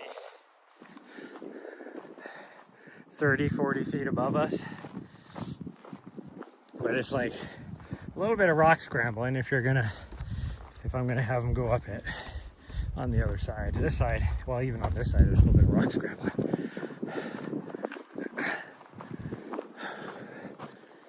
Oh, my legs and my feet hurt. My feet hurt from the new shoes. They're still, that's really what it comes down to. Now, granted, I'm in a lot better shape than I was a month ago, but I guess not. Must be right here, maybe? Again, there's so much pine needle and everything that you can't really tell where the trail is, since nobody's been up here hardly. Since there's been so much snow and ice up until probably really just a few days ago. Like even this section, we went gulch, draw, whatever you want to call it. That was like super deep snow.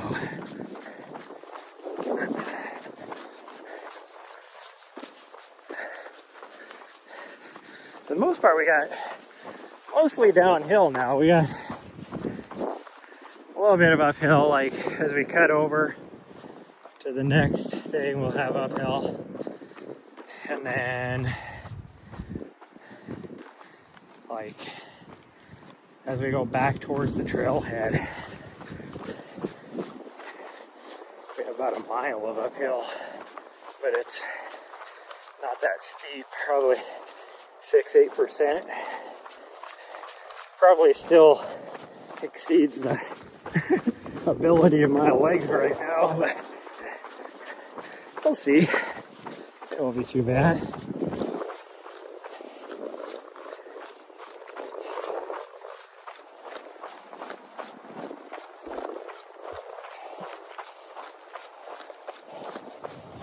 We're definitely not going to try and add on any extra mileage. We're just going to get whatever we get, which will probably be, it'll at least be 17. I know that for a fact.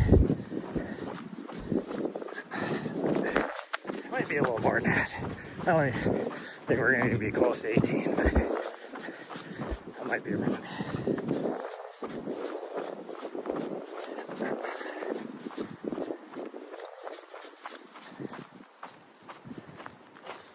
Is that the most? I would say we have 2 miles left.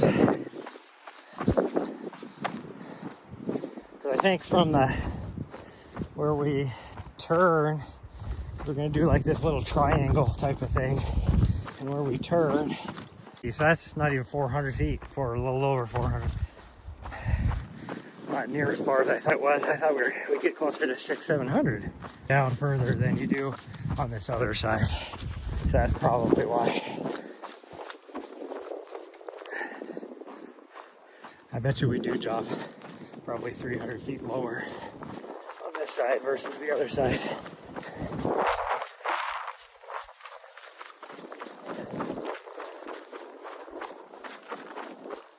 Ooh, geez, that's slippery. A lot of loose dirt on smooth rock does not make for good traction, that's for sure.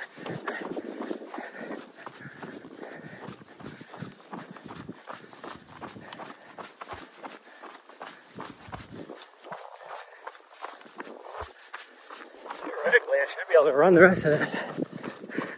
We'll see how my legs do, though. Like I said, it's a little uphill to get around the ridge line here up to the trail junction. Might be a little too much for me. And then who knows what that mile is going back.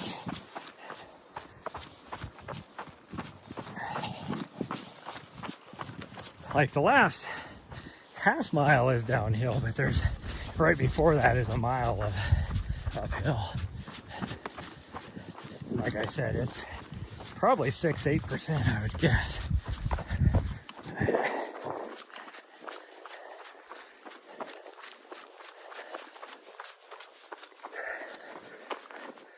Weed back and forth across this drainage a little bit. Actually, I think that was the last time we crossed it at the very bottom down here. We kind of get like down into it, I guess. That was our last back and forth across it. We do have to cross it one more time. Like I said, now we're kind of just going to follow it down at the bottom and then cross over again at the very end down here. But there's a couple ways you can go down through here. She went the other way. I took the way the bikes go. You could easily just go the way she went to. Spot up here too where the bikes go, that because there's like a little jump, but you could, I think, down to the left down here you could have gone. Oh, maybe that was further up, maybe, but clearly, again, like I said, you could have just gone right down there. Whatever.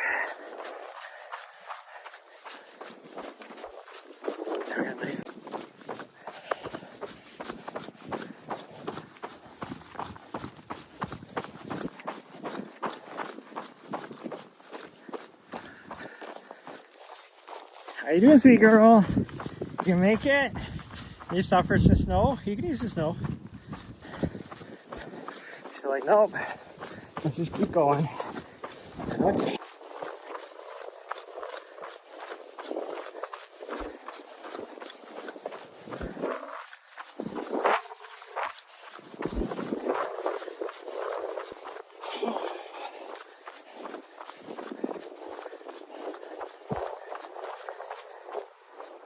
stand in the shade, huh? Yeah. Well, you can cut right across if you want. I'm going to take the trail.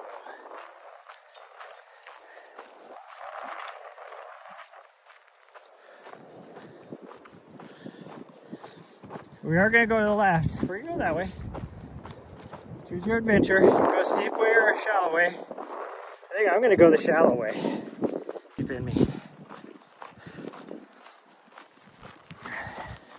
Don't know as if I have the steep in me. This way seems way better. But there's that trail right there too. She's getting hot because she keeps stopping in the shade of the tree.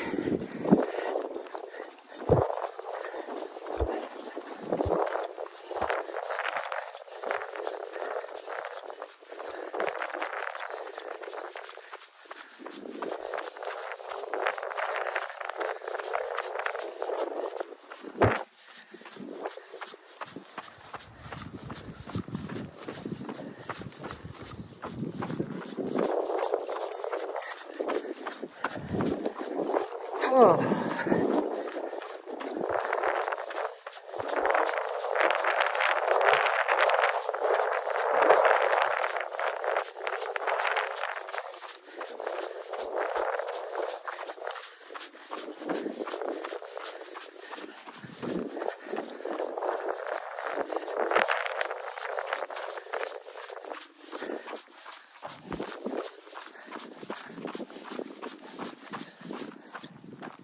I'll wait for you. You good? Okay. She was taking a potty. So, see what that means. I went by like, guard me while I go. Keep an eye out.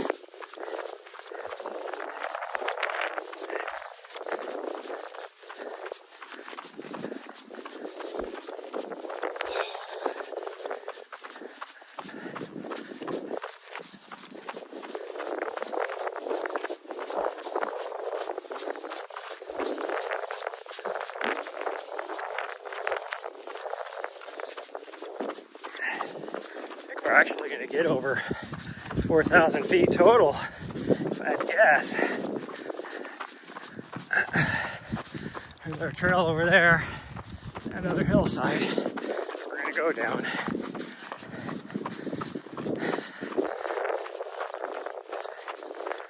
We got this climb right here to get up to where these two trails meet. Which isn't much, but I feel like this far into a run.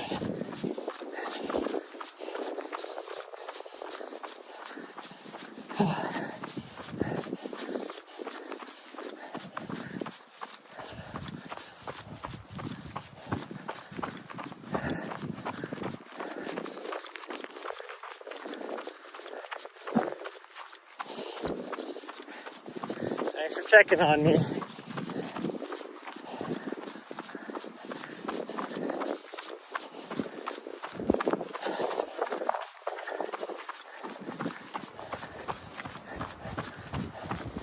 Yeah, thanks for checking on me.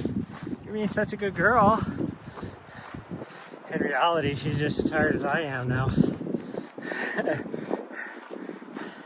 Aren't you? You're just as tired as I am. How far is my... I think it says 15.3. I'm actually at 15.7, so it's off a bit. Because it doesn't track the vert. So... it just does like flat line distance.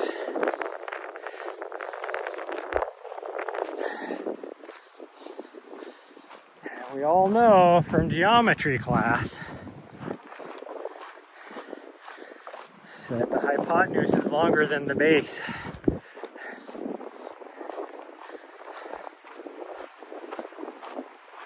Whew, yeah, I'm just gonna get a drink. Nice little drink here.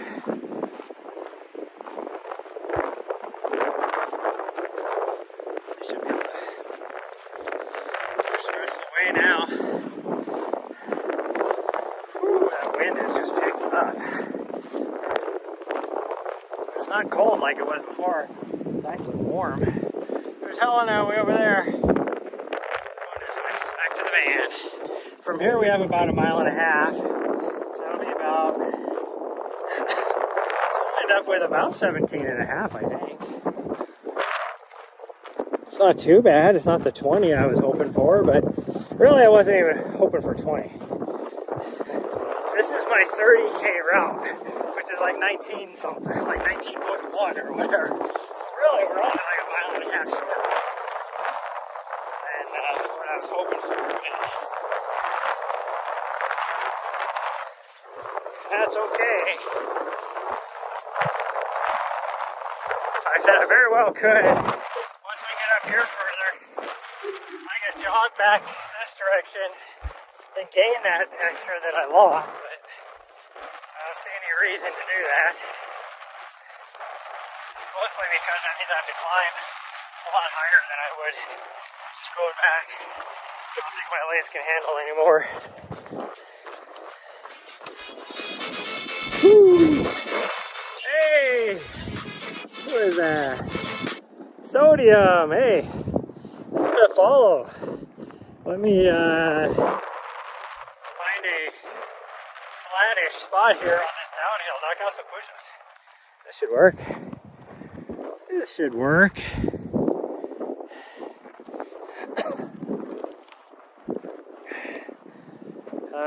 Maybe right here. Oh. My dog's gonna be like, "What are you doing? Why are you doing push-ups without me?"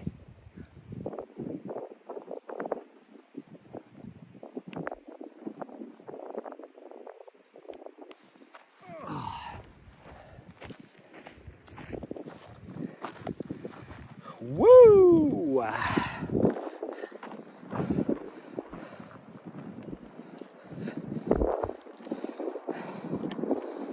Grass already brown. This is Montana, so this is last fall's grass. The snow, like 3 days ago, this was completely covered by snow and ice. So the grass, the new grass hasn't come up yet. It'll probably be another week before the shoots start to show out here. But yeah, this all last year's grass has been buried in snow all winter for the last 7 months.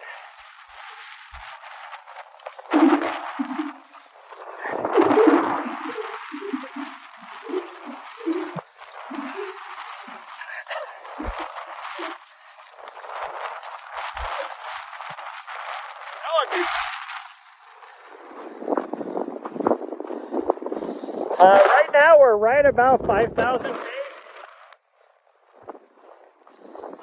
Straight ahead of us, that tallest peak is right on the Continental Divide. And the top of that is like 8,500 or so. But we got other mountains that are this direction that are right around 10,000, and a little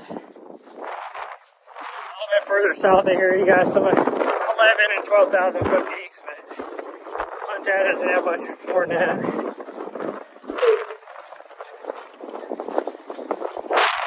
Right where we're at right now is about 5,000. Maybe just a hair under since we've dropped down quite a bit. I can actually tell you exactly what we're at. Oh, we've dropped a lot more than I thought we did. We're about 4,600 feet right now.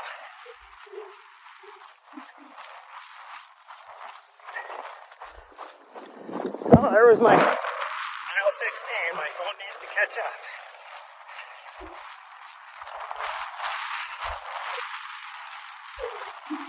The highest peak I climbed today, which would have been 2 peaks ago, tops out at just shy of 6,000 feet in this little pocket of mountains I'm in right now. But like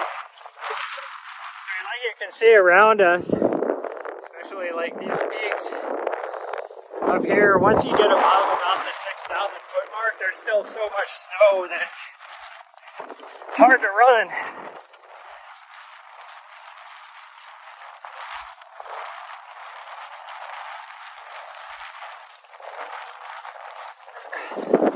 like 2 days ago, or 3 days. What day are we on? We're on Tuesday. And it was either Saturday or Sunday. We went up the highest peak up here. And so that was at the most 3 days ago. And there was still so much snow and ice there that we couldn't get to the top. We were stopped about 100 feet shy, being able to get to the top of that. But it's been pretty warm. It actually rained most of yesterday, other than the higher peaks and snowed again. But yeah, this little rain, so that helped melt a lot of the snow.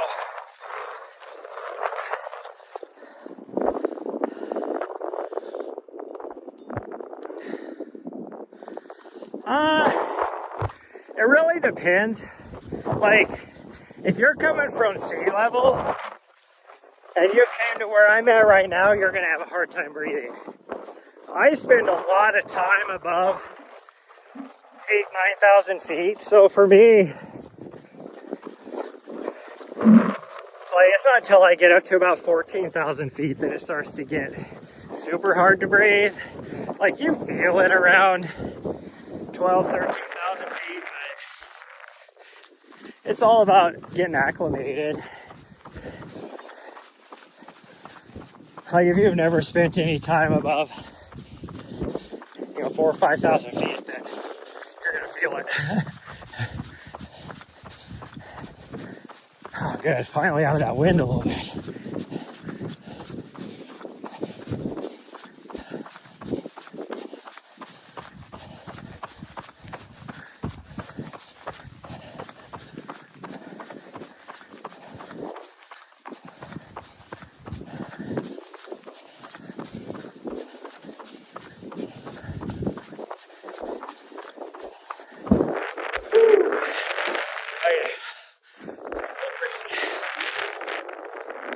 Oh man, leggies are tired. Usually you do see, like right here at this park, there's not a whole lot of wildlife. My dog chased a coyote earlier. We usually always see mule deer. Surprisingly, especially on this section over here, the first section that we ran on, was a lot of elk poop, like elk sign, and I've never seen elk up here. So they must have came up here in the winter time, or came down, since this is the lower elevation from the mountains around us for the winter. But you get like a little ways further, like that mountain right there is Mount Helena, which is a city park. That's just right next to Helena, Montana. Last year there was a moose hanging out in the park. There's always mountain lion up there. About 9 miles south of there, where I run a lot, they found, or they saw, the first grizzly bear in about 50 years. There's been grizzly bear around, but never that close. I'm always just worried about black bear, which I don't worry about. I'm more scared of a moose than I am a black bear. But now when I go out there, I carry my bear spray. Now that I know that there's a grizzly in that area. Especially this time of year when they're starting to wake up and forage. I wear my micro spikes, but I just want to get a long time. My feet hurt. Now after that, legs are tired because I didn't bring enough. You're talking about me.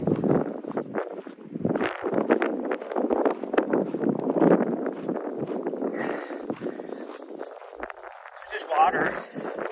You probably need some water though. That's probably why you were looking at me. I was drinking her water.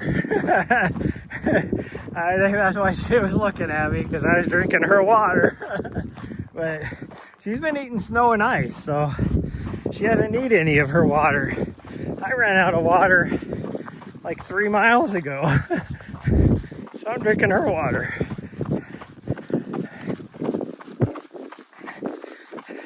Again, you think I'd learn.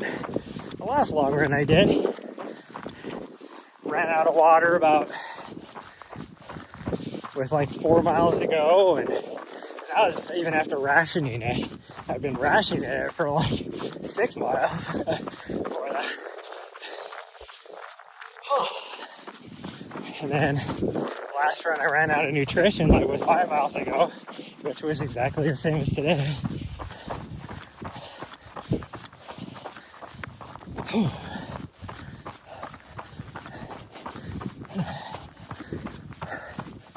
Oh, it's uphill. It's killing me this late in the run.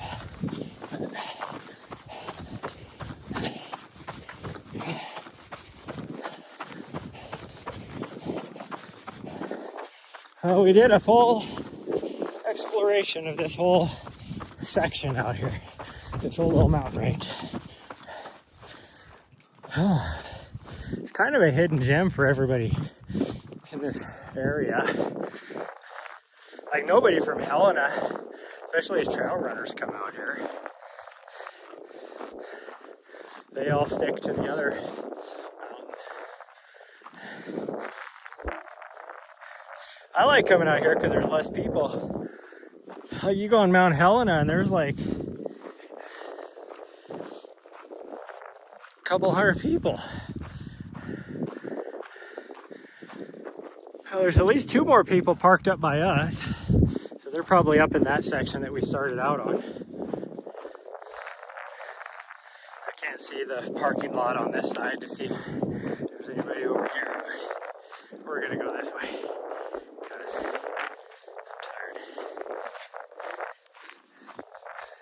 I'm tired. I'm tired, Grandpa. That's too damn bad. That's how I feel a lot when I say I'm tired, because she always looks her back at me. I always feel like she's like, you're just too damn bad. See, Grandpa. I'm the kid.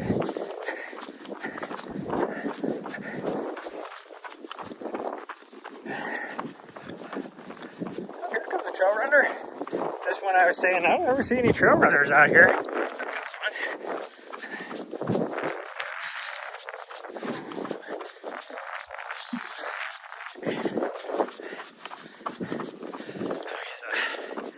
He's a member of the run club here.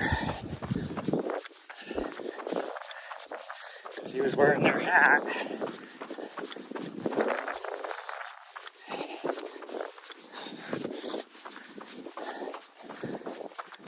I wonder if he's going to be doing a big loop. Because he's not parked on this side, he's parked up by where I'm at. Actually, looks like there's 3 vehicles out there by where I'm at. Whoo!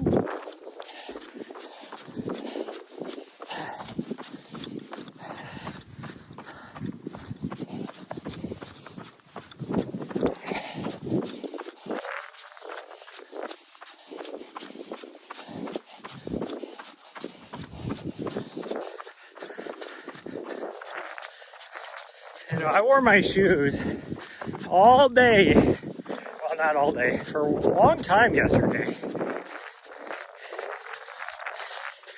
Nobody asked me how fast I could run in them.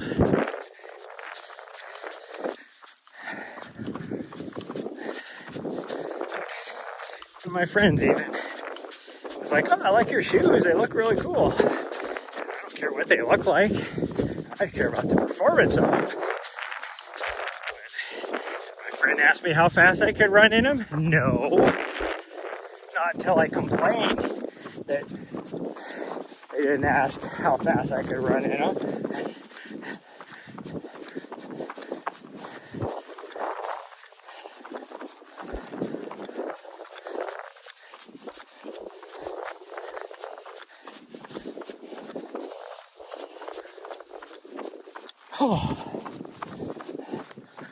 Oh man. Whoo, that last little bit here. Got me. Now we got downhill and then a final climb up to my van. We will be over 4,000 feet, that's for sure. We'll be well over 4,000 feet. by well, I don't mean like 4,100 or more. I mean, it's not gonna be like 4,001. Maybe 4,020.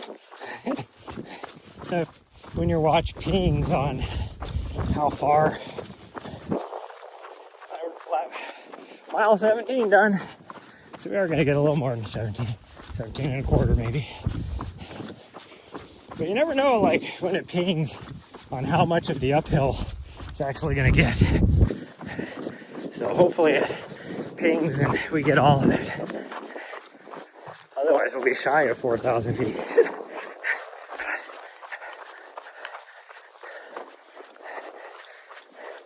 I might just climb the other hill on the other side just to make sure we get 4,000 feet. That's a good round number. I don't care about mileage.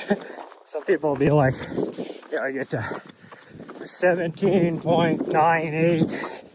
They run around in circles just to get the 18. I could care less about that, but if I'm at like 39.92 on elevation, I'll go the little extra.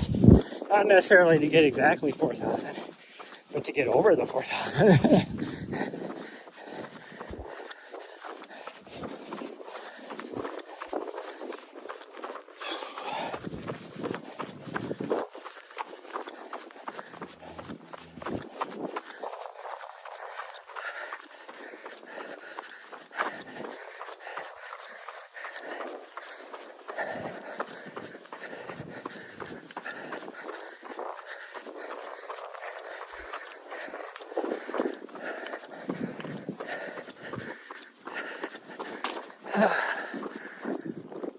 Okay, let's walk the last little bit for a cool down. I got 4,012 feet right now, so it is counting it all.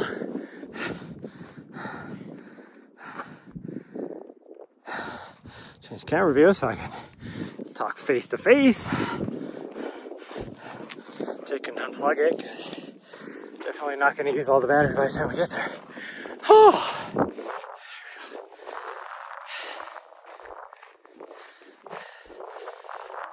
We did it, chat. Not quite as far as I wanted. It took longer than I wanted to be 3 miles shorter even. But, oh well, we did it. All good. Time on feet is the most important.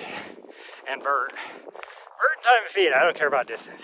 But, anyways. Thank you so much for those of you on YouTube. Please hit that like button and subscribe. On Twitch, please hit that follow button if you haven't already. And my gimbal just died. That tells you I'm done. My gimbal just quit. Anyways.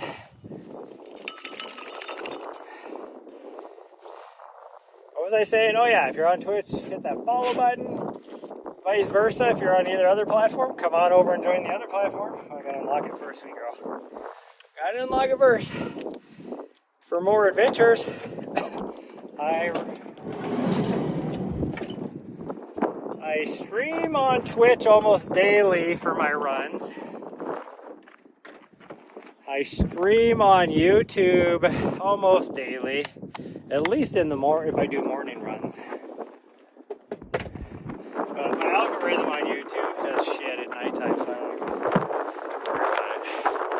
about it. But yeah, that's going to be it for today. We did 17.22 officially, even though that says 16.8, with 4,032 feet of vert. Not too shabby. And yeah, I'll see you guys next time. Bye everyone. Love you all.